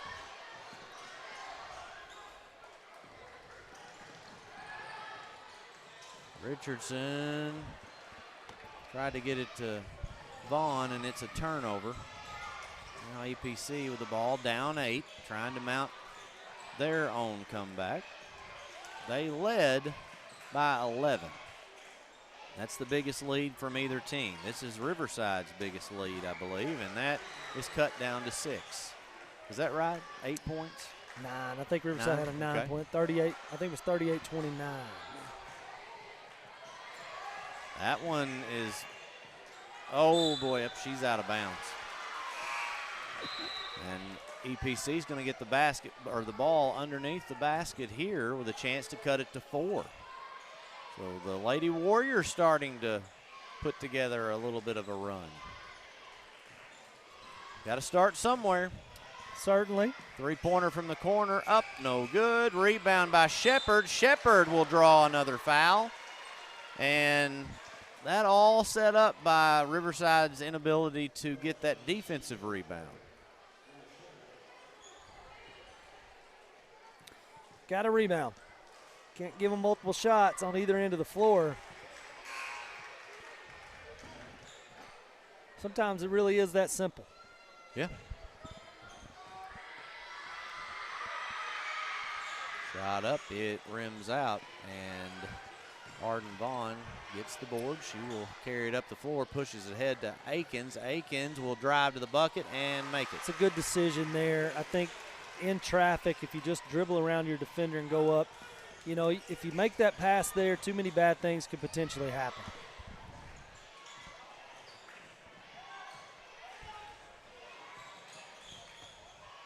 About a 14, 15-second differential between the game clock and shot clock. Drive by Williams, and it's good.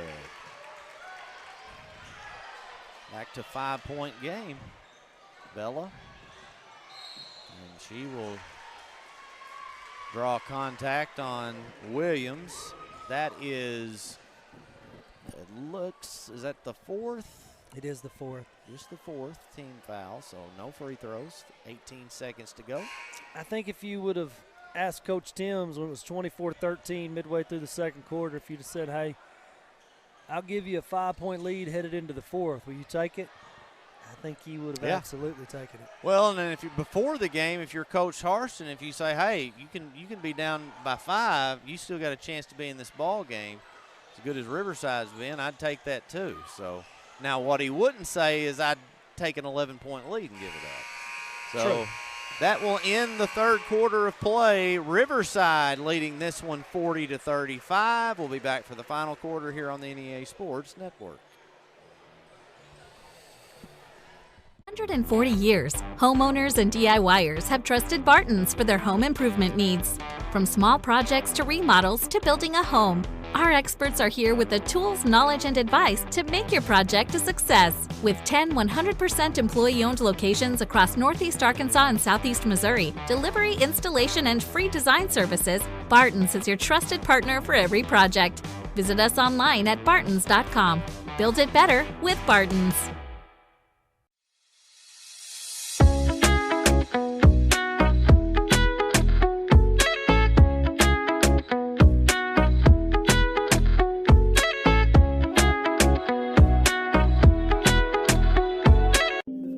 Lakeside Health and Rehab has one goal, and that's to provide effective patient care services to your loved ones. We are a group of healthcare professionals specializing in providing required rehabilitation and healthcare services to your loved ones. Lakeside Health and Rehab. On the NEA Sports Network, sharing an interesting story with Dr. Garrett Weaver off the air, and might have left him speechless. That's hard to do, but yeah. So a 5-point Rebel lead as we head into the fourth quarter. Riverside trailed this one by 11 at one point. They have come back, taken the lead. They have actually also led by as much as 9, and the Warriors have managed to climb back a little bit closer. And there is a timeout for Coach Harston, and we will stay right here, or we're going to stay right here. It's a 30-second timeout. 7:43 to go here in this one, and still got one more game to go, Doc. That will be the ICC Cougars and the Tuckerman Bulldogs in the 8:30 nightcap. Could be a good ball game. Yeah, I mean, those two teams not unfamiliar with each other. Played a couple times this year, so I look for that to be a battle. Not sure how those two, I'll read into that a little bit between games, but sure how those two have, regular season done against each other. But I expect it to be a battle here in the regional semifinal. I would agree. Of course, Sloan ICC has the big 7-footer who disrupts a lot of teams' offensive game, takes away that drive. And that's one thing Jordan Watson, who joined us at halftime, talked about. He said, we're going to get our shot blocked sometime. It's just part of it. But you got to deal with it. Yeah, you deal with it. You pull up. You make your shots in your pull-up jumpers and that sort of game. You got to hit those. You got to be on in your mid-range game. And three-pointer from the corner is good, and it is a 2-point basketball game. It's a big shot there by Ashcraft. She's hit several of those tonight. Long way from over in this one. 7.5 to go, 2-point game. Hand off to Akins. Good move. That's a great move. Yeah, that's really nifty footwork there. Evades the defender off the glass for 2. She can do that so well. Mm-hmm. Very much so.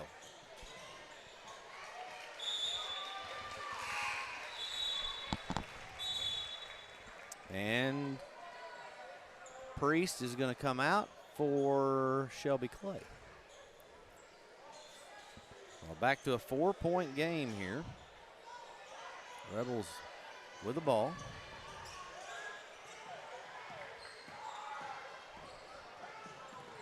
Pull up jumper, no good. Shelby Clay tips it and allows Vaughn to get it and stick it back in. She's not missing 2 in a row from that distance, I can tell you.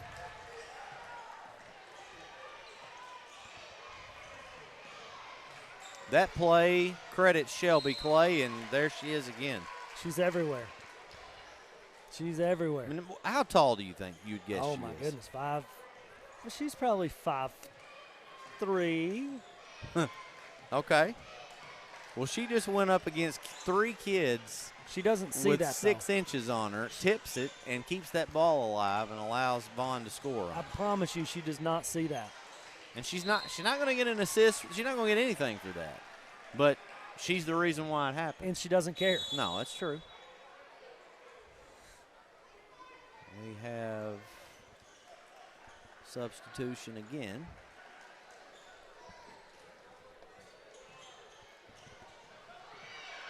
Gaines trying to get around Clay. Pass over to the corner. Three-pointer going up. It's no good. And here the Rebels. Nope. Riley Akins had to come get the ball.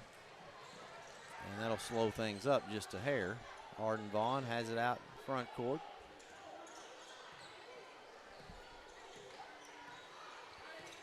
I want to thank Sloan Hendrix for being very, very hospitable to us. Bray Brooks and his media group has been top-notch here to allow others to come in. He's been a busy guy as well. Superintendent here, Clifford Rorix, has checked on us multiple times, and I can't say enough about what this school district has done so far for this tournament. Tremendous job. And there's a lot that goes into hosting a very successful regional. That basket is good. It's a big bucket there by Akins, pushes it back to an 8-point game. She's played really well here in this second half.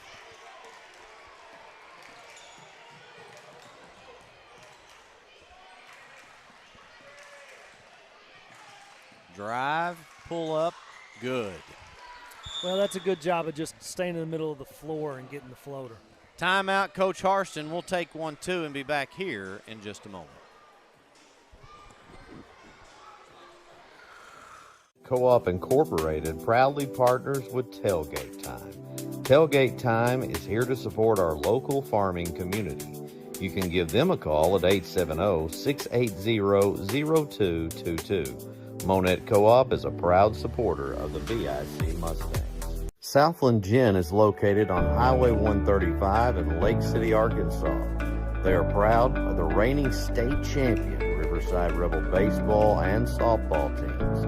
Southland Gin wishes all Rebel student athletes success this season. Bowman Brothers Incorporated is a family-owned and operated business that served Lake City and Northeast Arkansas for over 50 years. We currently operate a retail hardware store, also selling guns, construction company, real estate, rental property management, and many storages. Located in Lake City, Arkansas on Highway 18, Bowman Brothers proudly supports the Riverside Rebels. Back here live on the NEA Sports Network. Game 3, one more to go after this one of the semifinals night of the 2A-2 regional basketball tournament. Riverside leading this one 46-40, 5:19 to go in the fourth. Yeah, EPC hanging in this one, though. Riverside has taken the lead, led a lot of this second half, but EPC battling, staying within striking distance. Three-pointer from way out is no good. And here comes Gaines. Back out, three-pointer up for EPC, and it's buried, and Riley Ashcraft has hit more than one of those tonight from beyond the arc. She's on a heater. She's hit a couple of those here the last minute or two. Bella Richardson saves that ball and keeps this possession alive. Arden Vaughn goes up, and she's just hard to stop. Like a nosebleed. It's hard to stop, especially when she gets it right there from about 5 feet. She's a nice little jumper. Well, I mean, she's typically almost going to always be one of the tallest players on the floor.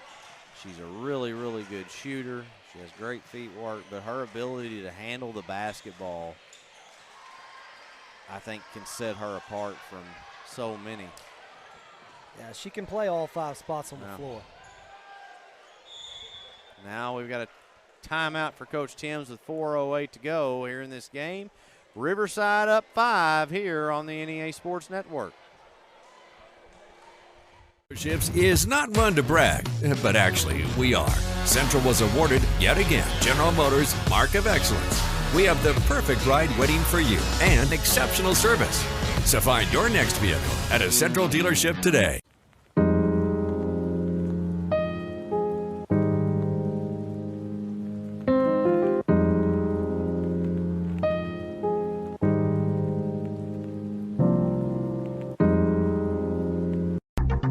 Milligan Heating and AC works to serve the Northeast Arkansas community in meeting all of your HVAC needs. Give Justin Milligan a call at 870-243-2820. Back here in Imboden, Arkansas, 2A-2 regional basketball tournament, and the semifinal game is coming close to an end. 4 minutes, 8 seconds remaining, and the Lady Rebels up 5. They are looking to get back to the regional tournament championship. Now, Doc, help me out here. Last year, the Lady Rebels in the regional tournament played, was it ICC? In the finals, yes. Lost to ICC in the finals. And ICC marched on to win the state championship. They certainly did. And I feel very confident in saying, and it doesn't always happen, but I felt like they were the best girls team in the state last year. They were really, really good. David Harmon, been doing it a long time and got him a state championship. They were really good.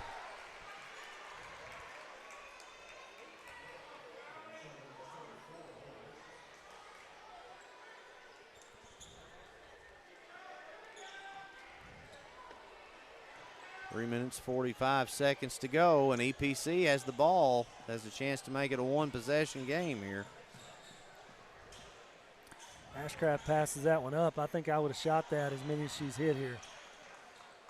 And they're going to get it. Oh, no, a battle for the ball, and somehow Riverside comes away. That's a good job of just staying with that. Yeah. Riley Akins not giving up on the play. Arden kicks it to the corner. Three-pointer going up by Akins is short. It's going to be rebounded by Vaughn, however.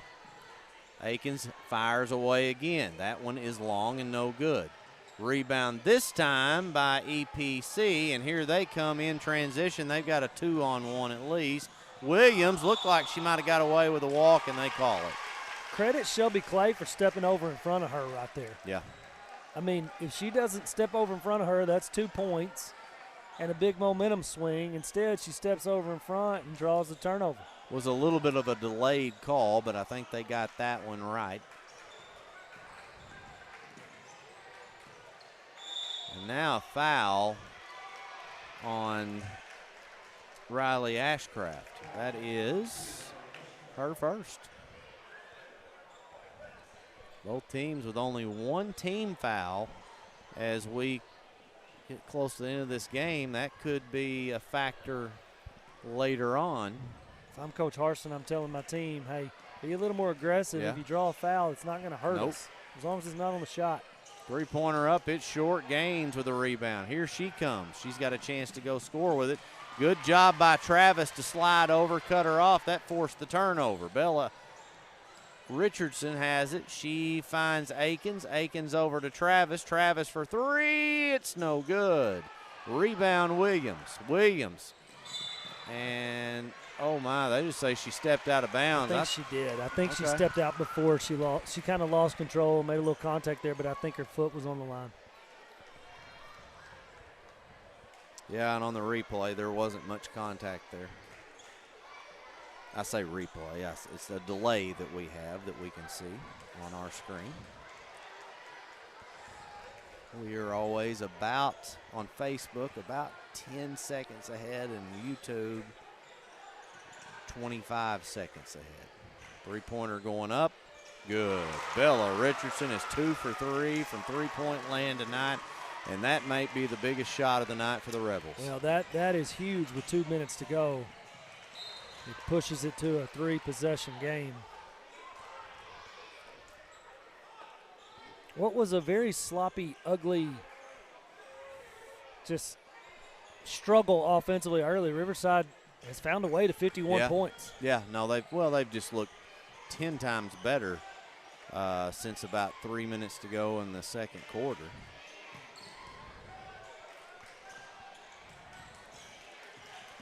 Drive by Gaines, pulls up. She will bank it in for 2, and it's back to a 6-point game, 1:40.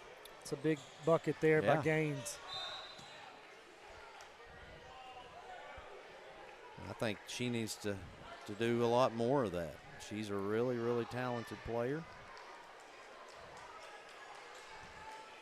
She certainly is. That is a great pass. That couldn't have been any better. No. Honestly, that's as good a pass as you. put it on the money. That's like a quarterback to a It receiver. is. Just led her perfectly, and Vaughn's going to dribble one time and shoot a layup. You know what it reminded me of? Go ahead. Finals, NEA tournament. It was Bay. Riverside and Bay, and Mallory Hartley to Sarah Blackman. With less than a second on the clock. Yes, I mean, that's Length the of only floor. play possible. That may be one of the craziest plays I've ever seen. It is. It really is. It was unbelievable. And Riverside was undefeated at that point in time when that happened. Yeah. It was crazy. For the NEA tournament championship, too. Yeah. All right, we've got a timeout, and we're going to send it to a break here on the NEA Sports Network. Is built on the decisions you make now. From how you finance your inputs, choose the best seed variety for each field, or how much crop nutrition to apply. The right partner helps make decisions that click. Nutrient Ag Solutions. One partner, all in.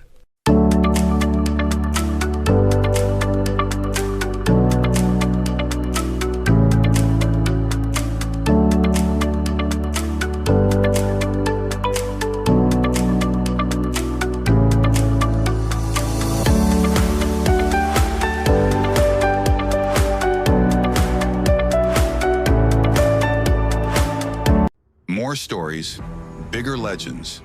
Season 2 of the Final Jump Shot podcast. Available now on Facebook, YouTube, or your favorite podcast provider.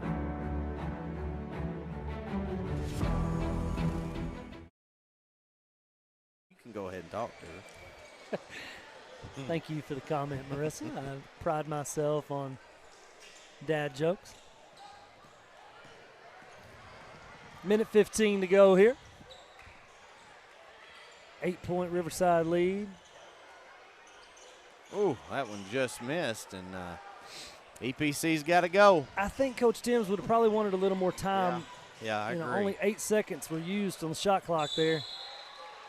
Doesn't hurt them, but, at this point, less than a minute to go, you could waste 35 seconds unless they choose to foul, and they got to foul 4 times. So try to stay away from the defender and use as much clock as you can before the fouls.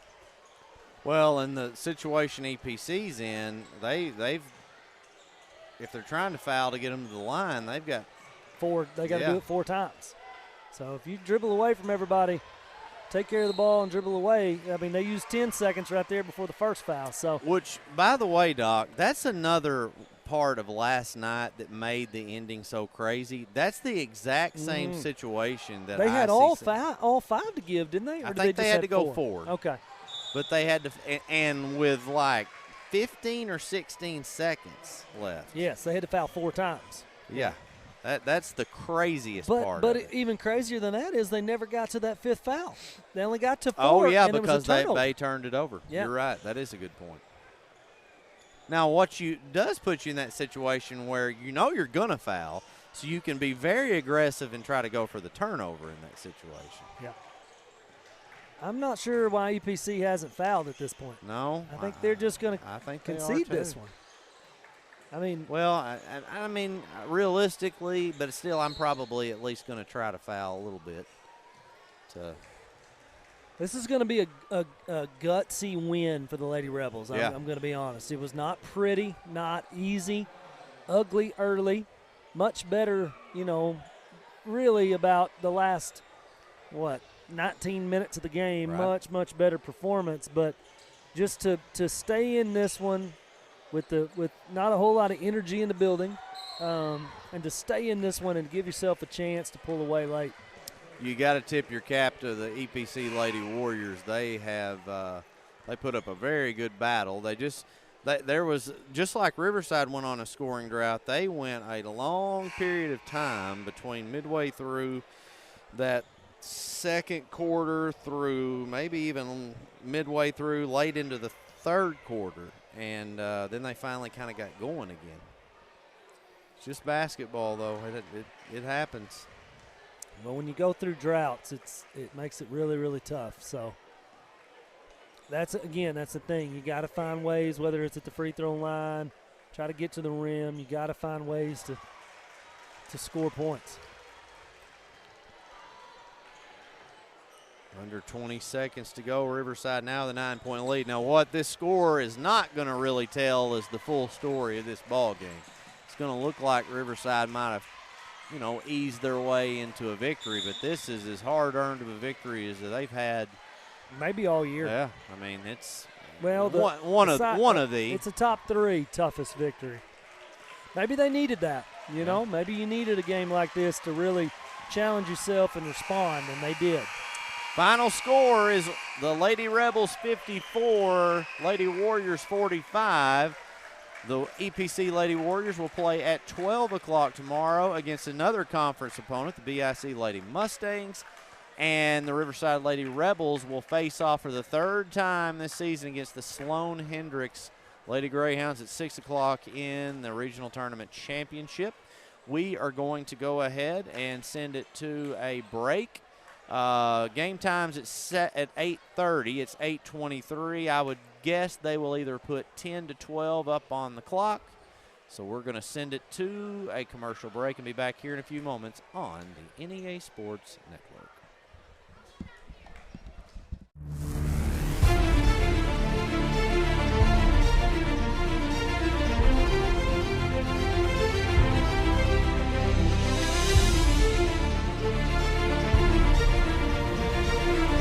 Sports fans, it's tax season. Located at 119 South Main in Leachville, Arkansas. Give CPA Kyle Thrasher a call at 870-539-2640.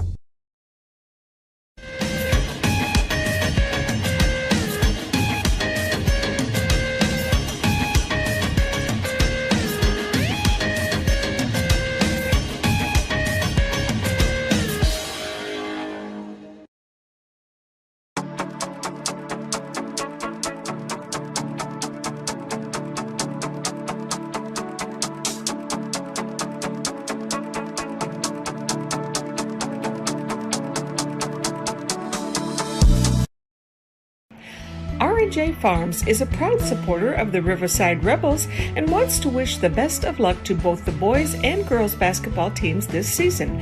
Go Rebels!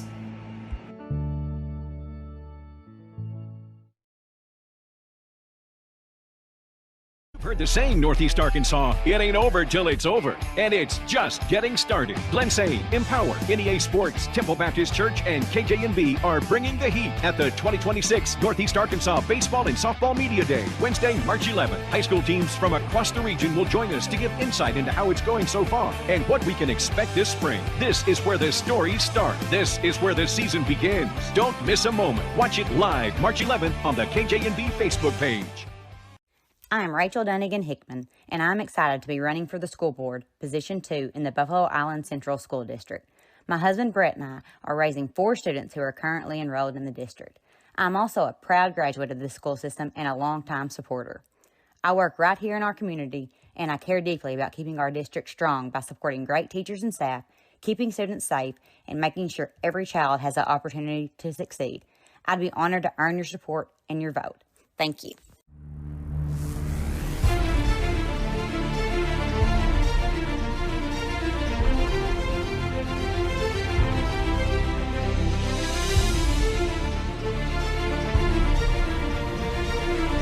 Sports fans, it's tax season. Located at 119 South Main in Leachville, Arkansas. Give CPA Kyle Thrasher a call at 870-539-2640.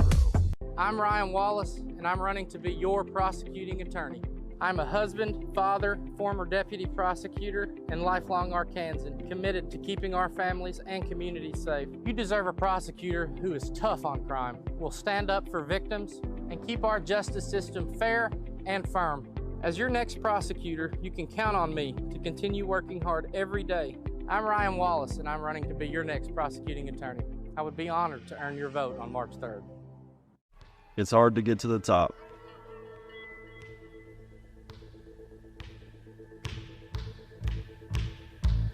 But how do you stay at the top? Hard work every day.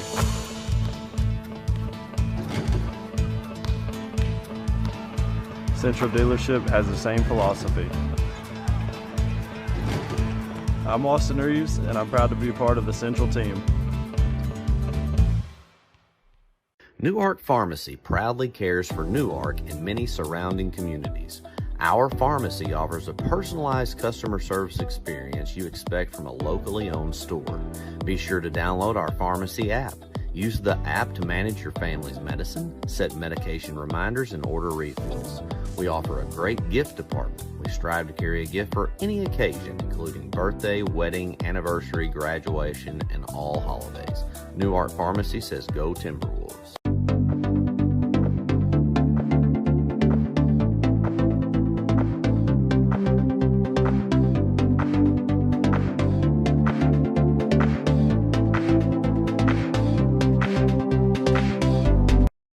Every moment, for every memory, from that first car, to your first home, to your first child, and all the highs and lows that tomorrow might bring.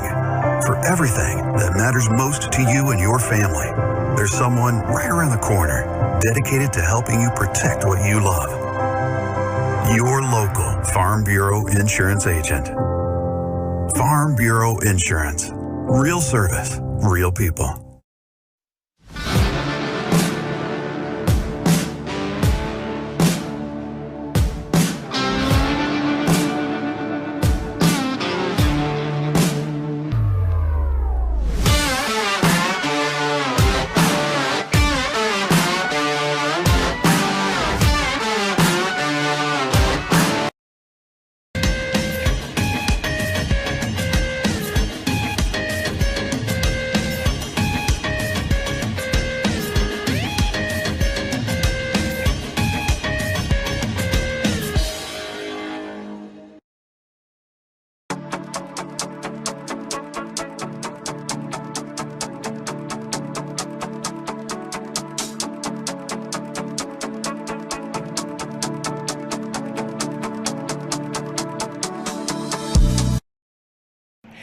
R&J Farms is a proud supporter of the Riverside Rebels and wants to wish the best of luck to both the boys and girls basketball teams this season.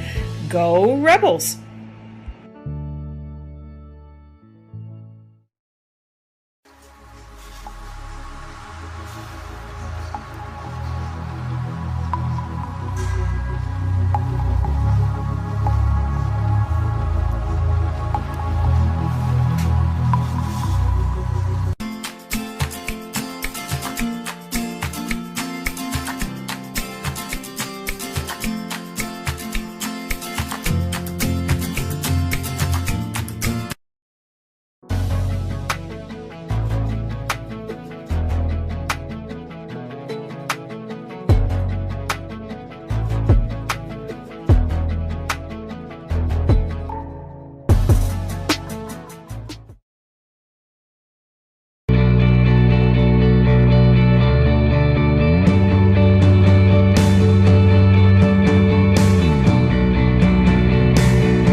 This season is built on the decisions you make now. From how you finance your inputs, choose the best seed variety for each field, or how much crop nutrition to apply. The right partner helps make decisions that click. Nutrient Ag Solutions. One partner, all in.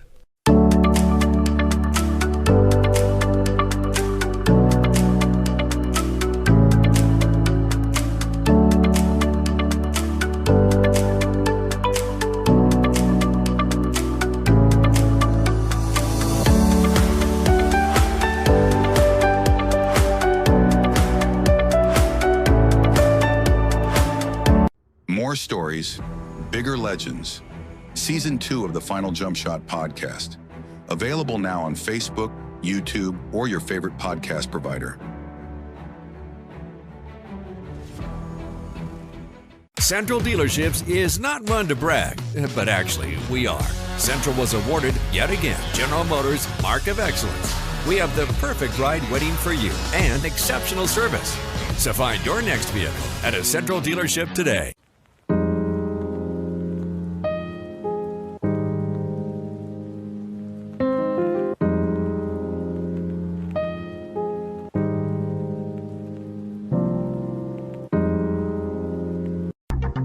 Milligan Heating and AC works to serve the Northeast Arkansas community in meeting all of your HVAC needs.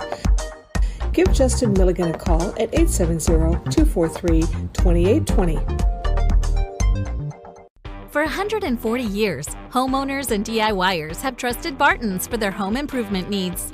From small projects to remodels to building a home, our experts are here with the tools, knowledge, and advice to make your project a success. With 10 100% employee-owned locations across Northeast Arkansas and Southeast Missouri, delivery, installation, and free design services, Barton's is your trusted partner for every project.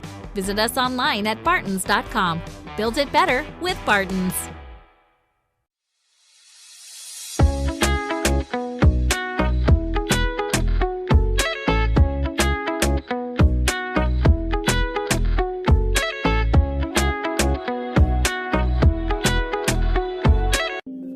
Lakeside Health and Rehab has one goal, and that's to provide effective patient care services to your loved ones. We are a group of healthcare professionals specializing in providing required rehabilitation and healthcare services to your loved ones. Lakeside Health and Rehab.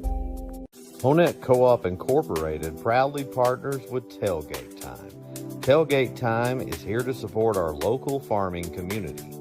You can give them a call at 870-680-0222. Monette Co-op is a proud supporter of the VIC Mustangs. Southland Gin is located on Highway 135 in Lake City, Arkansas. They are proud of the reigning state champion Riverside Rebel baseball and softball teams. Southland Gin wishes all Rebel student athletes success this season. Bowman Brothers Incorporated is a family-owned and operated business that served Lake City and Northeast Arkansas for over 50 years. We currently operate a retail hardware store, also selling guns, construction company, real estate, rental property management, and many storages. Located in Lake City, Arkansas on Highway 18, Bowman Brothers proudly supports the Riverside Rebels. Out here, life moves different. Not slower because we're behind, slower because we choose to soak it in. From post to posting, from stream to streaming. With Empower Broadband, we can FaceTime family across the country and get our work done so we can get back to what matters most. From game to gaming, from boots to booting up, faster internet doesn't mean a faster life. It means more time to enjoy the slow one. Connect faster, live slower with Empower Broadband. From the first seed to a full harvest. From their first steps to their final day of school. From the everyday to the big adventure. From a great job to a greater calling. A true community bank is there through it all because every journey matters.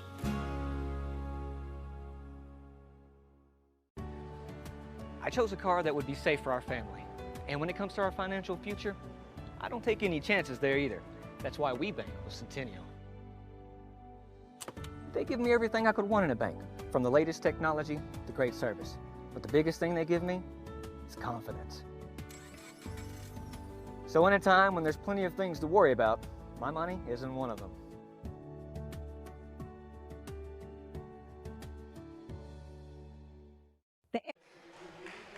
We are back here for the final game of the night. 8:30 matchup between the ICC Cougars and the Tuckerman Bulldogs. Doc, this game has the chance to be a good one as well. I predict to be a low-scoring basketball game. And now starting lineups brought to you by the Dr. Garrett Weaver. Starting for Izard County Consolidated, number 1, Cade Yancey. Number 2, Kyler Brashear. Number 3, Benaiah Spray. Number 0, Caden Wiseman. And number 41, Sebastian Robbins. Looks like a sophomore, 2 juniors, and 2 seniors for ICC. They'll be the visiting team on the scoreboard. Head coach Kyle McCandless. Braxton, his son, I was going to mention. And I missed it last night. Hold on, finish that. I'm sorry. It's okay. Starting lineup for the Tuckerman Bulldogs. Number 0, Christian Ashley. Number 10, Caden Templeton. number 11, Zeke Church. Number 20, Ben Bowen. And number 22, Cole Gates. Looks like 3 juniors, 2 seniors in the starting lineup for the Tuckerman Bulldogs. Head coach Josh Longino. They'll be in the whites, home team on the scoreboard. Tuckerman will be in the white, trimmed in red. Izard County, they will be in the black, trimmed in gray. Visiting team on the scoreboard. Go ahead. And the tip-off will be the 7-footer, Sebastian Robbins, and Christian Ashley. About a, 9-inch differential probably, I'd say. Something like that. Bet you Christian can get up a little bit, though. That guy was fairly close. It was fairly close. I thought he'd be able to get up just a wee bit. But it is Izard County with the ball, and the point or comment I was going to make as I tried to rudely interrupt you. Shot and it's good. Quick bucket there by Spray. Braxton McCandless, my understanding, was injured last night. You and I were not here for the broadcast. I did not realize that. But he looks to be over there in crutches tonight.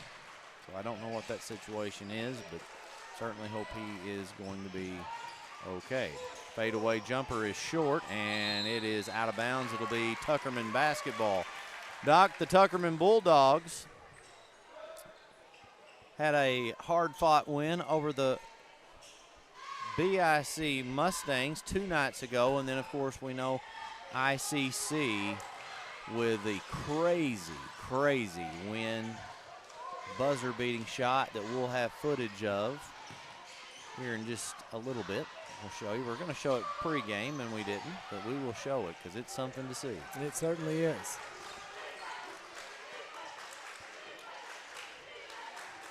This will be a possession-type game. Yeah, By that, I mean it'll be a low possession-type game. Really working some clock, quality looks. Well, they are going to defend you to the death. ICC is. There's a travel. And a team like Bay that scores very, very well. Even without Jacob Willard, they score the ball pretty well. I mean, it was 20-17 in that game, almost at the end of the third quarter. I know. And it the was final was 23-21, I in the believe. mid-30s. 23-21, I think, at the end of the third quarter. Yeah, you're right. Points may very well be at a premium tonight. No doubt. And a lot of that has to do with the big man in the middle for ICC, 7-footer, number 41, Sebastian Robbins. I mean, he plays good defense. It's hard for anybody to get a good shot off inside the paint for sure. Layups. I mean, there's just not much driving to the rim. Yeah, they really kind of take you out of that element. You're forced to shoot a 7 or 8 foot floater, jump shots. Christian Ashley there. That's very smooth. Good play. I feel like he's played really, really well at a lot of points this year. Well, and if you missed it during the halftime of the Riverside girls game, we had Jordan Watson on. That is also another key player out in this one, probably the heart and soul of this Tuckerman team. There's a 3-pointer buried from the top of the key. That one was Spray again. Spray. And but very complimentary of Christian, who got hit on the play. No call. I missed that call. That very much altered that shot. I think they got to kind of looking at the ball instead of the shooter there. Drive.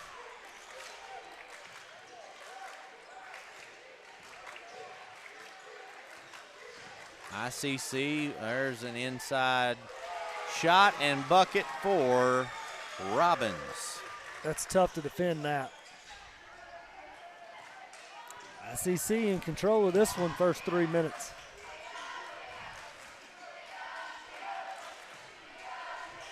I thought Tuckerman looked really good the other night against BIC. They really did. Moved the ball well, scored in transition, hit their free throws.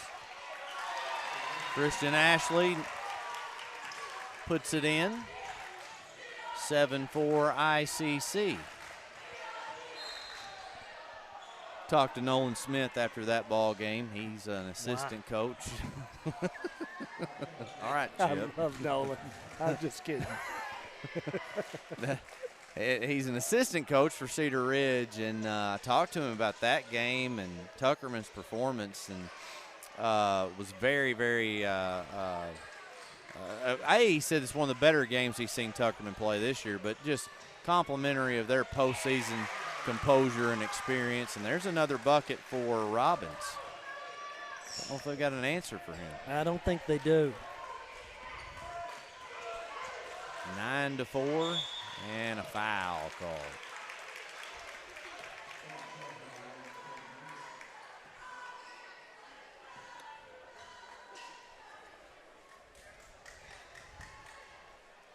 Coach Kyle McCandless.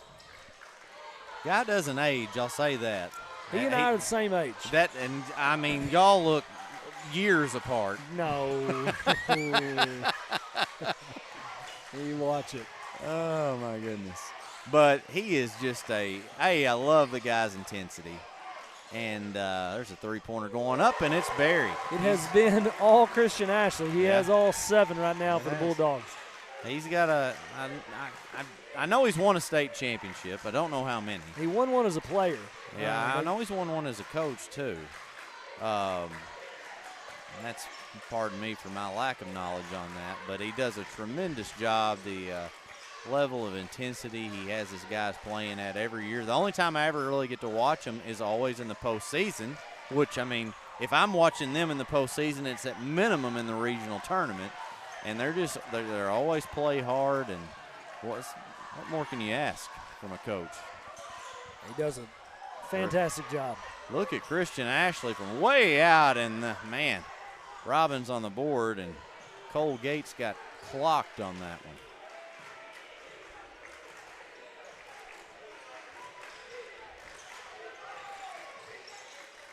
Shot going up by the 7-footer is no good. Christian Ashley tips it, but it's ICC coming away with it. They go inside. Robbins again, and he'll get fouled. That time, I believe Zeke Church got him. Well, it's either foul or it's 2 at that spot on the floor. So not a bad foul there by Church, forcing Robbins to the free throw line.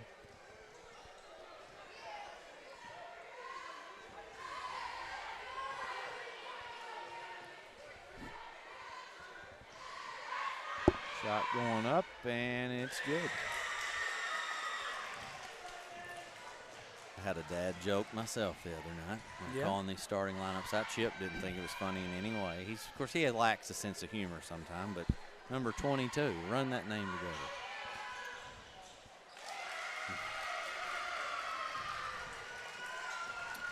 Cole Gates. Yeah.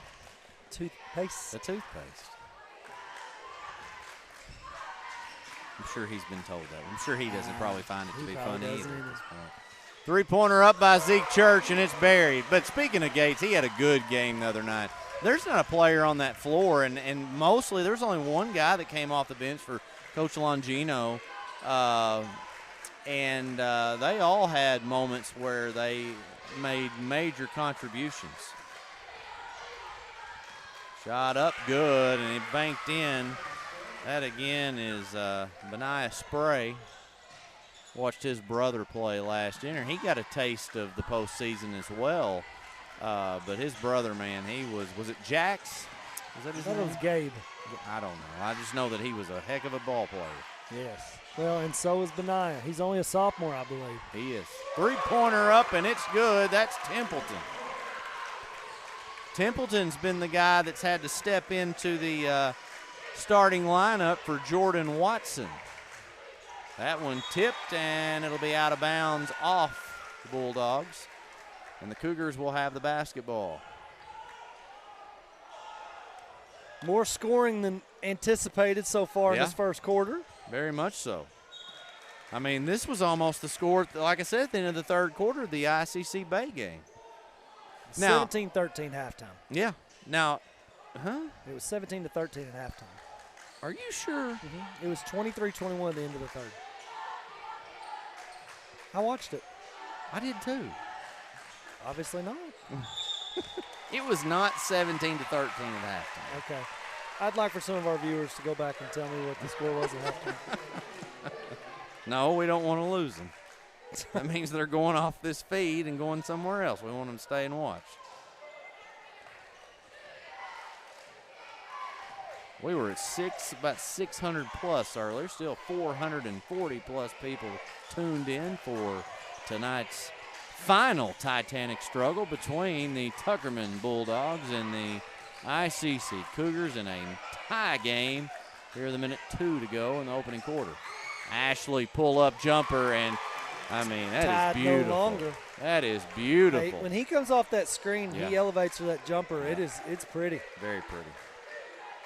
I think he has elevated his game here in this regional tournament. Three-pointer up, no good. Tipped by the big man, but he will also bat it out of bounds. And the Tuckerman Bulldogs will have the basketball with 41.1 seconds left, a 6.1 differential between that and the shot clock. We'll see if they opt to hold towards the end of this possession.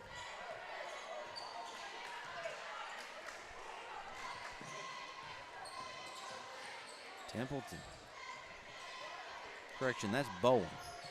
That is Bowen.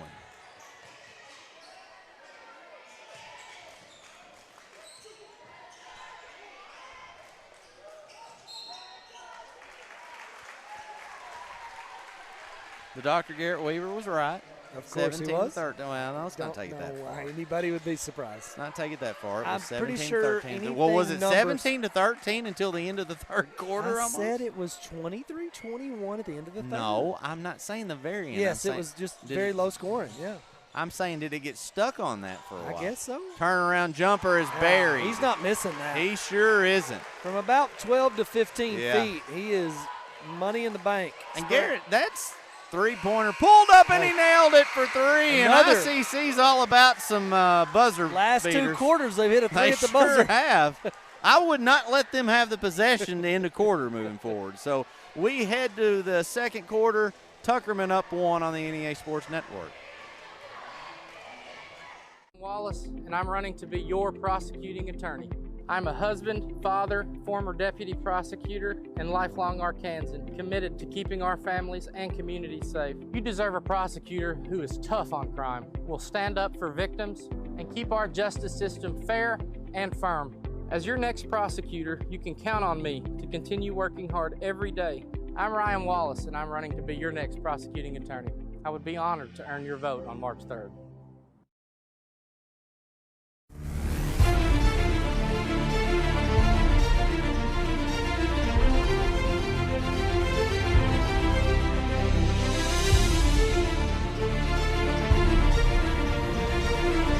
Sports fans, it's tax season. Located at 119 South Main in Leachville, Arkansas. Give CPA Kyle Thrasher a call at 870-539-2640.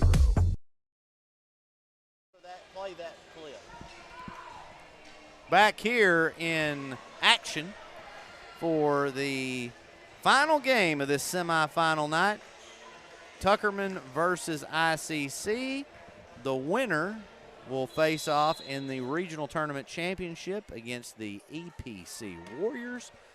The loser will play at 1:30 tomorrow in a consolation game against the Sloan Hendrix Greyhounds. Pull up 3, and it dropped in. Christian Ashley is just feeling it. He's living right. I mean, he looks like an athlete. He's tall, lanky. I think that's at least 14 right now Yeah. for him in this one.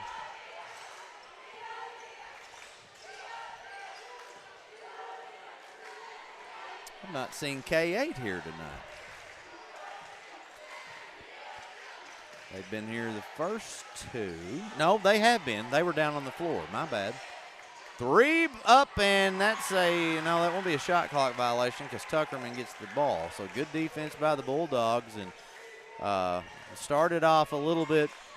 Well, ICC started off with a lead of 5-7, somewhere in there, and Tuckerman since has controlled, and there's Zeke Church. And, you know, Jordan Watson's the one that said it at halftime, Doc. He said, we're going to have to beat them in our mid-range game. And, I mean. Yeah, well, yeah. Boy, was he spot on. I'm going to say they took a lot of shots and maybe in that area. Well, it's paying off at this point. Yeah. Here comes Gates. Gates will look to finish. No call, and ICC with the basketball. Here goes Spray. Spray. Out of Robbins. And he loses the handle on it. Gates pressuring him. Three-pointer going up. It's buried. That is buried. And now we've got a timeout. It will be 30-second. We'll take it to a break and be back here in just a moment.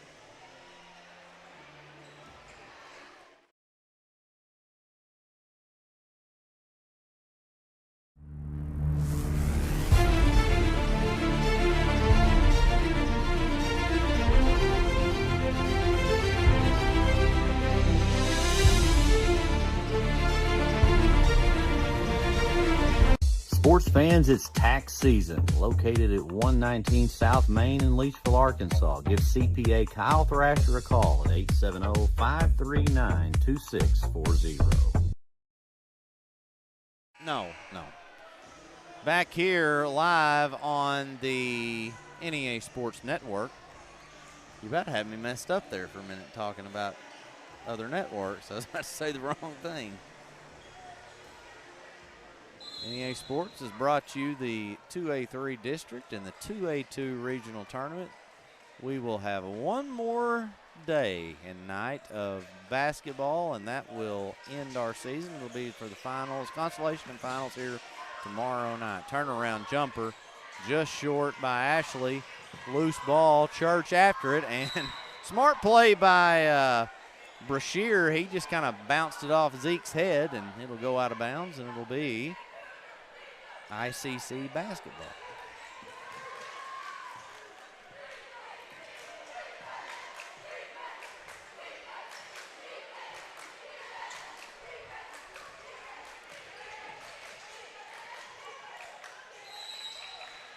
There's a foul, and they'll take it out underneath. Doc, your thoughts through the first quarter and almost a half of this basketball game? Much better offensively than I anticipated. Yeah. Really both ends of the floor. A lot of good shot making, tough shots.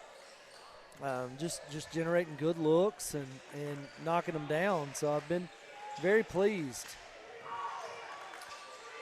You know, and you also got to credit this conference. They, for the second season in a row, have sent 3 of 4 teams to the state tournament. And, I mean, they've just dominated that other side, if we're being honest. Mm-hmm. Now, in girls, it's the opposite, at least this year. I think it was 2-2 last year, but this year the 2A-3 sends 3-1. Three-pointer going up, no good. It's good hustle there by Church. Not going to come away with the ball, but nonetheless, good hustle.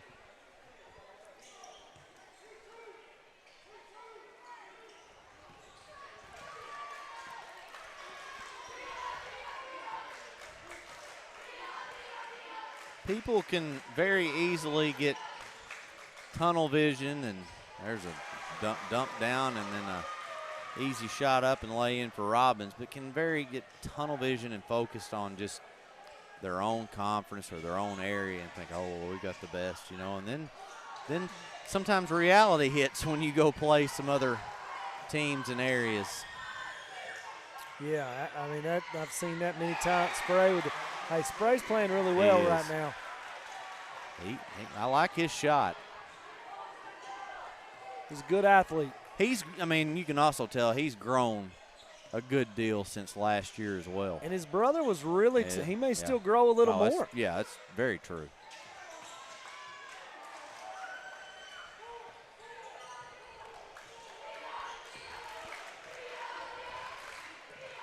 And I want to say that his brother went somewhere to play baseball. I was told he was a really, really good baseball. As good as a basketball player he was, I was told he's a better baseball. And we got a timeout that will be taken, waiting to see the amount of time. It will be 30. 32nd. We'll send it to break and be back here in a moment.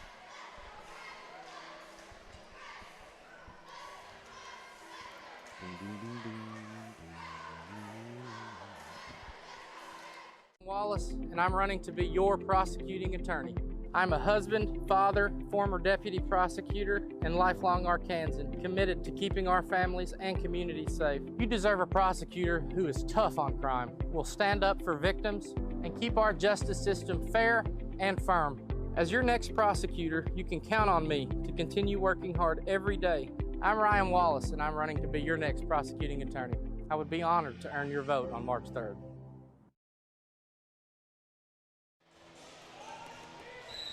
Back here live, the 2A-2 regional basketball tournament. It is ICC that has retaken the lead. They've went on a little run. And Tuckerman will look to try to answer. Three-pointer going up, no good. Rebound Spray.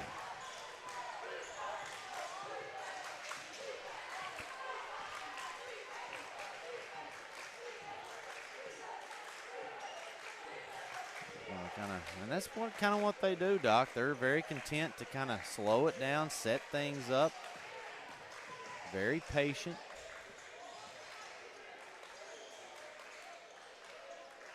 Down to 9 on the shot clock, though. They've got to go. Drive, back out.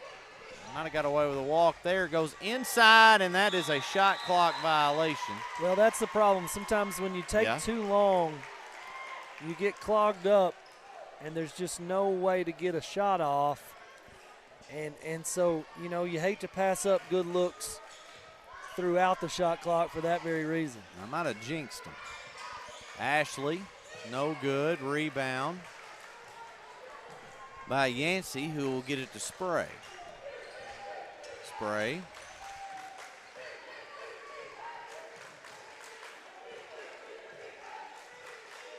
And again, they'll pull it out, take some time off.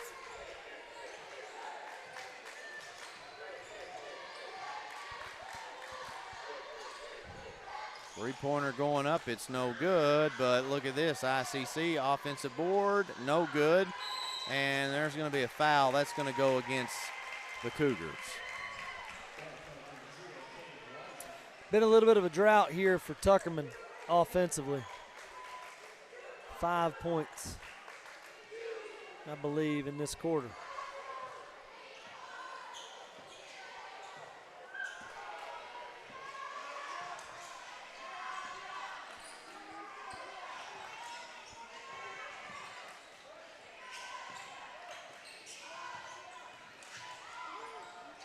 Shot up, no good.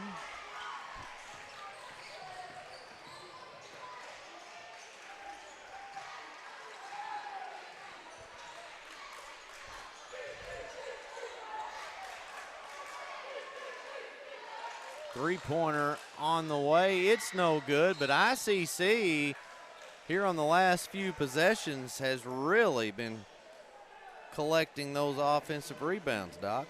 Yeah, they're crashing the glass. They're making sure they get as many chances at the rim as they can.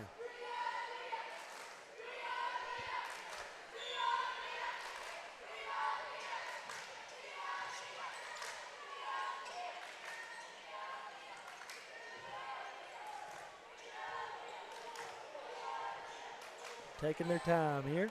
Yeah, I mean, you know, and I don't necessarily, and they might have got away with a travel. Now the ball comes loose. Robbins. Thought about it. Yeah, he did. Spray on the drive and a foul. No, they're going to say it's on the shot. You know, I think that's obviously part of ICC's game. But at the same time, Tuckerman only has really 5 guys that they play. There's one, Kobe Johnson, they brought off the bench. He's a sophomore, but so that I think that also kind of keeps Tuckerman out of foul trouble to a degree too, when you're melting a lot of time off the clock. So that could favor them to a degree from that aspect. Yeah, I mean, I think as long as this game is close, here's the thing though, if you're a shooter, you're a scorer, low-scoring games are terrible for you because it's hard to get into flow and a rhythm. And so, like, Ashley early was scoring, but when you take him out of that, which ICC has done by slowing this down, he's missed several shots in a row, just unable to kind of get that rhythm going again. I would agree.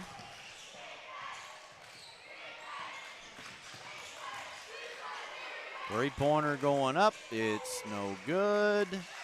And, oh, my, a foul called on Caden Templeton.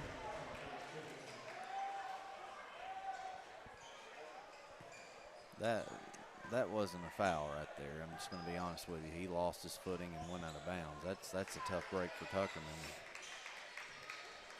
It's Templeton's second. Yeah. Watch that on the delay. Which is easy for us to do. We can watch the monitor and check it out. And if he goes down, everybody in this gym here watching Cougars are going to go nuts because their player just got knocked down.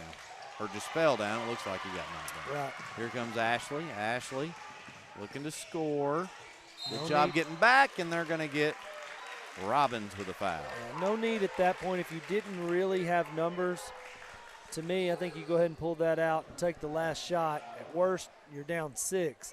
But if you go in, you take a 4th shot, and you give ICC another possession, could be an 8 or 9 point game before the half. So cut your losses here. Take the last shot. Make sure it's a good one. And then you go in maybe only down 3 or 4. To 9, they got a man in the drive, and no, it didn't fall. Look at Church battle. Church can't get it up, and that will end the second quarter. We're going to send it to our halftime break. We'll be back in about 9 minutes on the NEA Sports Network.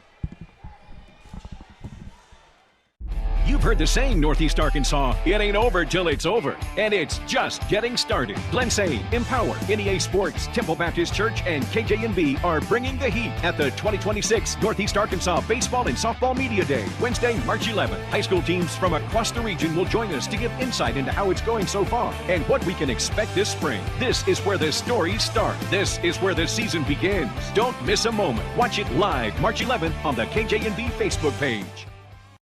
I am Rachel Dunnigan Hickman, and I'm excited to be running for the school board, Position 2 in the Buffalo Island Central School District. My husband Brett and I are raising 4 students who are currently enrolled in the district.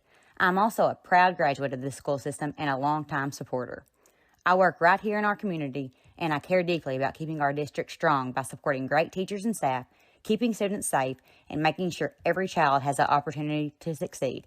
I'd be honored to earn your support and your vote. Thank you.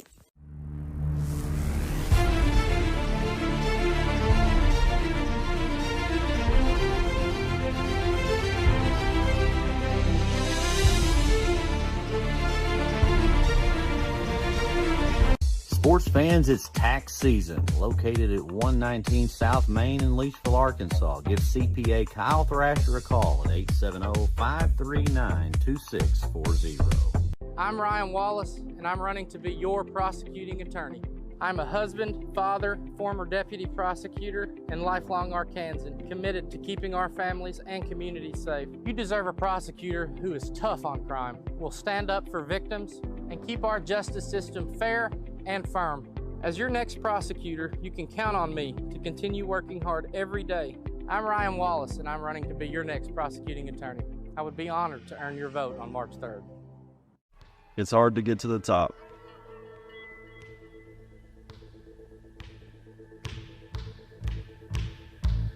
But how do you stay at the top? Hard work every day.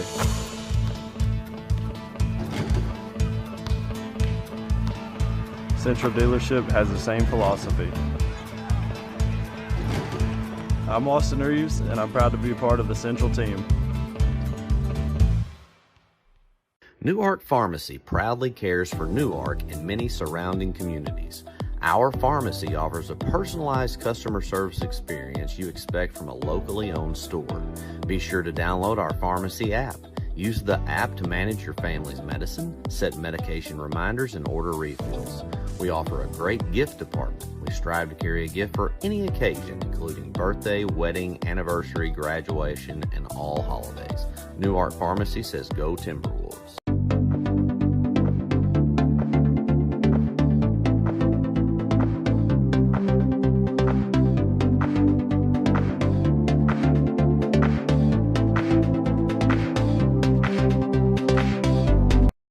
Every moment, for every memory, from that first car, to your first home, to your first child, and all the highs and lows that tomorrow might bring.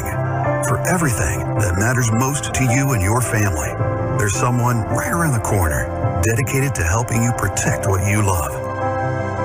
Your local Farm Bureau Insurance agent.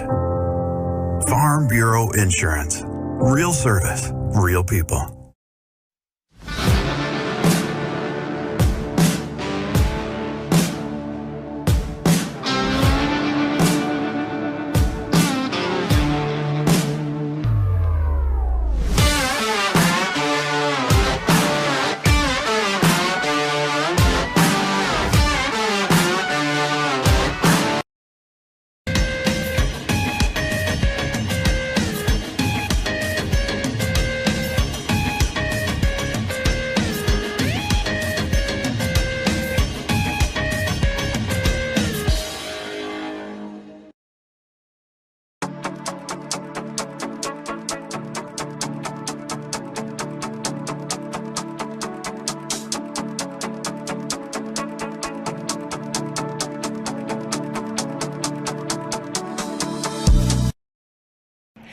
R&J Farms is a proud supporter of the Riverside Rebels and wants to wish the best of luck to both the boys and girls basketball teams this season. Go Rebels!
This season is built on the decisions you make now.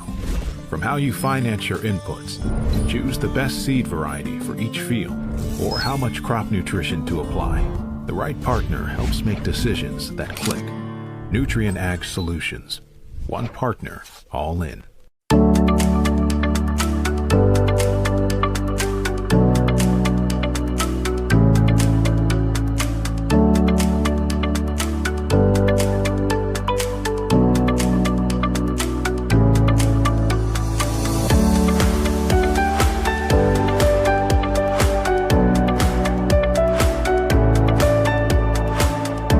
More stories, bigger legends.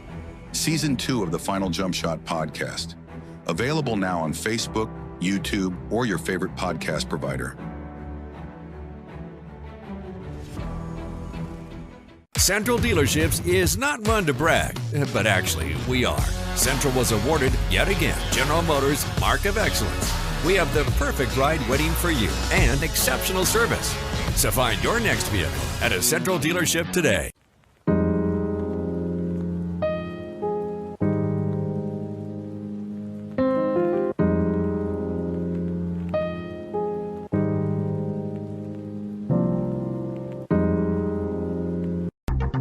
Milligan Heating and AC works to serve the Northeast Arkansas community in meeting all of your HVAC needs. Give Justin Milligan a call at 870-243-2820. For 140 years, homeowners and DIYers have trusted Barton's for their home improvement needs. From small projects to remodels to building a home, our experts are here with the tools, knowledge, and advice to make your project a success. With 10 100% employee-owned locations across Northeast Arkansas and Southeast Missouri, delivery, installation, and free design services, Barton's is your trusted partner for every project. Visit us online at bartons.com. Build it better with Barton's.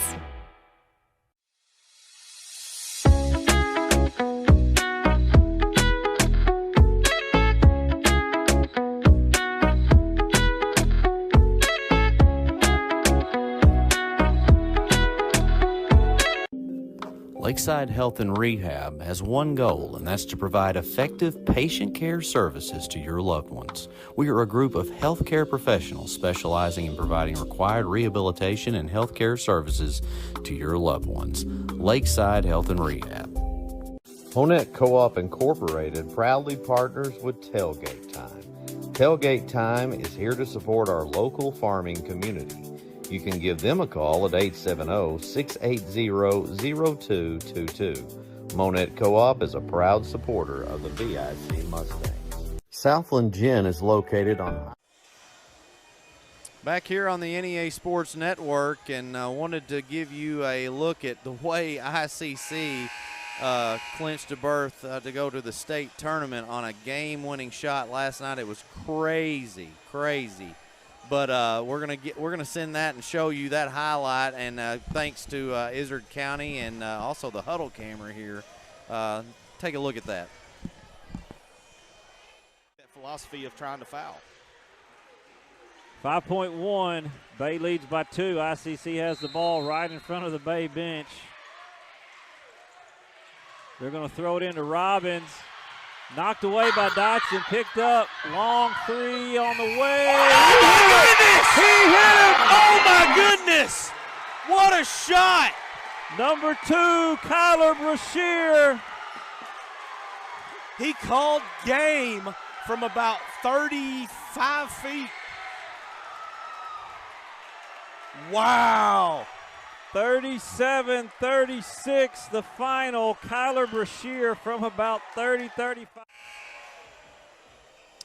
And that was the call by Brad Davis and Marcus Carlton. And, you know, Doc, there are just times where you have those crazy moments, and you get to be a part of that. You and Brad in a regular season game last year. Marcus and I. Oh, Richfield. yeah. Well, so it must be Marcus. Maybe he's the guy that brings that on. But that is it Ridgefield? It was Ridgefield and Hillcrest. There you go. And they had a crazy ending to their game. Buzzer beater. But that was just a regular season conference game. This was to go to the state tournament. Yeah, this continued the season and ended the season. Yeah, that's one of those. If you're a senior for Bay, you're like, I'll never forget that. No. And technically, if you're a senior for, for ICC, same scenario, or certainly the guy that made the shot. So it was a well drawn up, executed play, and that's why ICC is playing here tonight and currently leading the Tuckerman Bulldogs, 28-22. Doc, Tuckerman had a nice run, got up by about, 4-6, and then since then, ICC has kind of slowed them down again. 17-13, right before Spray hit a three there to end the first quarter, right at the end of the first quarter. So since that time, 15-5 run. Yeah. Turnaround jumper no good by Zeke Church, and Gates tried to save it, but not going to happen. Josh Longino, head coach over there for the Tuckerman Bulldogs, led that team to a state runner-up finish against EPC last year. They could meet up tomorrow in the finals of the regional. They certainly could, yeah. A little rematch before the state.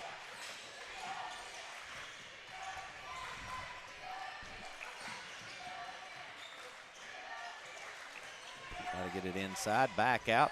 Nope, fakes, drives. 9 on the shot clock. Down to 5. Three-pointer going up. is good. That is a dagger right there. Yeah, you guard really well for 30-plus seconds, and then they hit that shot. Just not a lot you can do. Caden Wiseman, senior on this team. What's your favorite place to shoot at on the floor, Doug? Top of the key. Top of the key. Top of the key or left wing.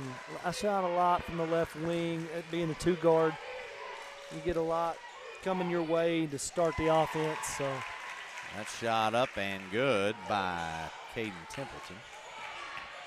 31-24. Some people like the corner shot. The corner was I didn't mind any shot, if we're being honest, but preferably out of the corner if I could. And the offensive board by Robbins, it looked like Templeton had the position there, but Robbins gives him a second chance. Another three from the corner, and it's good. It's Wiseman, and he's hot right now. 10-point lead, biggest of the night for ICC. He is in a zone right now. They need to keep feeding him in that corner. He's had two wide open looks.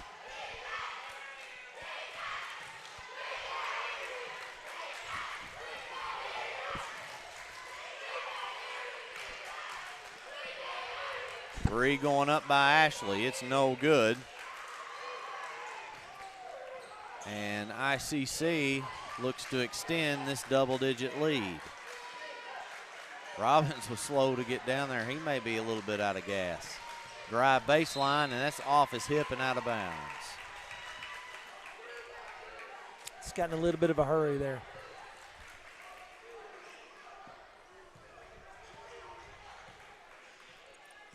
Decent crowd for 9:20. It is a Friday night. We'll have crowds won't be as big tomorrow because of the split between the consolation games and the finals. Three-pointer going up. It's buried by Zeke Church. You know, and I think the reason why is it's an opportunity for an additional gate by splitting it. It's always done that way by the AAA. But I wonder how much money much more you actually make. Well, you don't. Very few people go to those consolation games. Deep three by Spray. It is, and a timeout by Coach McCandless. As they carry the momentum into that timeout, we'll take a break and be back here in just a moment. Wallace, and I'm running to be your prosecuting attorney. I'm a husband, father, former deputy prosecutor, and lifelong Arkansan, committed to keeping our families and communities safe. You deserve a prosecutor who is tough on crime, will stand up for victims, and keep our justice system fair and firm. As your next prosecutor, you can count on me to continue working hard every day. I'm Ryan Wallace, and I'm running to be your next prosecuting attorney. I would be honored to earn your vote on March 3rd.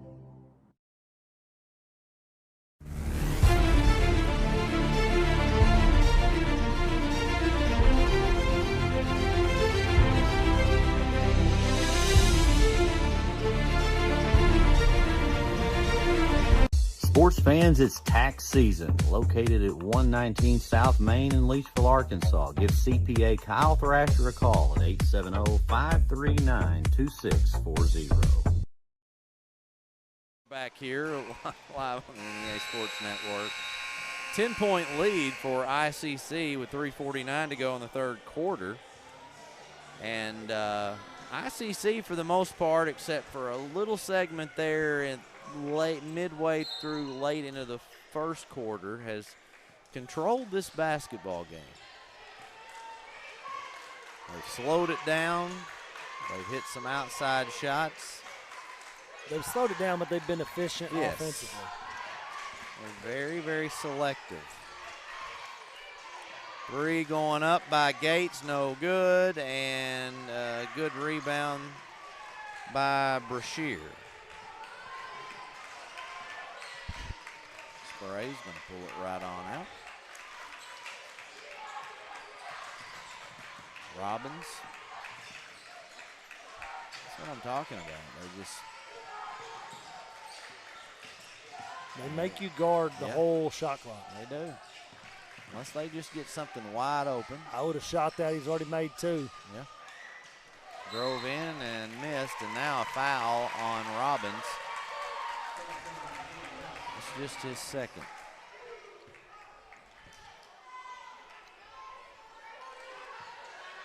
Winner will face the East Poinsett County Warriors in the Regional Tournament Championship.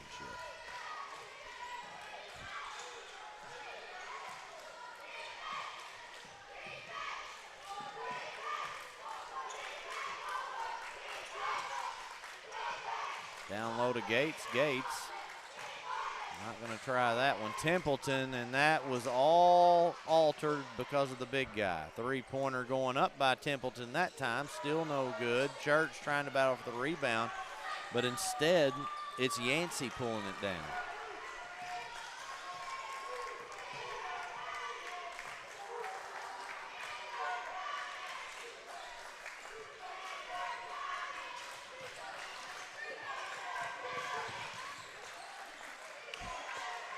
Robbins trying to work his way through, and what it led to was a wide open teammate. However, he'll miss, and now Brashear called for the foul. Yeah, I think kind of got in a little bit of a hurry there on the shot. Rushed it and left it short. So you miss a 2-footer and then you foul. That's not the way they probably wanted it. No. But playing really good defense right now. You've held Tuckerman to 27 almost through 3 quarters. So got to keep defending. Tuckerman's got to find a way to put some points on the board.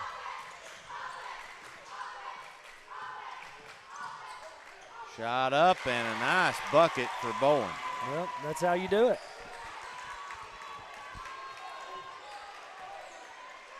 Eight-point game, 1:18 to go in the third.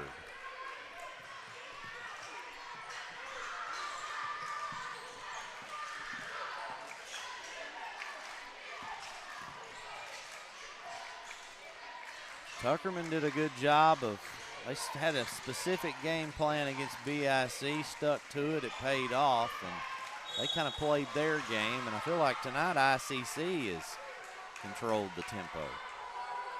Well, and they've been able to knock down shots, and if you're a team that slows the game down, you have a chance, if you have a chance to knock some of those shots down and build a little bit of a lead, that plays into your hands, I think, even more than an up-tempo team, because you can really take the wind out of the sails by doing that.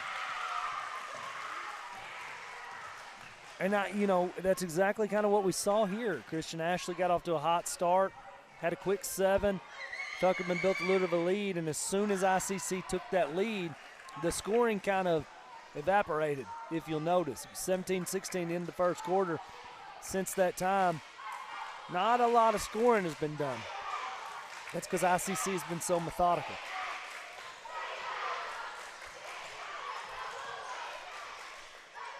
Kind of three-pointer going up, it's no good. Gates again fires away, it's no good, and Church is going to get called for the foul. He came flying in trying to get an offensive board, and that is his third? It is his third.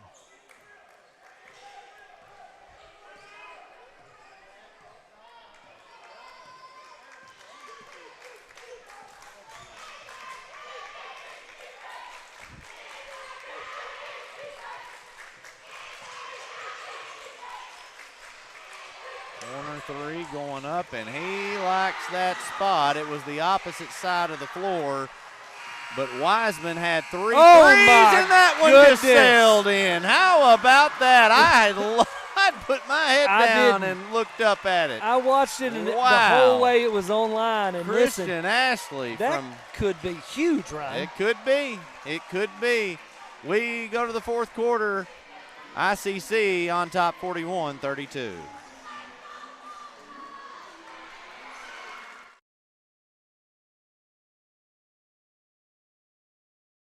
I'm Ryan Wallace, and I'm running to be your prosecuting attorney. I'm a husband, father, former deputy prosecutor, and lifelong Arkansan, committed to keeping our families and communities safe. You deserve a prosecutor who is tough on crime, will stand up for victims, and keep our justice system fair and firm. As your next prosecutor, you can count on me to continue working hard every day. I'm Ryan Wallace, and I'm running to be your next prosecuting attorney. I would be honored to earn your vote on March 3rd. Back here live in Imboden, Arkansas. Final game of tonight's semifinal matchups between the Cougars and the Bulldogs. Cats beating the Dogs right now, 41-32. But we got one more quarter left, Doc. We do. Yeah, it's a long way from over. 8 minutes, a long time. So the key here is Tuckerman needs to get a couple buckets if they can early, really force ICC's hand. But possessions could be at a premium this quarter, so going to have to be really efficient offensively if you're Tuckerman.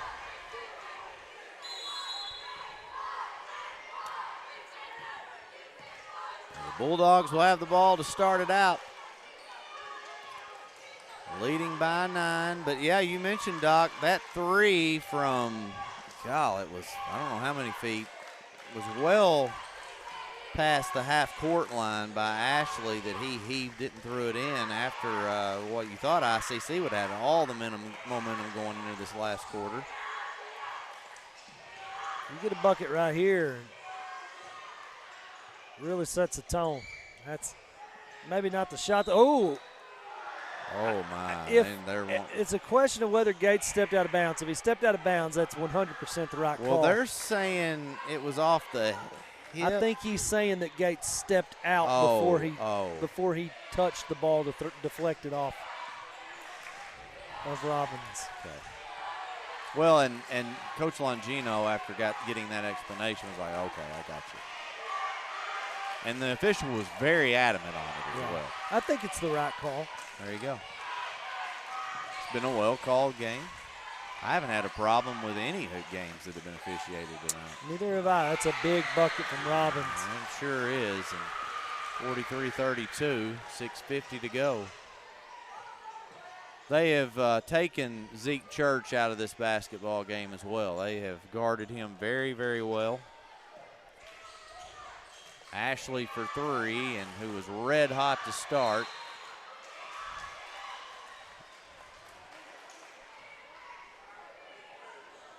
Not been able to get it going here in the second half.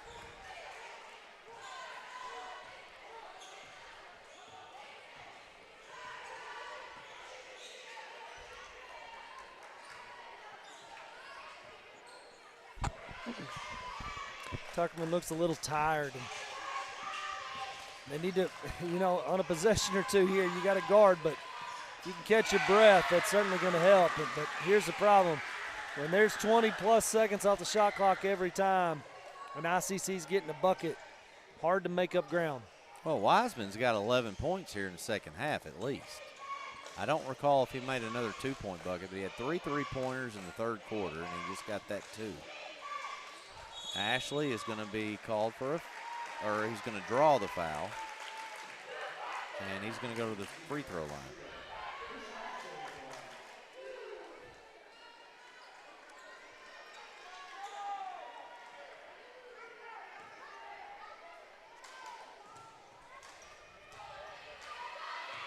First one up, and it is good.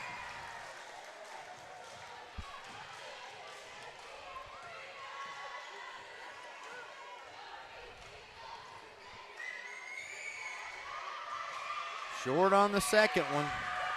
So a 12-point lead still here for ICC. And in this particular game, a 12-point lead, Doc, feels more like a 20-point lead. Oh, absolutely. Yeah, absolutely. Yeah, with the way the pace of play, a 12-point lead is a significant margin. So Tuckerman going to have to be quick, efficient offensively and get a few stops here. No doubt. Throwing in a couple threes certainly wouldn't hurt. Well, they certainly, I mean, they're allowing, there's Zeke Church, and he misses. Good long rebound there, pushed ahead, three-pointer going up, and it is buried. That one is Cade Yancey. This is a 15-point basketball game. Yeah, that was a dagger. And that one, huge shot there by Yancey in transition. And they're doing it all. They're doing it with, 5 seconds left on the shot clock, and they're doing it with 30 seconds left on the shot clock. So hard to guard if you're Tuckerman.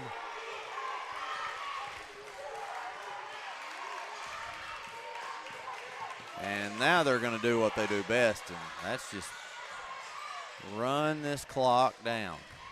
Kind of reminds me of with a shot clock scenario, but of Brooklyn. Yeah. Some of those teams. Very similar. Kind of road, just even that screens. Yes. Just everything.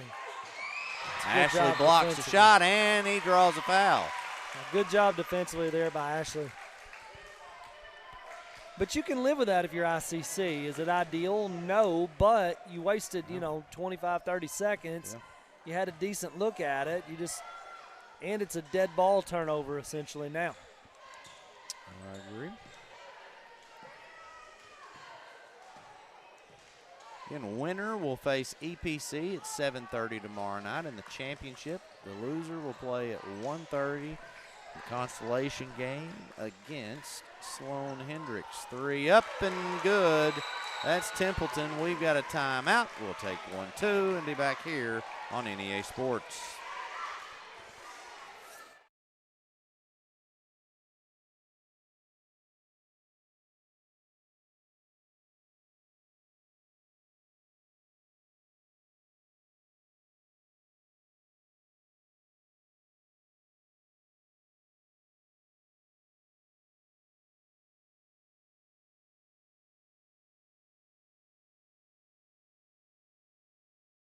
I'm Ryan Wallace, and I'm running to be your prosecuting attorney. I'm a husband, father, former deputy prosecutor, and lifelong Arkansan, committed to keeping our family.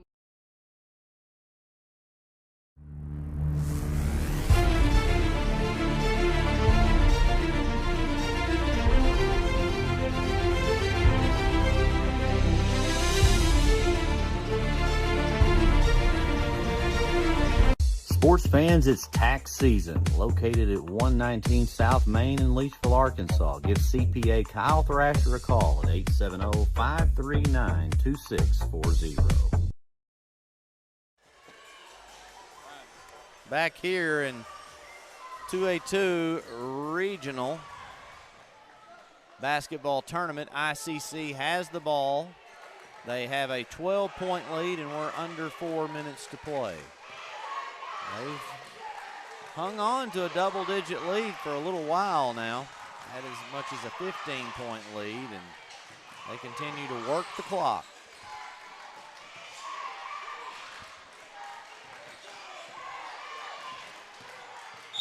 And they're going to call a foul on the floor, which will reset. Yeah, that's honestly the best thing for them. Worst thing for Tuckerman, best thing for ICC. We'll reset the clock.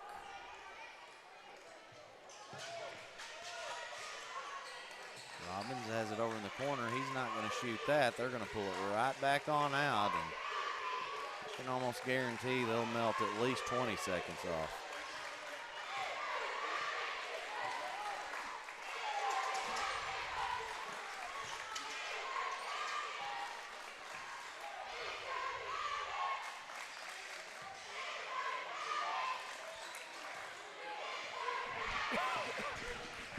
Three-pointer going up. It is no good. It'll sail. Oh, no, saved, but into the hands of Zeke Church.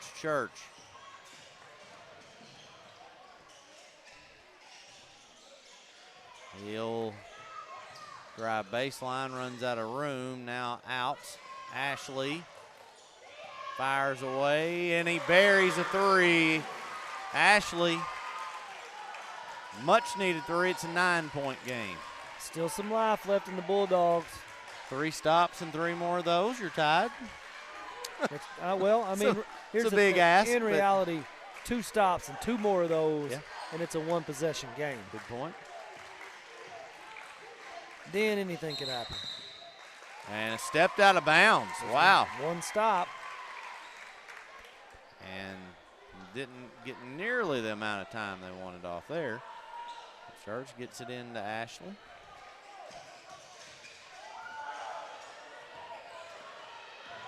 Now he'll drive, but out of room. Run into the big man. Gates has it now. Have somewhat of a sense of urgency here. 18 seconds on the shot clock.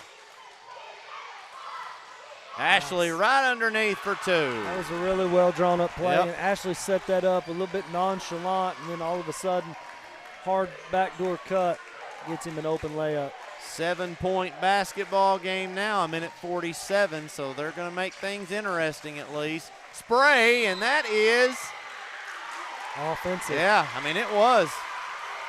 It was 100%, so another stop. And a timeout for ICC. We'll take a break and be back here on NEA Sports. Every moment, for every memory, from that first car to your first home, to your first child, and all the highs and lows that tomorrow might bring.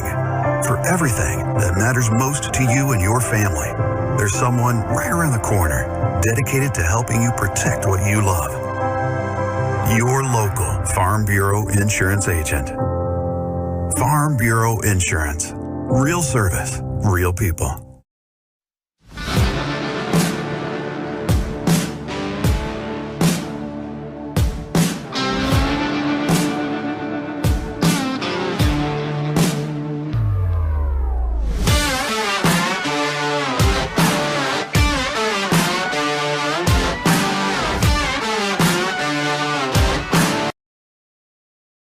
We're back here live in Sloan Hendrix High School. And Doc, all of a sudden Tuckerman has a little bit of life. Yeah, this is, it's not over for sure. 1:42 to go, 7-point game. Get another stop here and another bucket, and it is, it's really interesting. So it all starts right here. Here's the thing. Honestly, I'm sorry, Tuckerman has the basketball after the offensive foul. So right. If you're Tuckerman, you need to score, and you need to do it relatively quickly because ICC can melt away a lot of time with a 4 or 5 point lead, nonetheless. So you can't be too deliberate. You almost have to attack and then probably start fouling.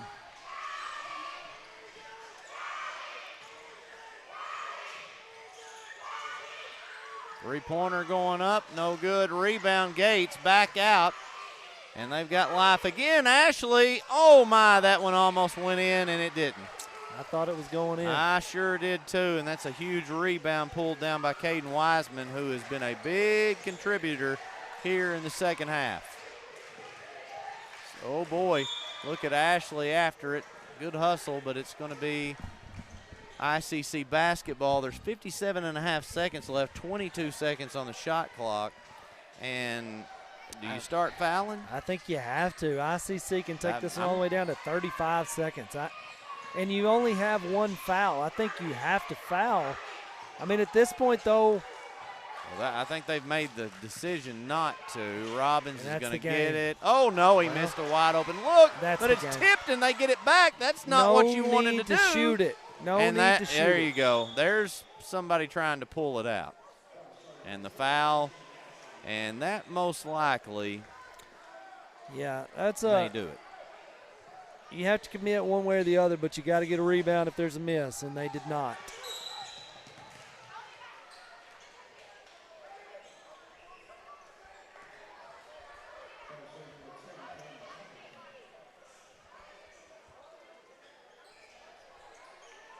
Want to remind everybody, we will be here live for all 4 games tomorrow. Consolation starts at 12. Consolation starts at 12 o'clock. BIC and EPC girls, followed by Sloan and the loser of this one. And then There's a trap. Oh, he nearly got a jump ball right there.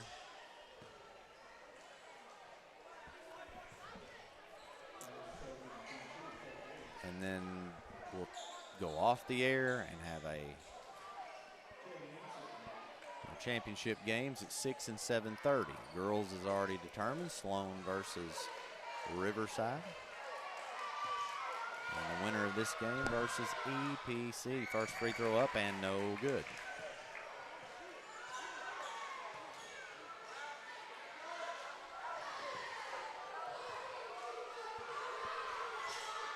Second one is.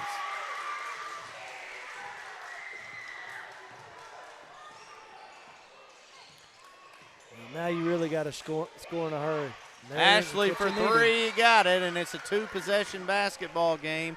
22.3 seconds left, and we can go ahead and stay right here for the rest of this ball game. Doc, a 5-point lead for ICC. Yes. You got to foul quick? 100%. You foul immediately, and you just hope for some misses. And it doesn't matter who gets the ball in bounds, you just have to foul. I want to thank you for being with us on quite a few broadcasts this year. Yeah, I've enjoyed it. And hate that you're not going to call the finals with me. I don't know if you've ever not called a finals with me before. I don't think that there's ever been a time. I hate to miss it, but kiddos. Yeah, they come first. They do. Birthday party tomorrow. We're going to have a big time. We're thought about trying to put it on the projector somewhere so we could watch it. That's a good idea. What kind of birthday party are you doing? We're going to the to Natural State Fitness there in Manila. They got a big area that Charlie and all her buddies can run around. I'm going to take Worth's new basketball goal up there and let him shoot for 2 hours, and I promise you he'll be happy. He'll be just as happy as can be. He wanted to shoot it so bad tonight. Deep pass, and they didn't see that coming. That'll end this ball game. That's a really well drawn up play out of the timeout. Ashley going to have to hurry and fire one up. He will, and it's no good. It'll go, and now are they going to foul? They will foul again, and Spray's going to go shoot a couple more free throws to end it. Got to credit Tuckerman for trying to battle back into this one, but Doc, at the end of the day, they just got, you can't get down to this team. 12 points. At one time it was 15. They're too good defensively. They control the ball too well. Yeah, they just use the shot clock so well, and they're just so efficient. They guard you really well. They're good. They're just disciplined, and they may not score 100 points, but you don't have to, and so they do a lot of the little things really well. They got a lot of really good, solid players, so it's gonna be a little bit different for EPC tomorrow. If they're able to get out to a little bit of a lead, they could be a little bit of a stalemate offensively for the Warriors. So anxious to see. I think that one will be dictated by who gets out of the gates early. All right, well, I want to thank our entire crew tonight and remind everyone we will be here live again. Constellation game, 12 o'clock. It is BIC EPC followed by Sloan and Tuckerman. And then at 6 o'clock, it will be Riverside Sloan Girls, Senior Girls Championship, and followed by the Senior Boys Championship, EPC and ICC. So for our entire crew, the Dr. Garrett Weaver, I'm Ryan Fletcher saying so long, everybody. You've heard the saying, Northeast Arkansas, it ain't over till it's over. And it's just getting started. Glen Say, Empower, NEA Sports, Temple Baptist Church, and